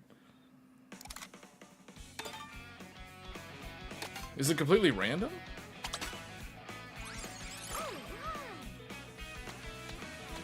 I don't even know who these... Okay. I know... Okay, from the Mario games... Because I didn't play a lot of Mario games. Obviously, I know Mario, Luigi, Peach, Daisy, Yoshi, Toad, Koopa, Bowser, Wario, Waluigi. I don't know who Rosalina is. I think I've seen her in like Mario Kart 8. I don't know what game she's from. I know she's from one of the Mario games. And Pauline, I have no idea like what Mario games these characters were introduced in. And then same deal with the I recognize Baby Mario and Luigi from like the older Mario Kart games. I don't know what game that they originated from. Whoever's second place is the one you unlock if you didn't have them. Like Stingby. These are just like some hilarious characters. Wait, what is this guy? Monty Mole. Yeah, we're going as him. That guy's definitely like a must. Oh yeah, Bowser Bruiser. Yeah, man. This guy went to the dealer. This dude is like a department manager at the dealership. What is this guy's name? Monty Mole. Yeah, this dude definitely works at a car dealership. You can tell by looking at him.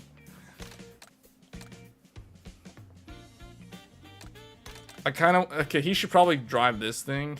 Just because. Yeah, just...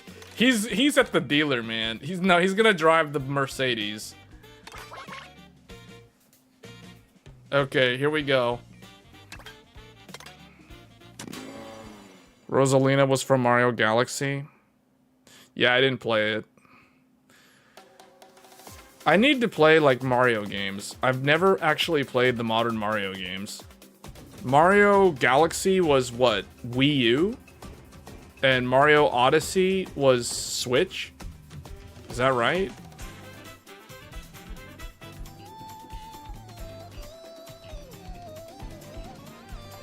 This game also has like a mode where you're just like driving around. I need to test that mode out. You played 64 in Sunshine? Sunshine was GameCube.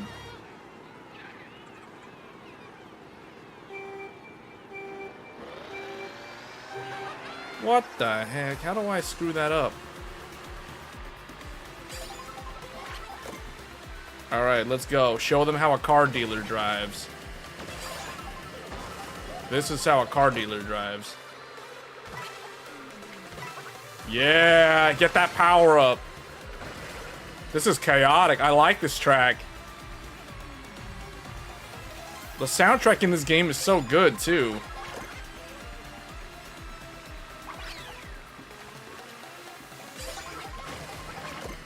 This is probably the best Mario Kart soundtrack I've ever heard.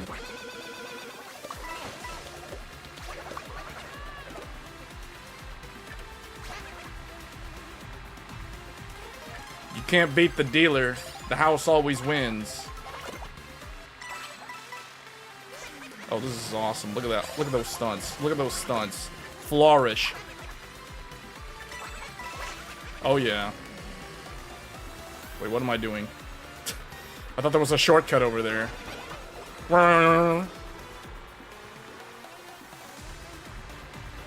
Man, this song, something about this song is good.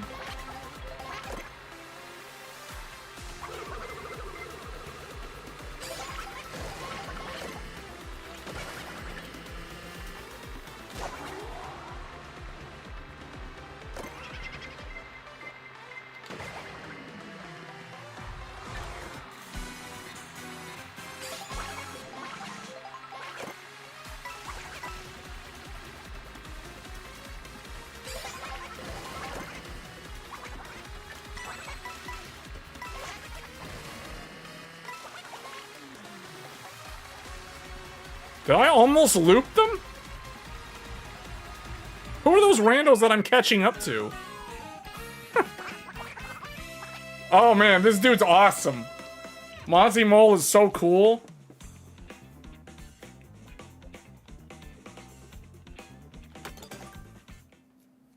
You hated the Wiimote. I could never get into the Nintendo Switch because of the Wiimote. I have, so the Wii U. The Wii U also has like a Wiimote.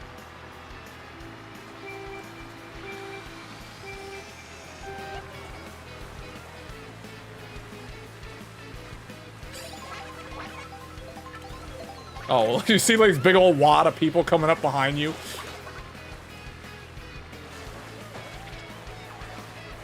Everyone's going faster than me. What's going on? I don't have any power-ups. I'll take those coins.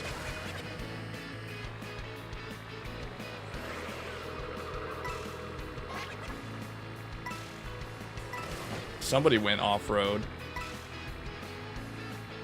Mario literally drove like right through the...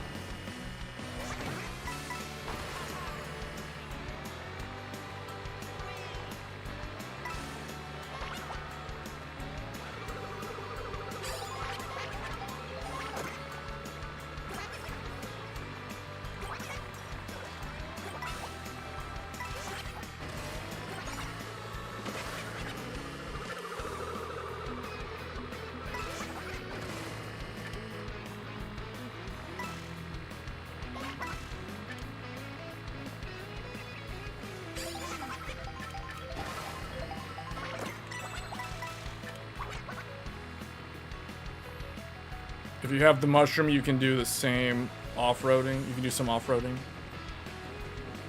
Yeah. Oh no, oh no. No, no, no, no, no, no. No, no, no, no, no. Man, this makes me want to play like old school Lego Racers. The first Lego Racers was one of the best kart arcade racing games of like the early 2000s. If you don't know about it, look it up. It's a classic, man.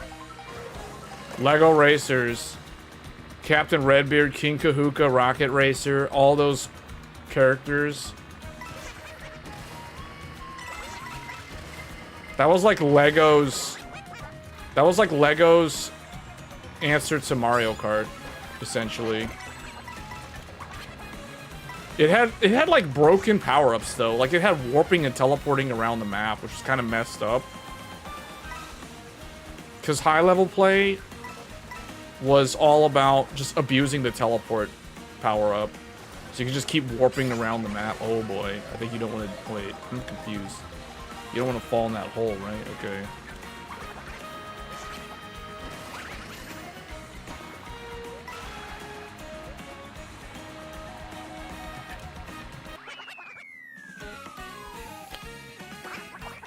There was a secret area you had to be...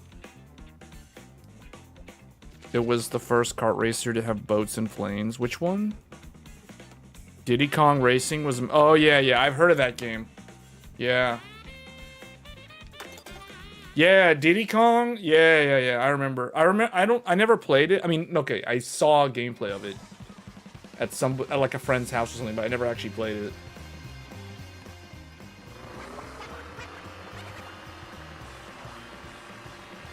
Mm-hmm. No, that didn't work. I'm gonna have to look up how to do that. Because I'm looking at the 2 and the 2 goes away and I'm start doing it, it still doesn't activate. Oh boy.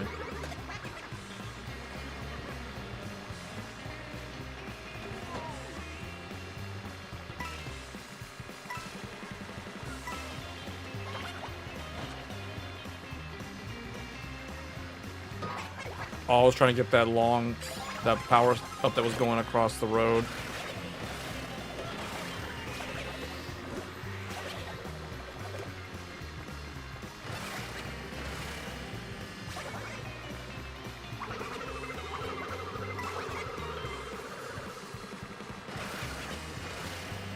GTA style driving right here. Is it worth going on this? No.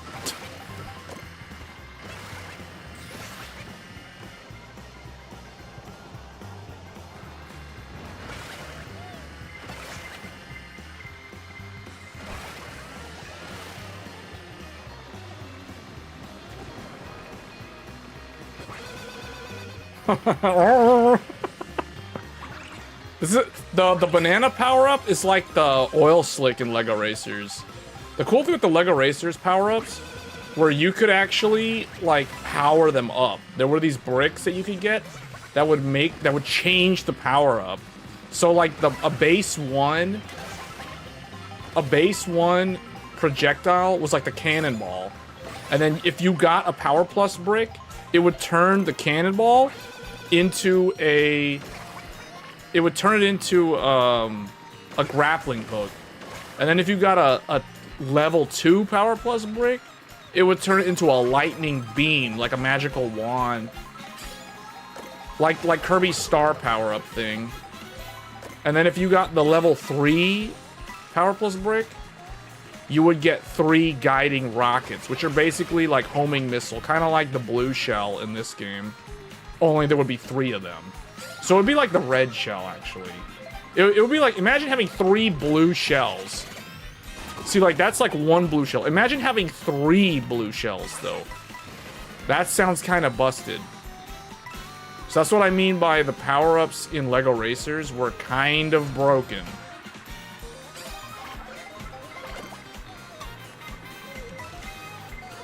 Oh boy.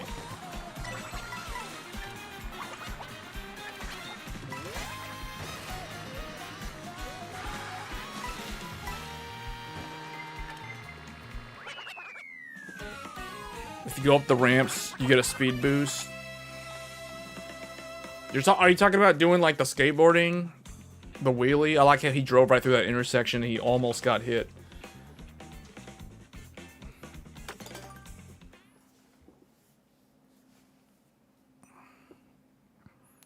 If you're in first, you basically only get coins.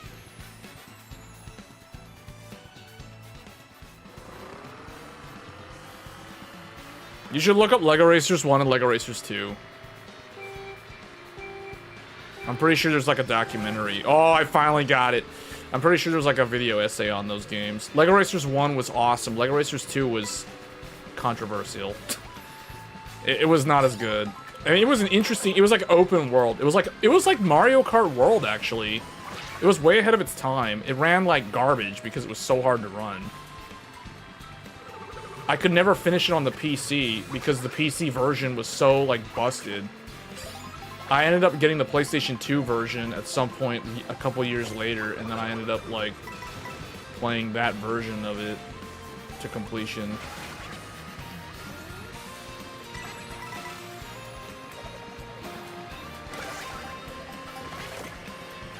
What does this do? Oh, it's a speed up.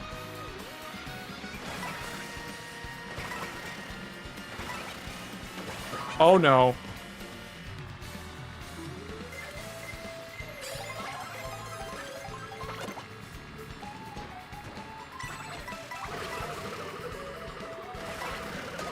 Oh wait, I'm in first. Did I get hit by my own green shell?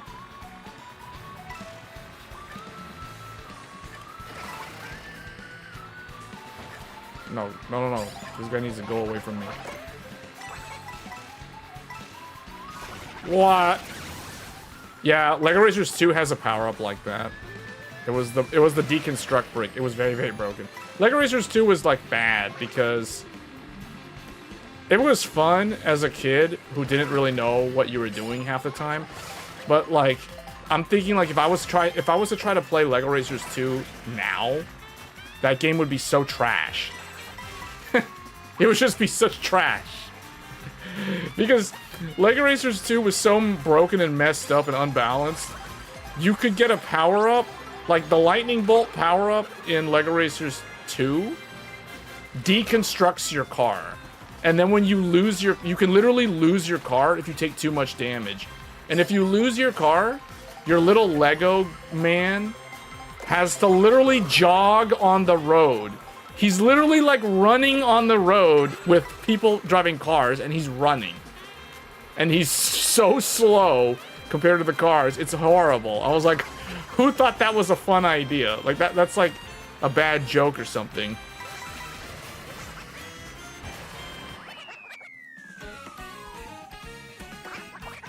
You hit yourself with a green shell earlier. First to fourth, yeah, that's a feels bad. You recently got ASRock X570S Riptide and planning to install Thunderbolt 4 card, but ASRock Thunderbolt 4 card not available right now. So anyway, I think if you get the Gigabyte one, the Gigabyte one might work, but I'm not 100% sure if it will, because ASRock and Gigabyte use the exact same connectors for Thunderbolt 4. So whatever you do, do not get the Asus Thunderbolt card. The Asus Thunderbolt card will definitely not work because they use a proprietary connector. ASRock and Gigabyte have the same 5-pin Thunderbolt connector. And I don't know what MSI uses. I think MSI has their own proprietary thing.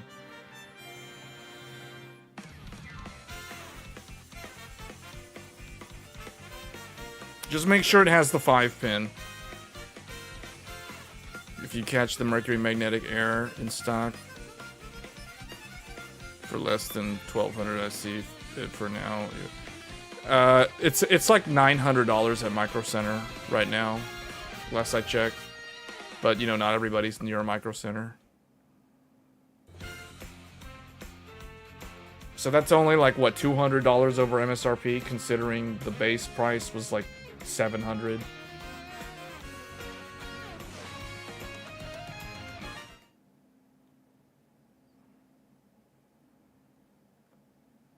Oh well.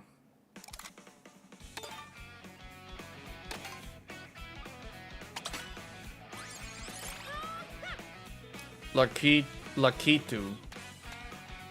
I like how they're all doing like dance moves. They've got their dance moves. What is this guy? Who's this rando? Nabbit?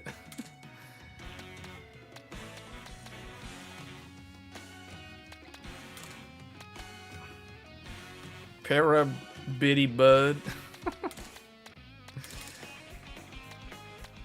Oh man, we're King Boo. I want to unlock King Boo. I want to play as Boo. Goomba. Dry Bones was the one that I got the first gold medal on. He was using Dry Bones.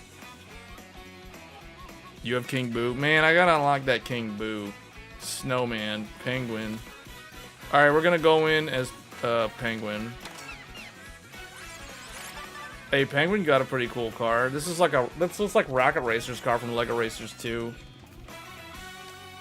I wish you could color the cars though. Like change the colors on them. I'll use this car actually.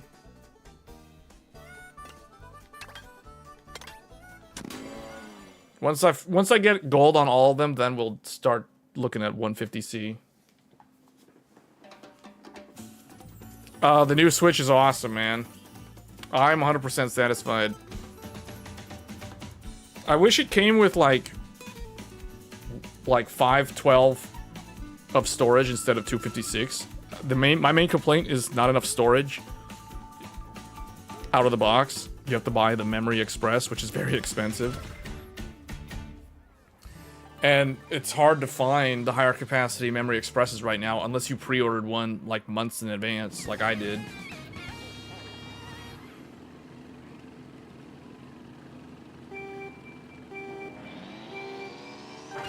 I got it. Penguin knows what's going on. He knows how to drive. He can drive better than the dealers.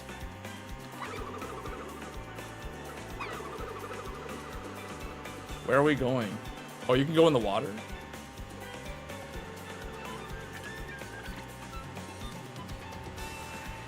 I'm taking the double. Summon Cerberus to double and triple your party. Oh no, get away from me. Oh no, no, no, no, no, no, missile, no! Bruh.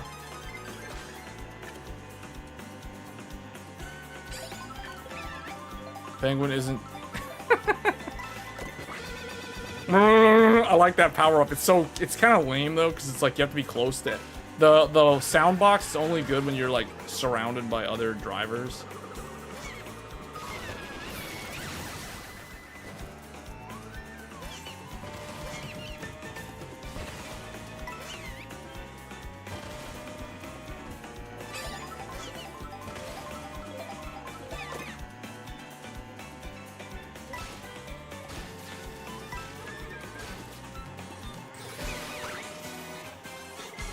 Got boo.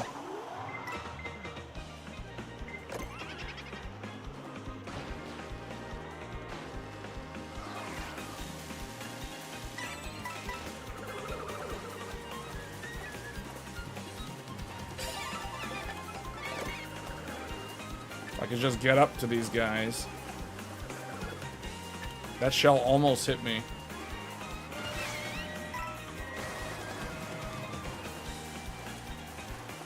They're hugging the wall like it's Ninja Gaiden 2 in the city of water. Whoa, whoa, whoa, whoa, whoa. Get out of my way. Bombs. Yeah. Oh, I hit myself with my own bomb. Actually, it hit someone else, but I was in collateral. That was my green shell. I almost got hit by my own green shell.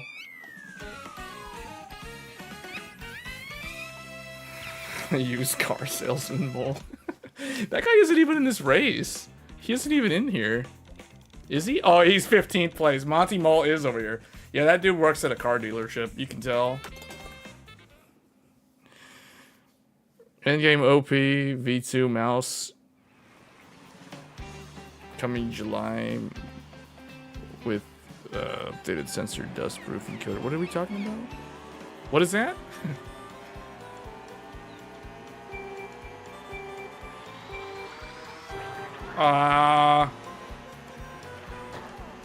Wait, there's a dolphin? What the? There's a dolphin?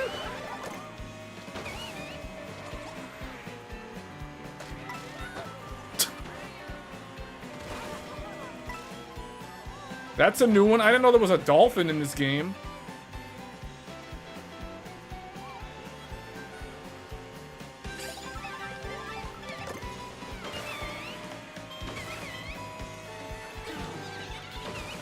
Did Boo just steal one of my things? He stole one of my mushrooms.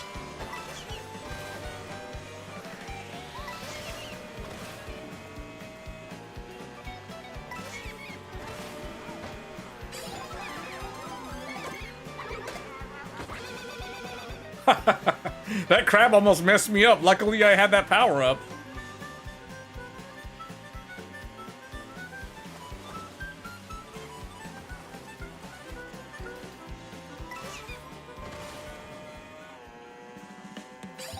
This car sounds like it's from like Stunt Track Driver.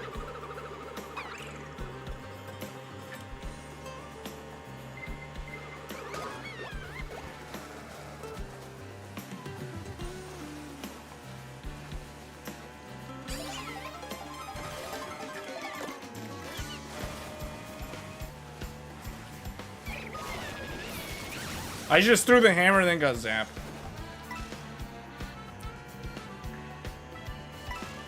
Oh, you can drive on the wall. That's cool.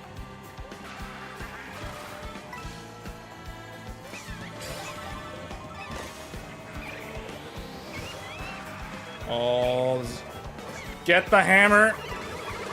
Get out of my way.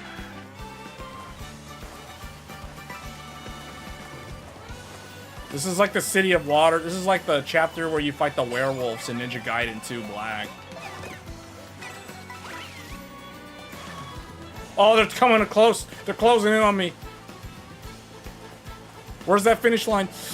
Oh, it's gonna be close. No, no, no. Go away. Go away. There's a green shot. Go away. Oh, yes. Oh, man. That was close. I was so scared.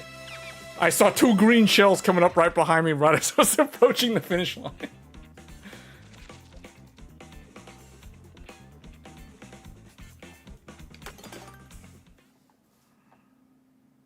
That's what I mean by when I say Venice. The City of Water. The City of Water. Venice. It's in Ninja Gaiden 2. Earlier this year, back in January, we were there.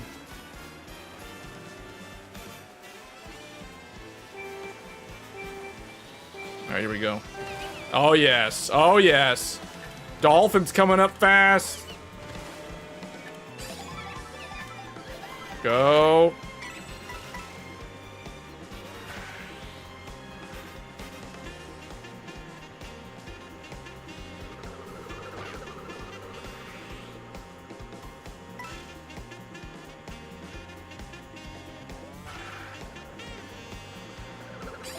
Ooh, that was close.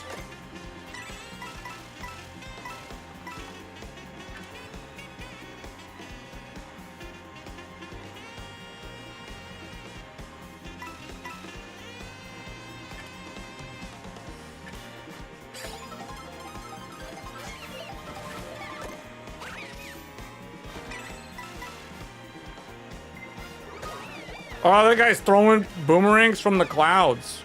Cloud computing. Oh, I see some magic stuff over here. How do you get up there? Oh, you gotta fly up there?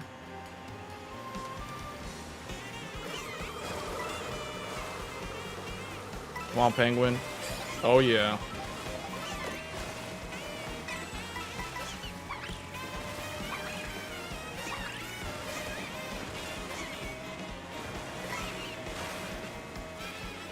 Do those stunts. Man, what is that? That's the dude from The Little Mermaid. What's he doing? Krusty Krab.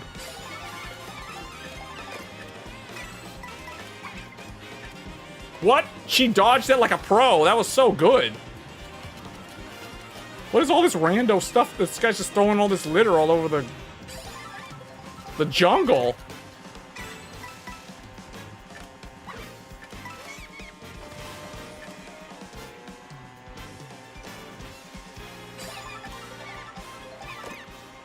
This reminds me of BeamNG. Oh, do you see that? I pushed that boomerang back. I deflected that boomerang with the green shell. Should I go here or not?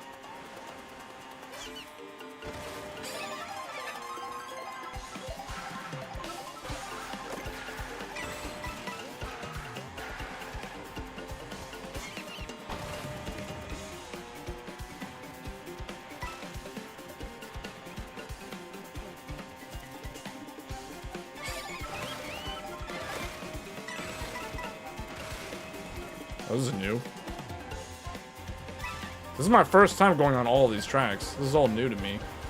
This is fun, man. Playing these type of games, it's like playing Dark Souls. The first playthrough, the first experience on these new tracks is the best experience. When you have no idea what's going on.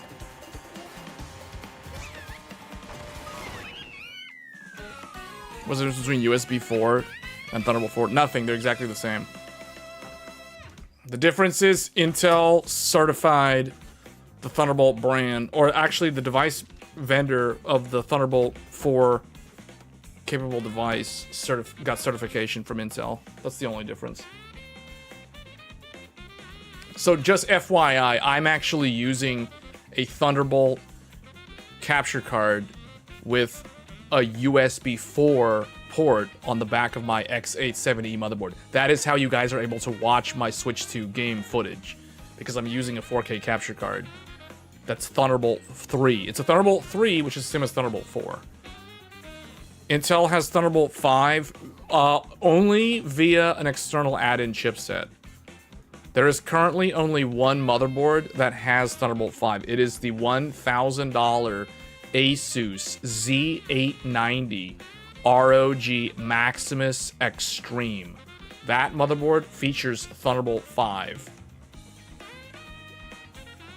So also, if you want Thunderbolt 5, you have to be on Intel Arrow Lake. Z890 is the only platform currently that supports Thunderbolt 5 for desktop.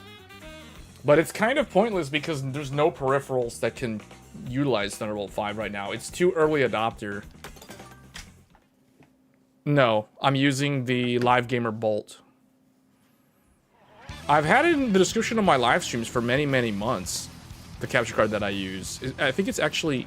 Yeah, it's in the description of this video, guys. If you want to see the capture card that I'm using, check the description of the video. It's a Thunderbolt 3 capture card from AverMedia, the Taiwanese company. It's the best brand capture card there is. Far better than Elgato. Way better than Elgato. The quality is way better. That's why the stream looks this good. It supports HDR as well. And it's full USB 4 Thunderbolt 4 compatible. It requires USB 4 or Thunderbolt 3/Thunderbolt 4 though.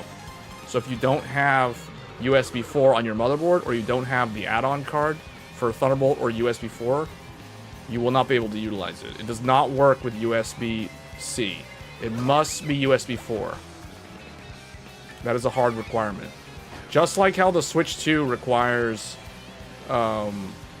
Memory Express. You cannot use a regular micro SD with the Switch 2. Oh, did I just hit myself? Oh, that's not good. We're not doing good here. I can still fix this.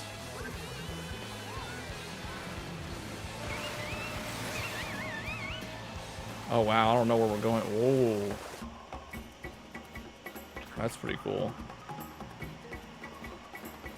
Alright, coming in for landing. Here we go. Oh, this is the last okay, we gotta jump.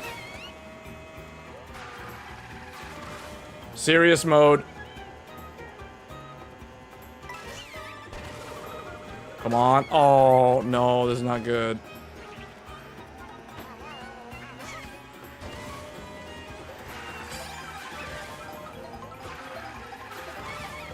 This is gonna be close.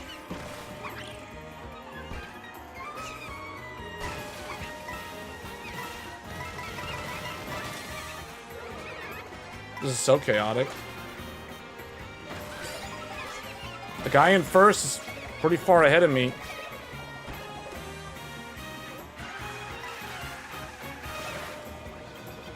This is gonna be tough.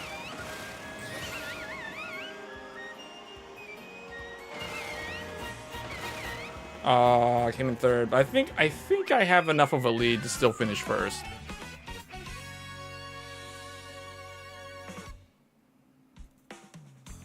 Oh, you know what? Yeah, I should fix that actually. Yeah. Okay, that's probably better. Yeah, I still had enough of a lead.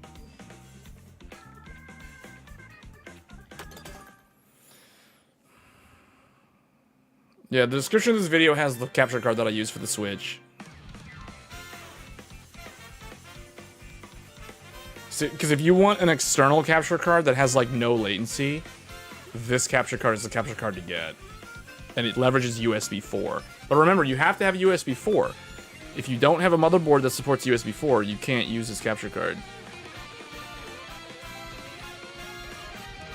So like the X670E Ace from MSI, for example, that does not have USB 4, so that cannot use this capture card.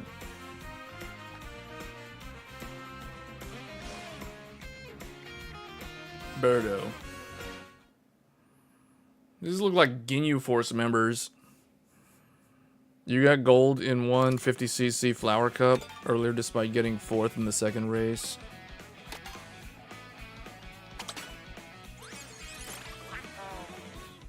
Birdo. I kind of want to play as this guy. Or Cow. Or Snowman. Man, I'm never going to look at Monty Mole as anything but a car salesman now. This dude is straight up a dealer car salesman.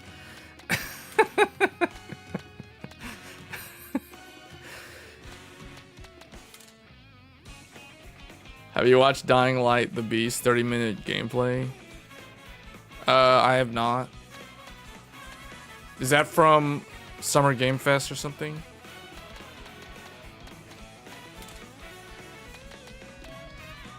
Here, let's be shy. Let's be Navid. Oh, that's the dolphin vehicle.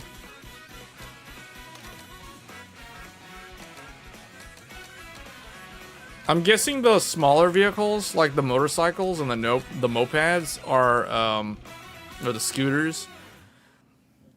I bet these have faster acceleration, but slower top speed, so it's like harder for them to catch up.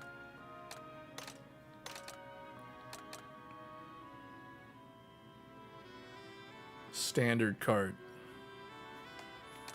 I think he's probably gonna drive the Mercedes or whatever this thing. This is like the Speed Racer thing. He's gonna drive that Speed Racer.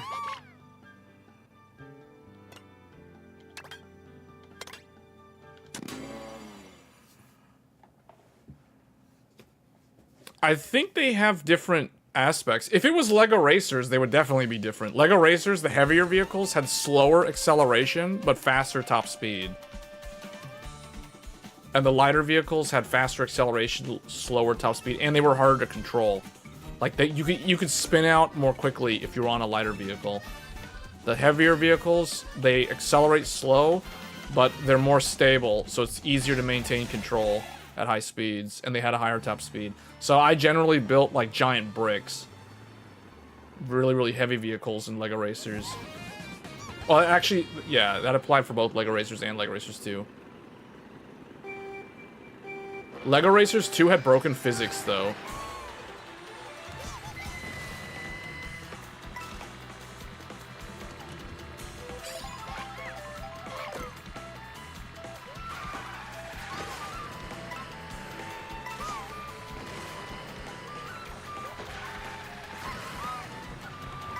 I can tell the tracks are getting more complicated. I'm noticing I'm having to power slide more on these turns.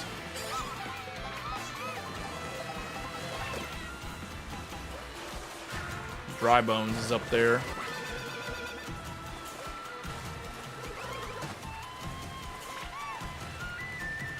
Somebody ran up behind me and like ran into that my banana that I had behind me.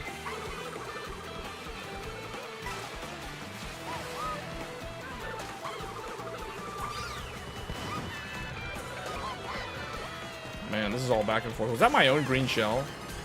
I threw like 2 green shells out there.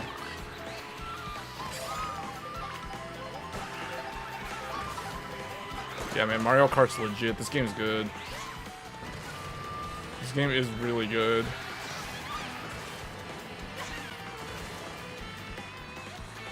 Last weekend, it was what, all Night Rain? Now it's all like Switch 2. I'm so glad I finished Night Rain, like, perfectly on time. I didn't get stuck on, like, boss fights like others. Because if I hadn't finished Night Rain, I would be like, I'd have the desire to play that game right now.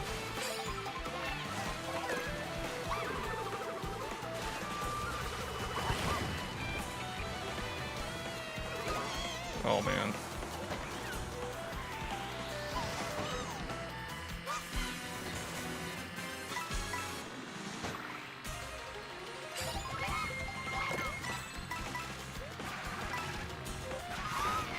Oh, man. Uh-oh. Boo's coming up behind me. Ridge Racer. Blue Shell's gonna screw everything up.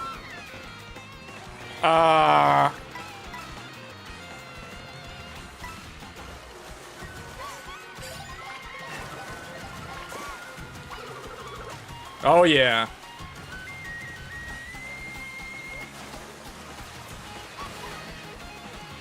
I gotta hold these shells.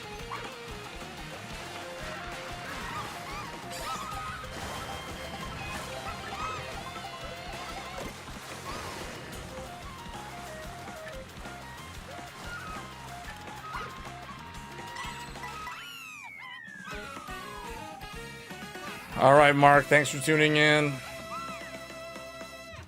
Have a good night.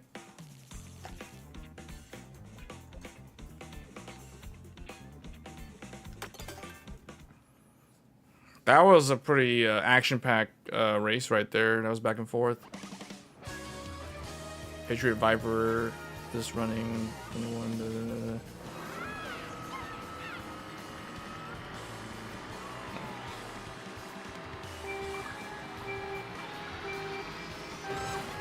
Oh, yeah.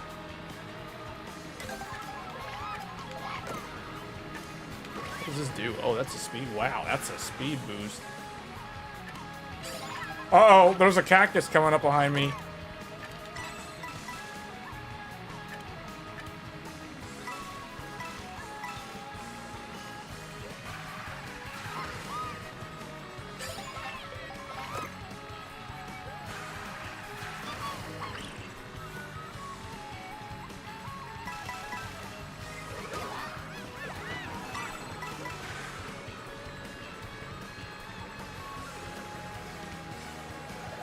Whoa. Man.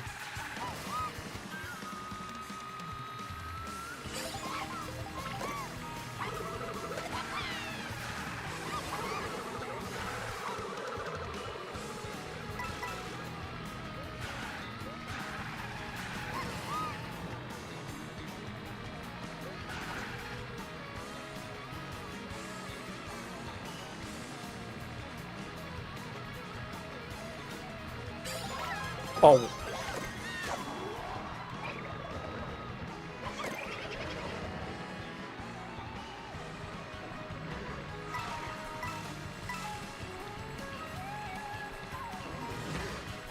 Who was that? Yoshi? No, that's not Yoshi. Is that a Yoshi?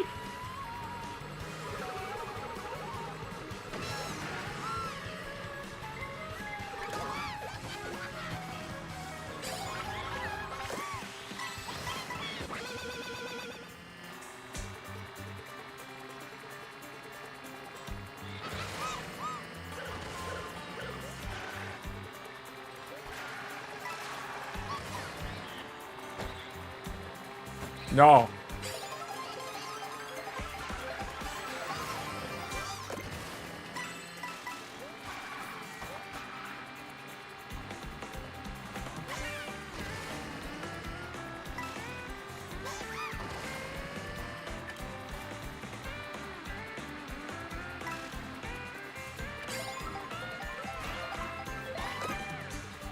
Took the upper path.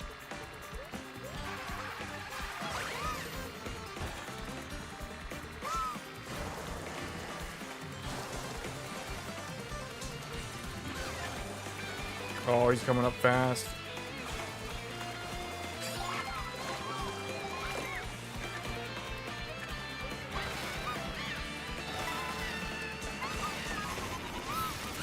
Oh, I lost my power up? If you get hit by that, you lose your power up?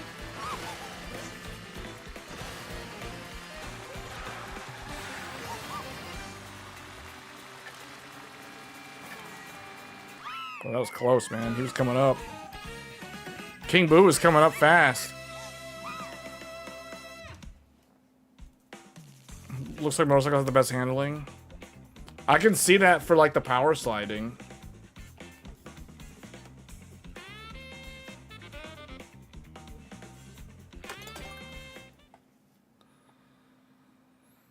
Your PC is not 5900X, Patriot Viper. 4400 is like really high speed DDR4. That's like way too high speed. So 3600 and 3200 sound more normal.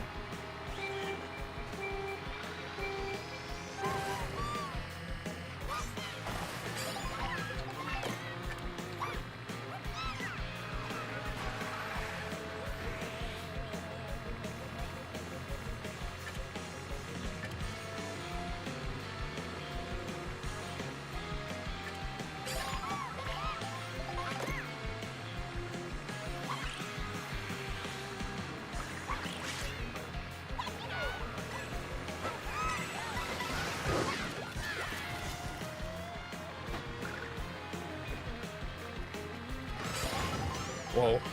Whoa, that was close. So many bombs.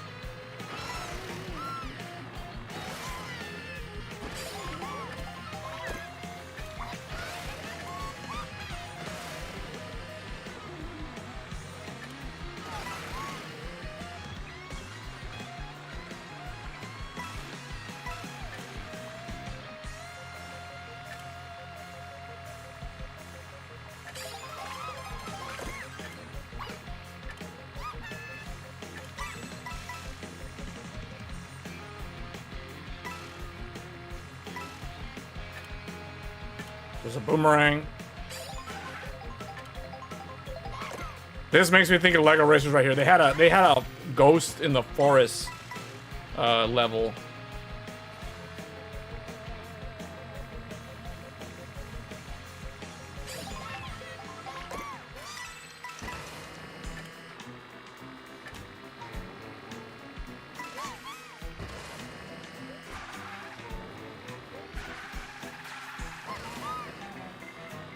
Oh no, oh no. Daisy's or Koopa's coming up fast. This is the final lap.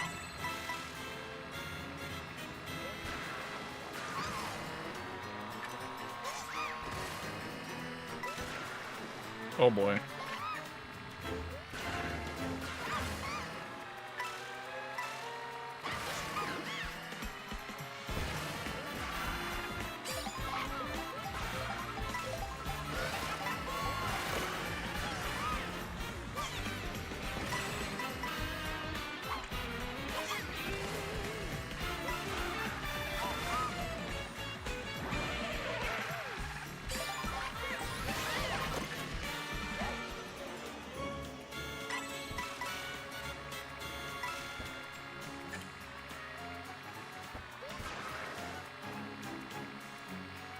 I was pretty far ahead of everybody on that one.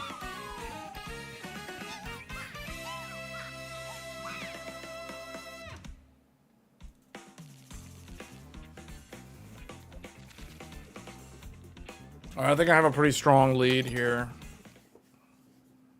Going into the last one. Dry bones, burnout.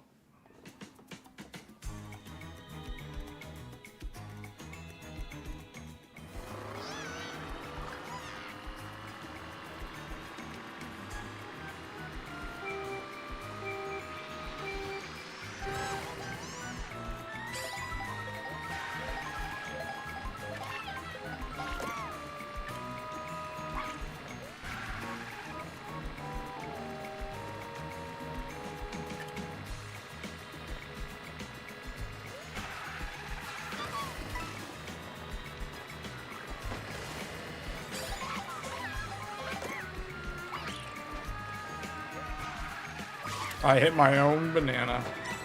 Wow. Whoa, hammer time. Oh.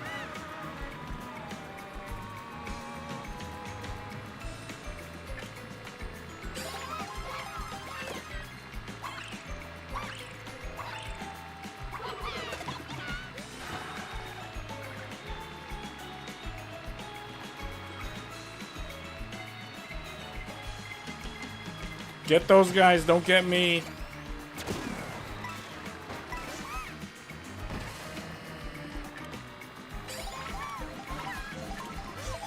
I took advantage of that. Oh boy. Oh, I flew in between them. Alright, let's take the left path.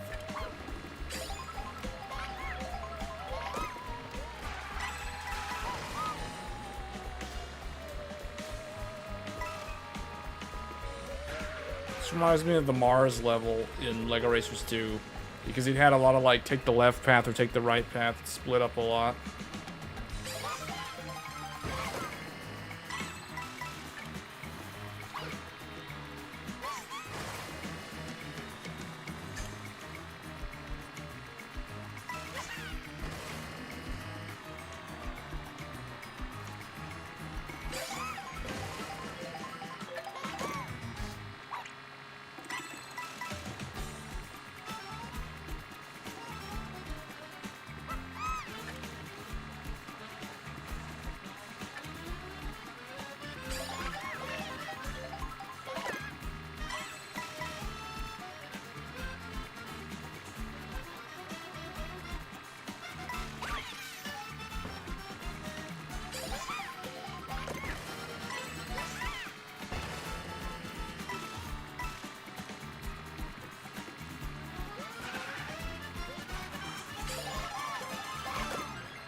Oh, what?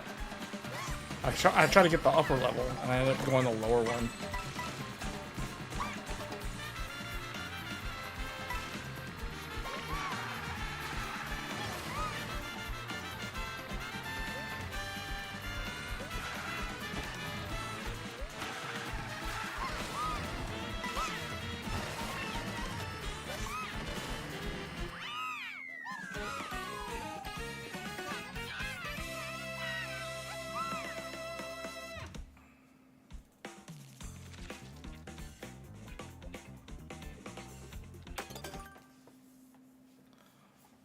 All right. I think there's only one more Grand Prix circuit.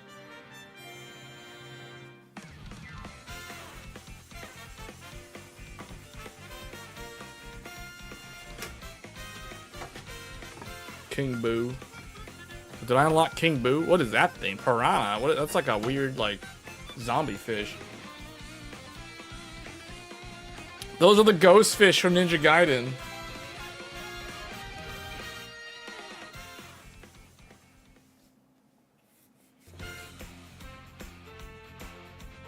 Oh, did I get Fishbone then instead of King Boo? I wanted King Boo. Oh, I got King Boo. Yay. We're gonna play as him next.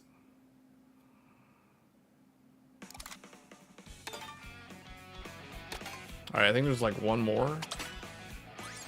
Yay, we got King Boo. And his Cloud 9. Alright, this is it, the last one.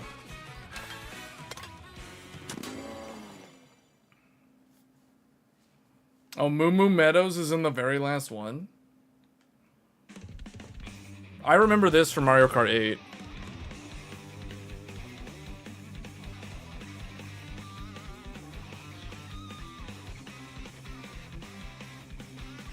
Wario's gonna be in this one. And Shy Guy. Whoa. Alright.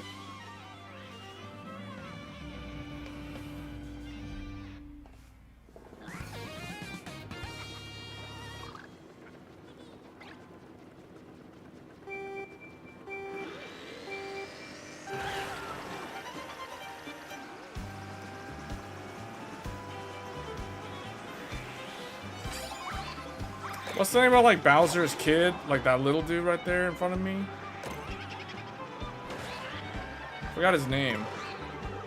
Diddy Kong is the little gorilla dude. Forget the name of the Bowser guy. Bowser Jr.? Oh, that's his name? He's just straight up Bowser Jr.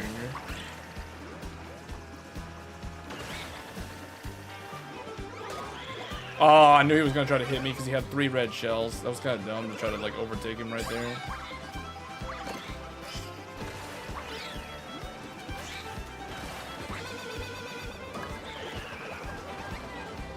That hammer power-up is pretty cool. It's not really long range, but it's pretty fun. The heck?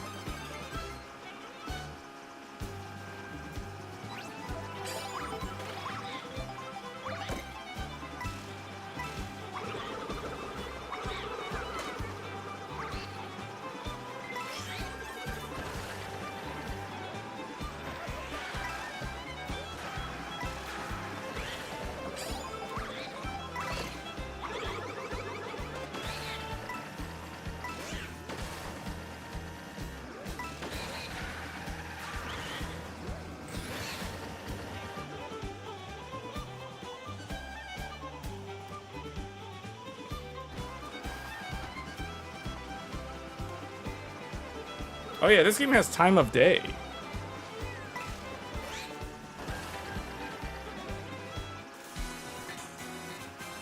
Alright, this is it. We gotta catch up to those guys.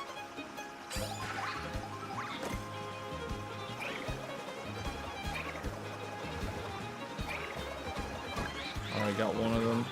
Oh, that guy retaliated. Good job.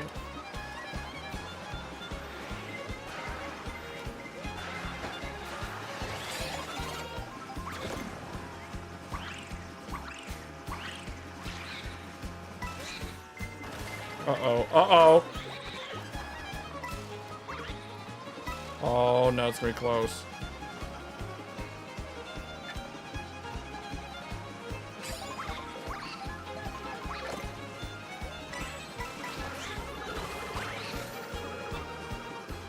Oh, it's gonna be close. That guy's coming up on me. Bowser Jr. was sneaking up on me right there. That was close. I was pretty far behind. I was like in 6th place for most of that match. Down there in like 5 through 7. King Boo ought to be huge. Well, then he would block a lot of the screen.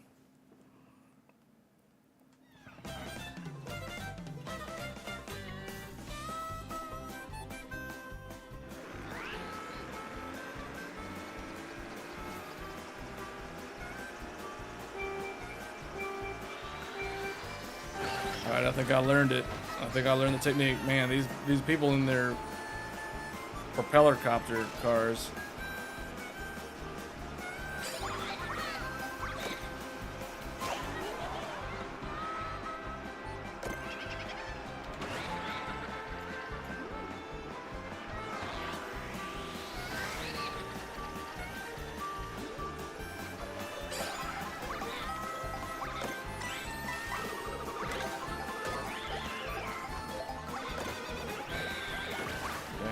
There's like so many people right there just spamming stuff on me.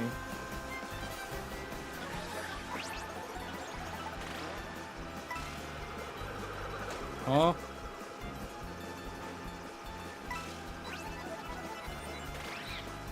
What is that power up supposed to do? That's all it does? It like transforms you into something, someone else? What?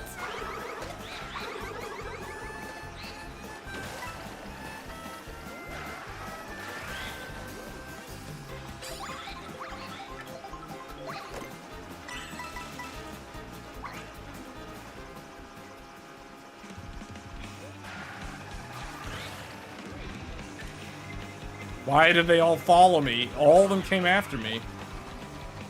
Like 60% of them went to the left. I guess they know.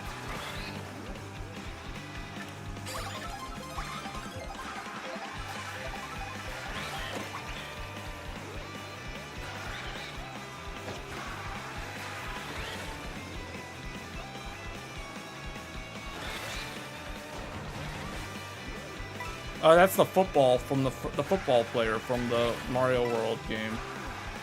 I recognized him.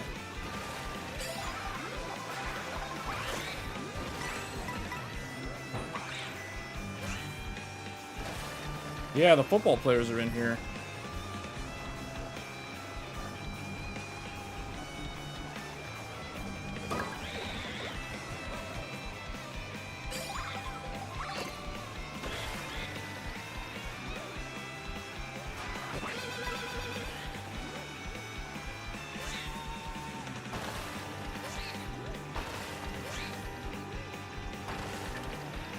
Oh man, that was a fight right there. That was a battle.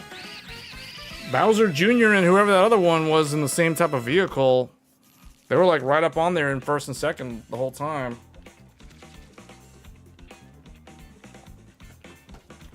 When you press the item button, when that happens, you seem to unlock new skins sometimes. Yeah, somehow I unlocked a Yoshi skin. And the very first one that I did, the very first circuit.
Oh wait, I'm going way off track.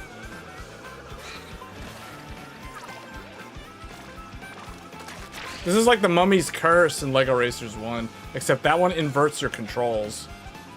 So like, turning left actually turns right, and vice versa. And if you don't touch the controls, it like tries to make you go off track. Yeah, this makes me want to play Lego Racers 1. I don't even know if that game will run on Windows 11.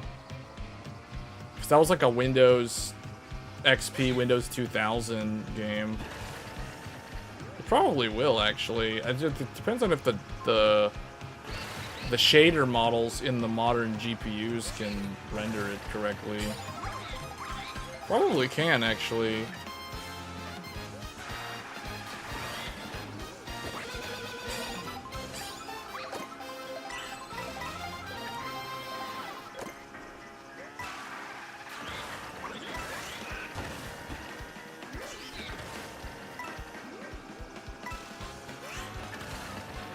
Oh, someone's coming up fast.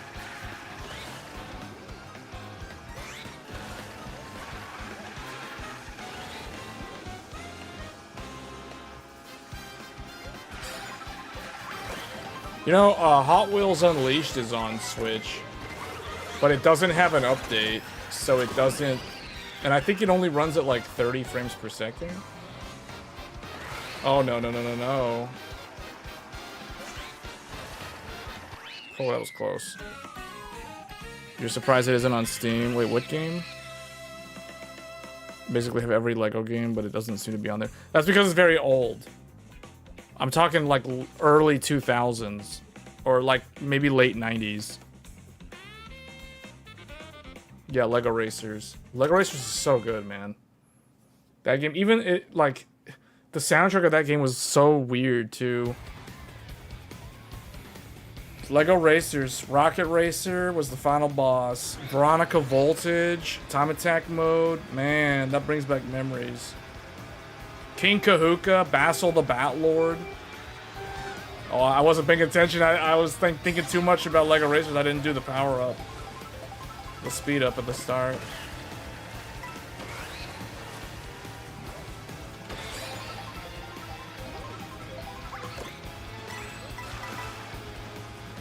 The nice thing about Lego Racers, though, your power-ups were not random.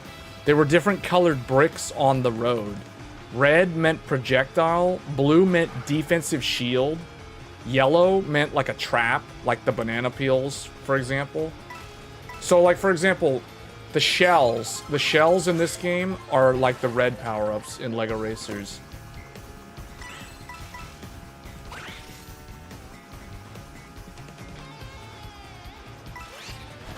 And like when you have the shields surrounding you, or like you have the shells surrounding you, circling around you in this game, that's like the blue power-up in Lego Racers.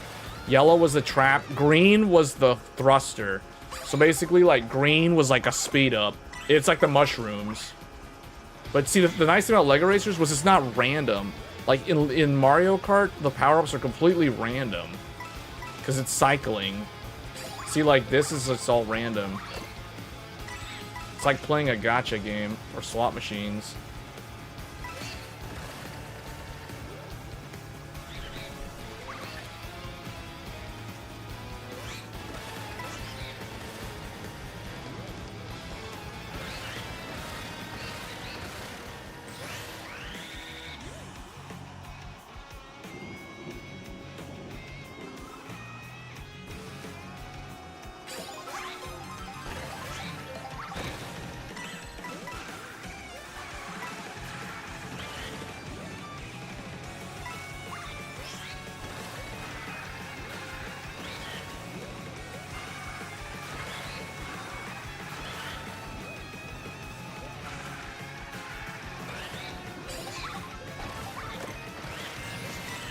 I like that in Lego Racers you can control what power-ups you got.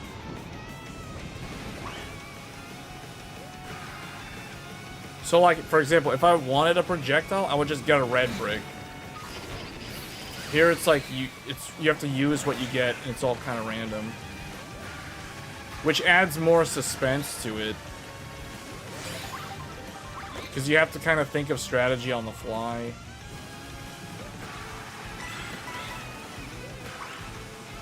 Whereas in Lego Racers, you could plan your move or your what you wanted to do.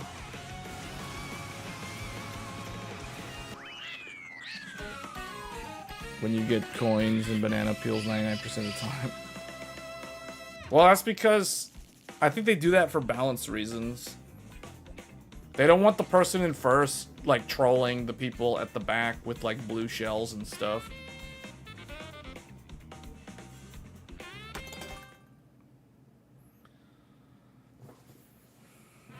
Diddy Kong Racing was kind of like that.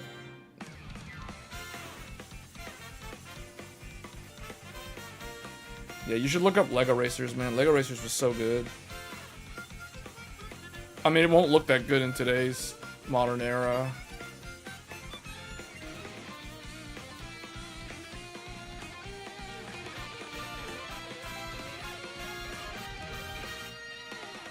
Yeah, see, that's where Lego Racers was better, because Lego Racers, if you were in first, your goal was to get either yellow or blue, like, or I guess green, technically, if they were available, but green was kind of rare. Blue would give you shields, so you could shield yourself from random projectiles. Yellow, you would set traps everywhere. Like, the level 1 yellow trap was an oil slick, which is kind of like a banana peel. Level 2 was like a bomb that you throw back behind you. It's kind of like the bomb that you throw behind you. The level 3 was the magnetic. It was the electromagnet. So it's like you set it, and if somebody drives near it or into it, the magnet literally hooks them and pulls them toward it so they can't go forward. So it holds them back for a while. And then the highest tier, level 3, was the Mummy's Curse. That was the one. That's kind of like the squid that covers up your view. Only it was way better in Lego Racers, because in Lego Racers, if someone drove into a Mummy's Curse, first of all, the Mummy's Curse would last so long on the map. If someone drove into it, it would curse their car, and like it would try to like try to steer them left or right randomly. And like if you were trying to steer right, it would invert your controls. So like you would have to turn left if you wanted to turn right on the analog stick. So you'd have to like flip your controls while you're driving if you have the Mummy's Curse. And the other funny thing about Mummy's Curse was if you bump into another driver, you get rid of the curse and you give them the curse. So people could like pass the curse around. If there was like a pack of racers all clumped together, it was funny. But if a bunch of people drove into the Mummy's Curse, they would all get cursed, and it would just be hilarious. Yeah, I'm surprised, man, that Lego as a franchise never made a newer Lego Racers, because Lego Racers was really fun. That was one of my favorite kart racers back in the day. And it was on PC, and it was on the N64. So it was an N64 era game.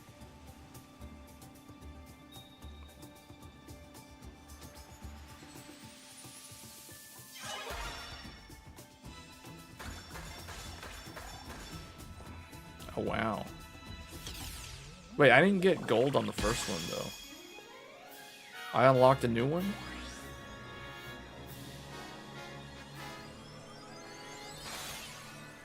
Is this Star World Cup or something? Luigi. Huh?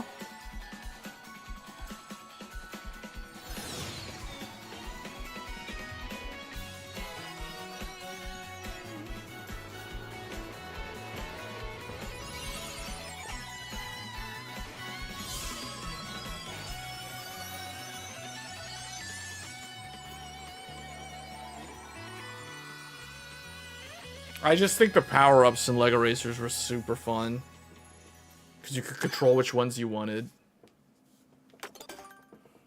Maybe someday I'll probably dig that game out and see if I can live stream that one of these days.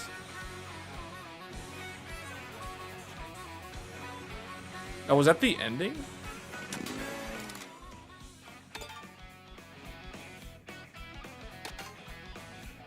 Wait, hold on. Did I unlock a new...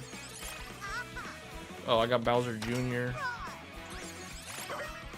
Whoa, Carpet Flyer. He's styling now. Oh yeah. All right. So there's this track, the special cup.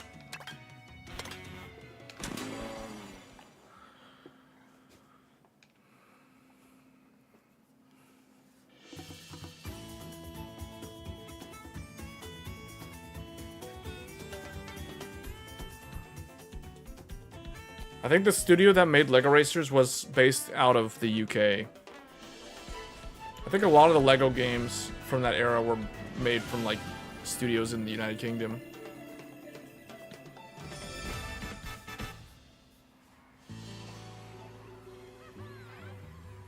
See, if I played all the previous Mario Karts, I would probably be talking about Mario Kart, but because I played a little bit of Mario Kart 8, but I played way more Lego Racers than Mario Kart 8.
Oh, I lost my power up because of that.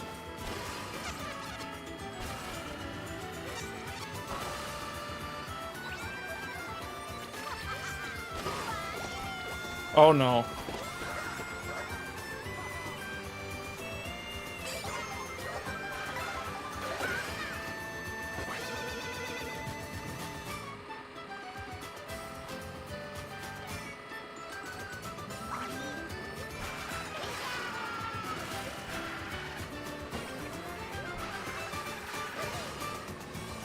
Man, this is close. No! Come back here!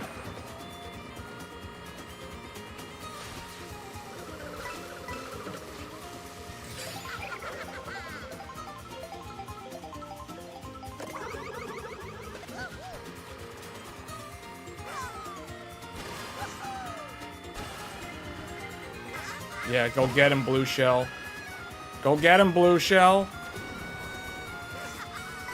Yeah! Okay, someone else gave me that victory, I think. Oh, it's not over yet.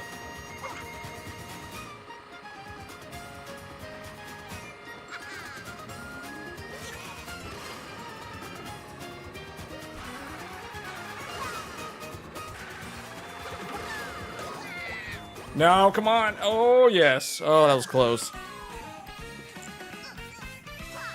Diddy Kong had tier upgrade power-ups too. Red was missiles, green was obstacles, traps, blue was special speed boost, yellow was shield. Yeah, that sounds a lot like Lego Racers. Lego Racers, it was red was missiles, green was speed power-up, blue was shield, and yellow was traps. Green, the levels were, the first one was basically like the starting boost in this game. And you could also do the starting boost, but you were supposed to press go, like the accelerator right when it said go. Whereas here it's a little bit more tricky. But this was also in Lego Racers. That's basically like the first, that's like tier 1 green, or tier 0 green. Oh no, okay, that's what I wanted.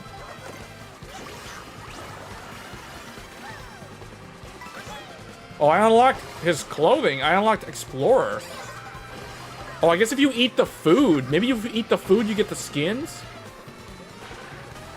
Because I ate a meal as Yoshi once and I got the skin, and now I ate a meal as this guy and I got a skin.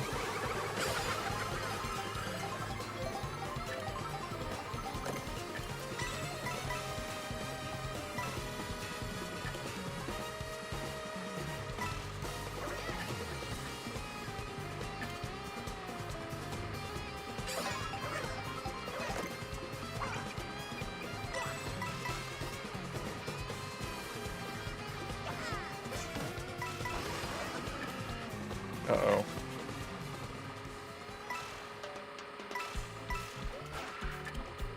Uh-oh, she's coming up fast. Peach is riding in my Airstream.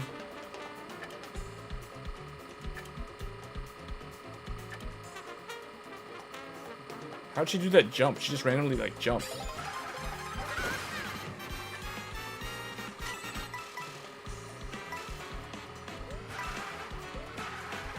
Oh. I knew that was going to happen because she was on the end zone.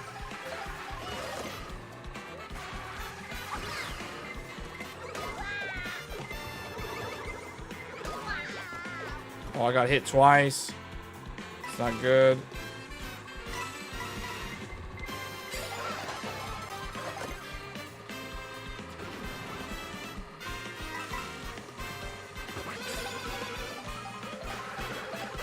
Someone else up there.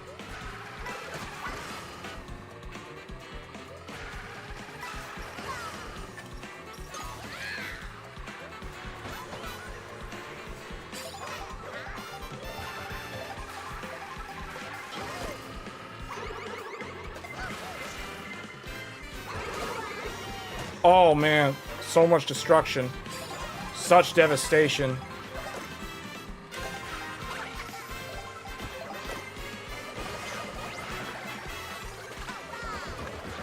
Oh, what? I got another costume? Okay, eat the food if you want the costumes. That's the second meal I ate and I got another costume with this guy.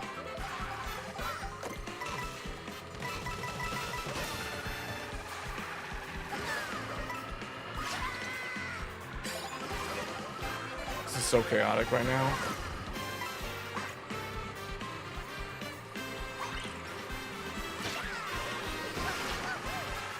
Oh no. Oh, wow. Wow. This one was fun. It was very action-packed. Just back and forth.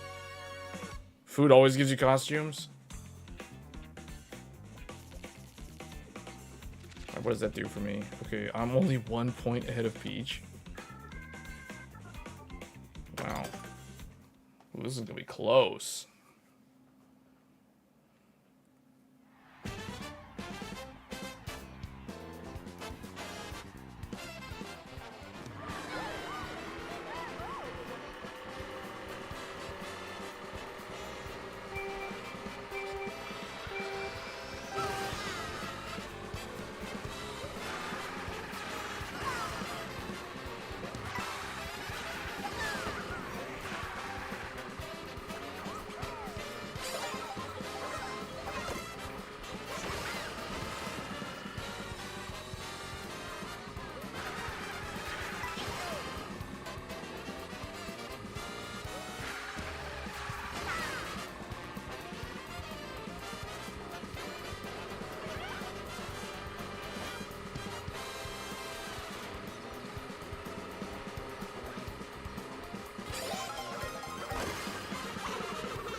Gotta watch out Peach, because Peach didn't get hit for any of those attacks.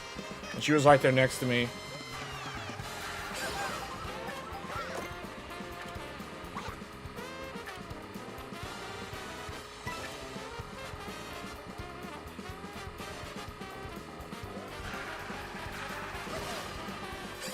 Oh man.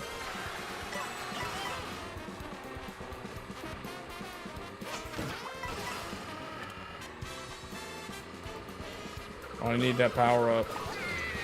What? Where did all these fools come from? What's going on here? Yes, get her out of here. Yes.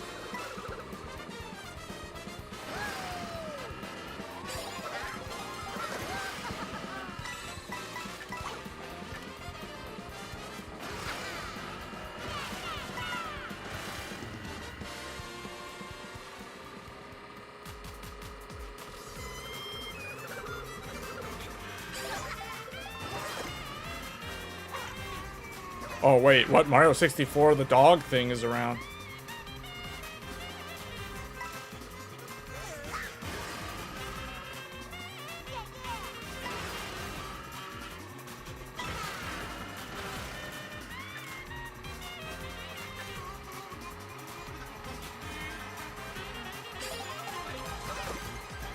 Oh wait, is this the last one?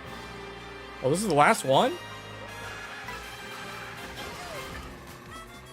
Come on, I gotta stay ahead of these guys.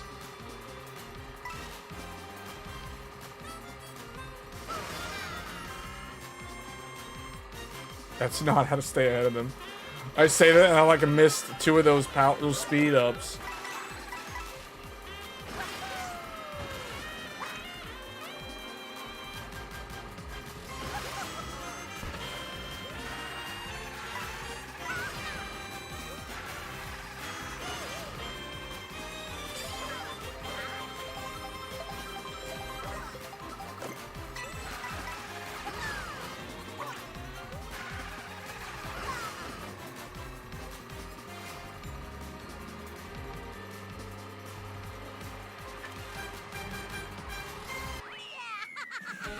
Oh, man.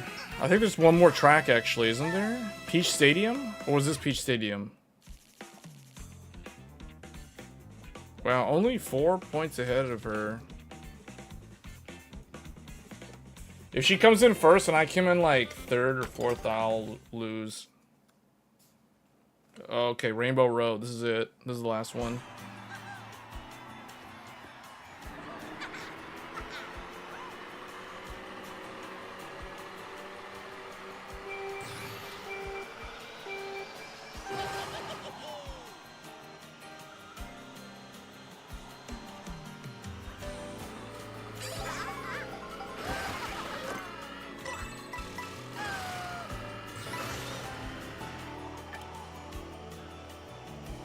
Everyone's like flying. Whoa, why is Peach flying so fast?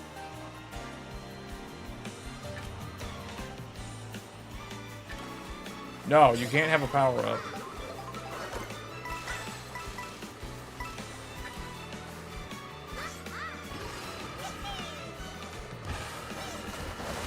Oh, man. Go, Bowser Jr. Yes.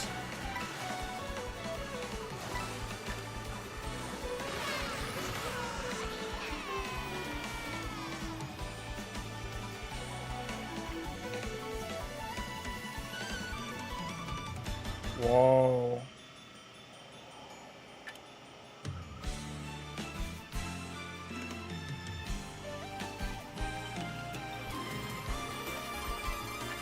Oh no, oh no. Oh man.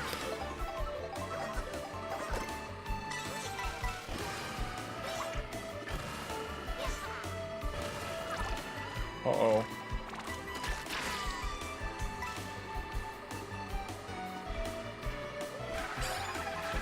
Oh man. Whoops, why did I throw that? No, get away. Oh no, no, no, no, no, no, no.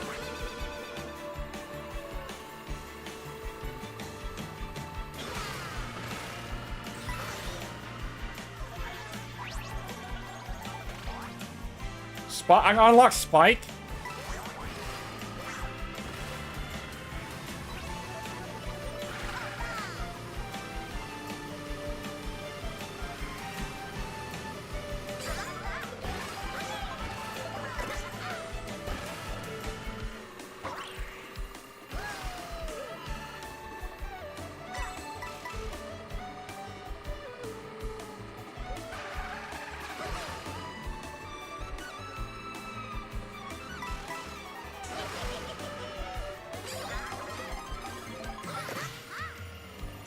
Oh, I need to get these. I need to get these. Nah. Okay.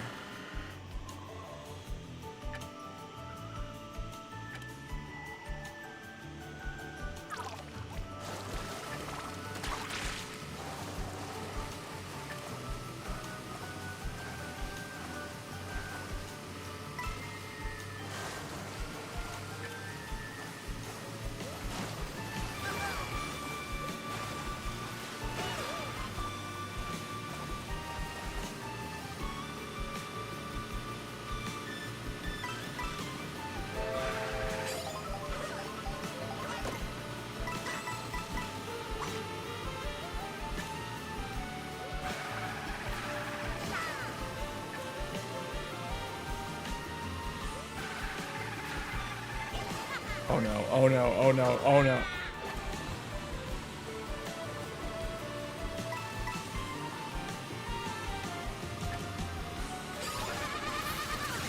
Whoa, oh, they hit me perfectly. I didn't get the power up. Yeah, this Rainbow Road's pretty cool.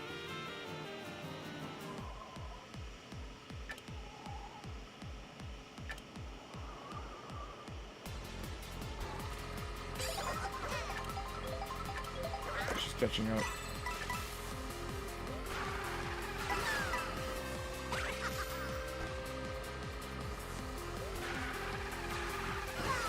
I'm going for the lower level. Oh no! Oh, that was close.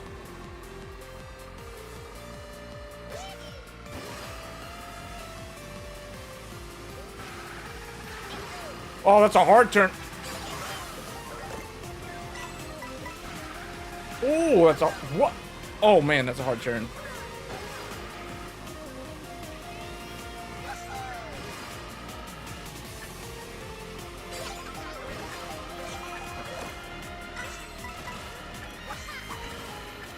Yes. Okay, that's good. Getting her with the banana, I might win now. Oh, she's still catching me.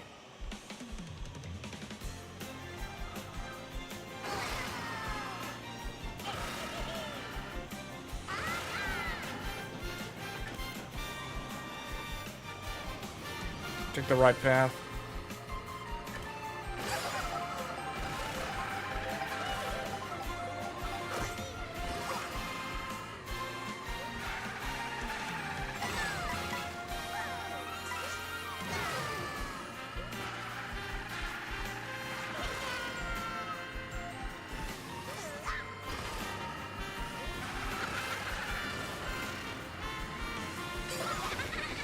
Uh-oh. Oh no, oh no. I can hear it. Oh no, no, no, no, no. Are you serious? Get her. What? Are you serious? They're all coming up behind. Whoa, what? Oh, this is gonna be close. This is gonna be close. Bombs!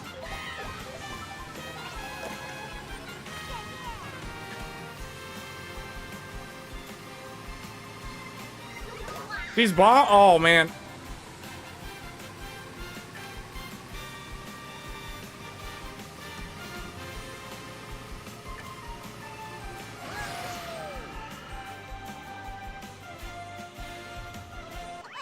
Oh, that was it? Okay. I didn't even know that was the finish line. Oh, man. That was close. If I came in second, she came in first, I think she would have beaten me by... Well, no, maybe I would have been high enough ahead of her. I don't know. It would have been close.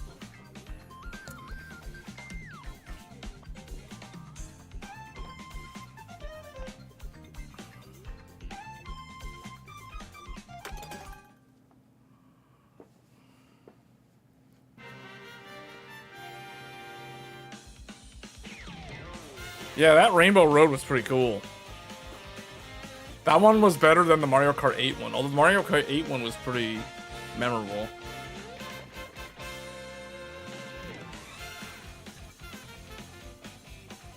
Cataquack. That's what that guy's name is.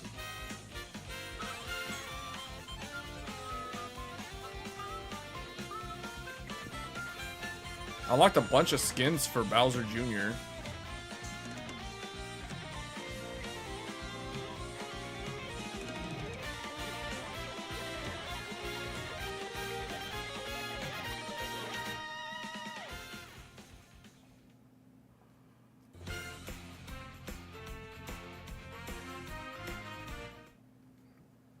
All right.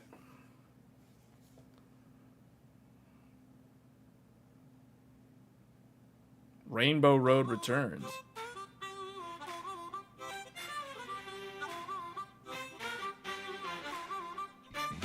Oh, it was. Is this the credits or something? Oh no. Oh wow. Oh, okay.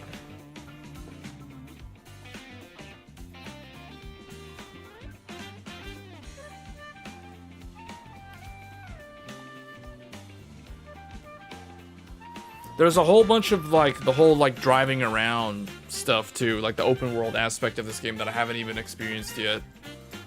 Yeah, Mario Kart World, this is the best launch title for the Switch 2. Like this is the if you had to choose one game, this is the game to get. Hands down. That other game from Level 5 though, I'm definitely going to get that Fantasy Life I, the Girl Who Steals Time. That game, that's probably like the best. Bravely Default is very good, unless you don't like the art style. I think those are my top 3 choices though, or recommendations. Mario Kart World, Fantasy Life I, and Bravely Default. Those 3. If somebody wants like, well, I mean the Zelda games, but those aren't really like new games. Those are from the Switch and they got upgraded.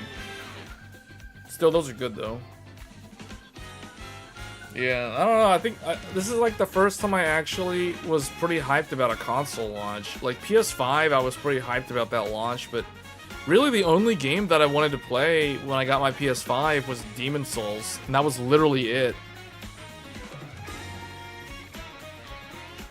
Not if you have the Nintendo, what do you call it? The annual. If you have the annual subscription thing, it's free to do the upgrade. Yeah, I'll be playing Wu Chang. When is that coming out? Isn't that coming out in like July or August or something? Breath of the Wild, you thought it was fun until the new wore off? Well, I feel like Breath of the Wild back in 2017 would have been like an amazing experience because there was nothing really else. There was literally nothing like it. I mean, technically Skyrim, sort of, but not really. But there are so many games. Breath of the Wild influenced so many games. Elden Ring was influenced by Breath of the Wild. Genshin Impact was influenced heavily by Breath of the Wild. It's kind of weird for me because I'm somebody who played the more modern games before I played Breath of the Wild. I've only recently started playing Breath of the Wild. Like, I never played Breath of the Wild on the original Switch, even though I had an original Switch since 2017. That sounds kind of crazy, but that's just how things worked out for me. I really want them to update the Xenoblade games. All the Xenoblade games need the same treatment that the Zelda games got. Like, seriously, because I'm kind of disappointed that there's no update for the Xenoblade games. I'm pretty sure they probably will get an update. I just hope they don't forget about Xenoblade Chronicles X, because Xenoblade Chronicles X recently came out with the Definitive Edition. Definitive Edition still needs a Switch 2 edition.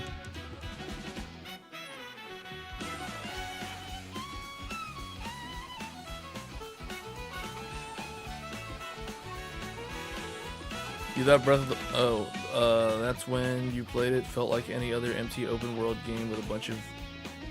Well, I don't know. Like, how many open world games have you played, though? Because I haven't played that many. The only open world game that I played besides Breath of the Wild... And I'm not even that far in Breath of the Wild. The only open world game that I played was Elden Ring. Elden Ring was literally the only one. I mean, okay, technically, I guess, like, Hogwarts Legacy is an open world game. Because you could go outside of Hogwarts.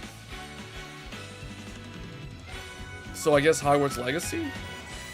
But Hogwarts Legacy still feels very contained in terms of scope. You know what I mean? It doesn't have the same sense of open world feel that Zelda has. I guess Witcher 3, which I never actually played.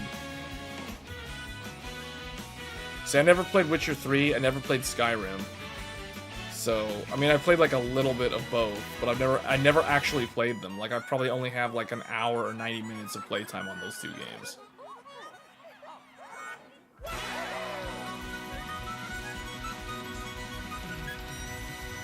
Yeah, I never played any of the Far Cry games. Even though I have Far Cry 6 or 5 or whatever the one was that had the built-in benchmark for ray tracing. That's like the only one I have. And the only reason why I have that is because of AMD.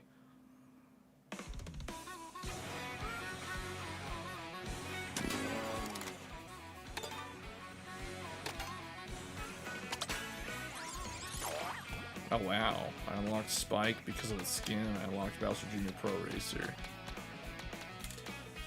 Oh, and Bowser Jr. Explorer. Wait, so they treat like skins as like extra characters? That's interesting.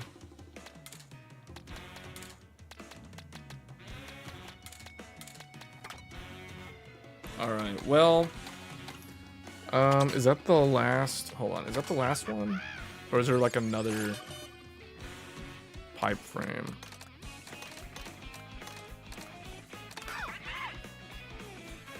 Okay, so that was the last one. So that's the secret unlockable circuit. I need to go back and do this one at some point because I don't have a gold on that. Huh. Where's the mode where you drive around? It's not Grand Prix. Where's the free roam? It's not knockout. Time trial versus race battle? Is it just online play? Which one's the one where you like drive around open world style? I guess it's online play?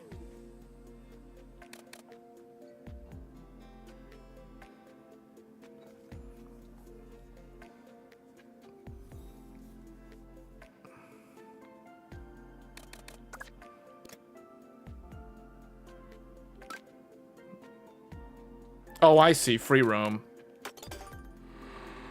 Okay.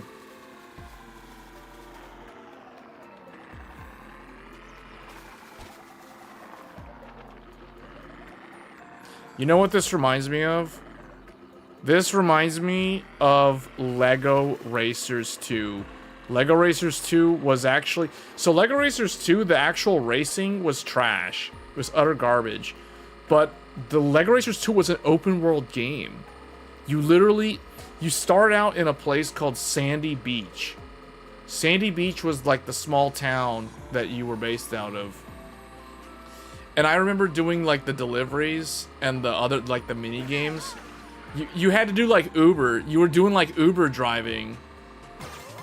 It was so cool. That was the coolest thing about Lego Racers 2. Lego Racers 1 was literally just like a Mario Kart game. It was just like circuit races. There was 4 races. And it was like the total score you got. That was basically it. Jump into a local amateur race. Okay. But Lego Racers 2, man. Wait, am I going the wrong way? Whoops. Well, I messed that up.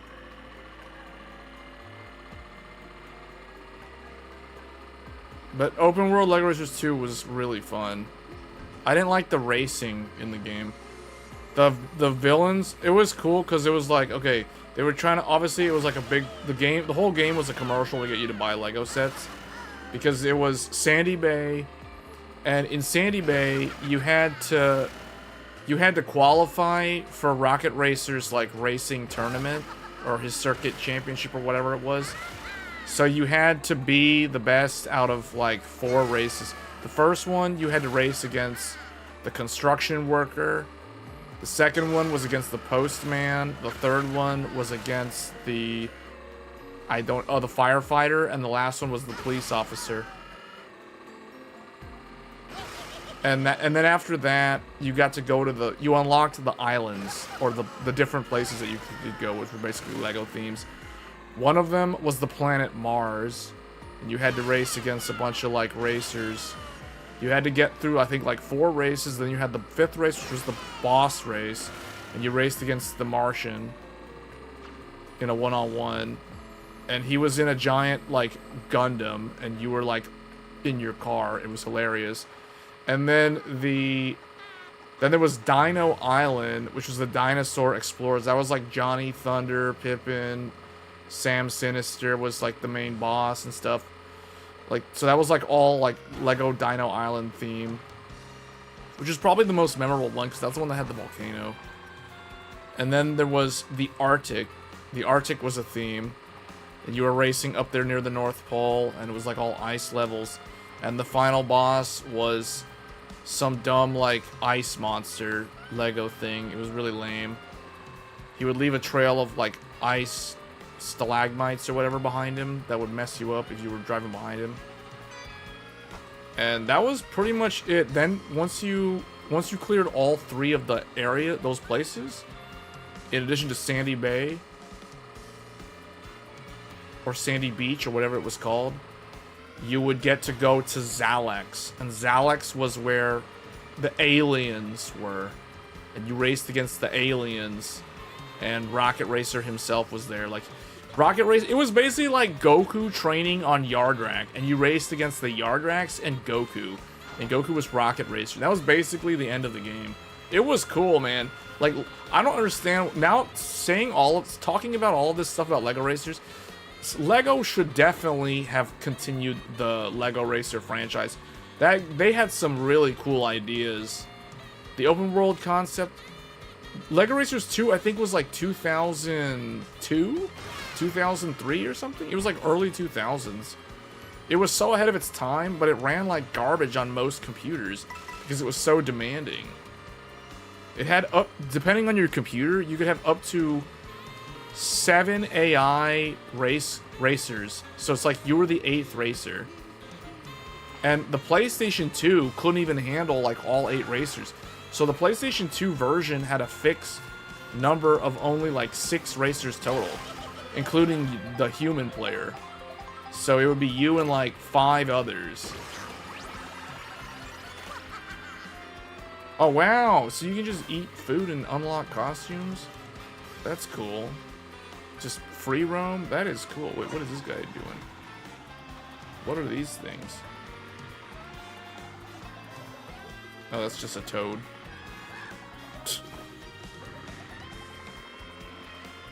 Diddy Kong Racing Adventure Mode was basically an open world.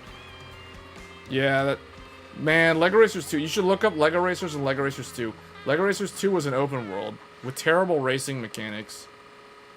But it was a cool game. Passed by plenty of Pokies partying on the path. Okay.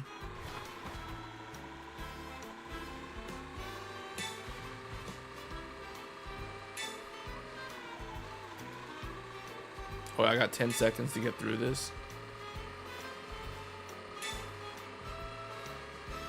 Well, you gotta go fast.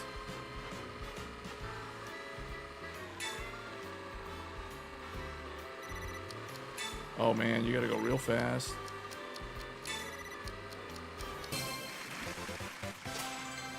Cleared a mission. Yeah, this is pretty legit. This is cool. I like this. I like this.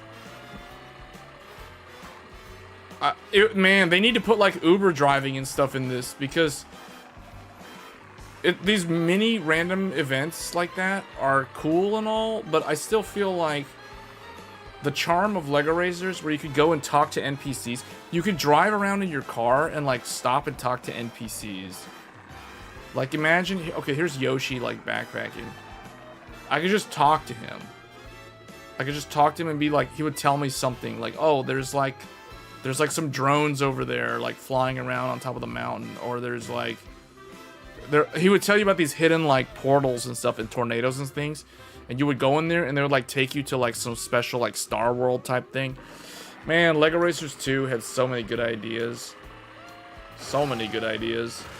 That's what I mean by games in the 90s and the 2000s were so much more experimental, and they were like so much more creative than games of today. Now, in the modern era, it's all about like franchises, like the next game in the series. You know what I'm saying? Like Mario Kart. Mario Kart World is basically Mario Kart 9. Collect the blue coins, spanning the bridge.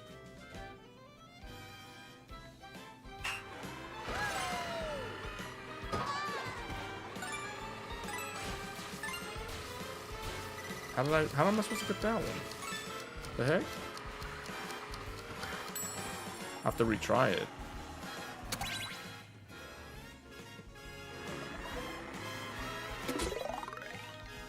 I guess you have to go fast. You have to like jump somehow. Is there a jump button?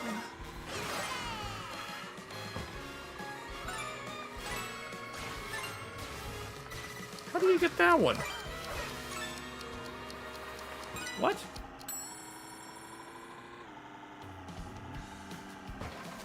Alright, whatever.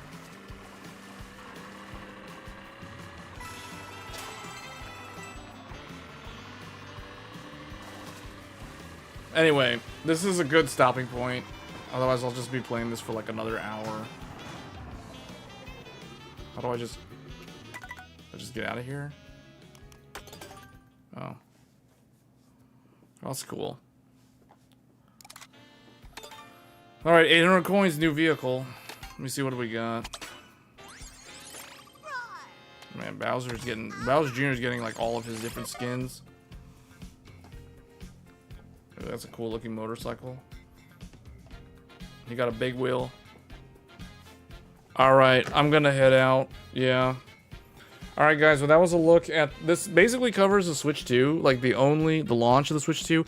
The only game that I kind of wanted to play and I didn't get a chance to showcase it was Fantasy Life I, so I'll probably showcase that one at some other point in the future. In the very near future, because we have Death Stranding 2 coming soon. I think it's like, what, 2 weeks out? So that's basically it. Yeah. So, alright guys, well, enjoy the Switch 2 if you have one. I think it's totally recommended if you like classic style games.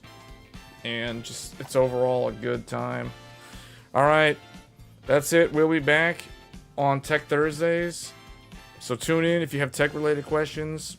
Be sure to bring them on Tech Thursdays. And next weekend, it's probably going to be, it may just be like Switch 2 again. We'll see. Switch 2, Lies of P.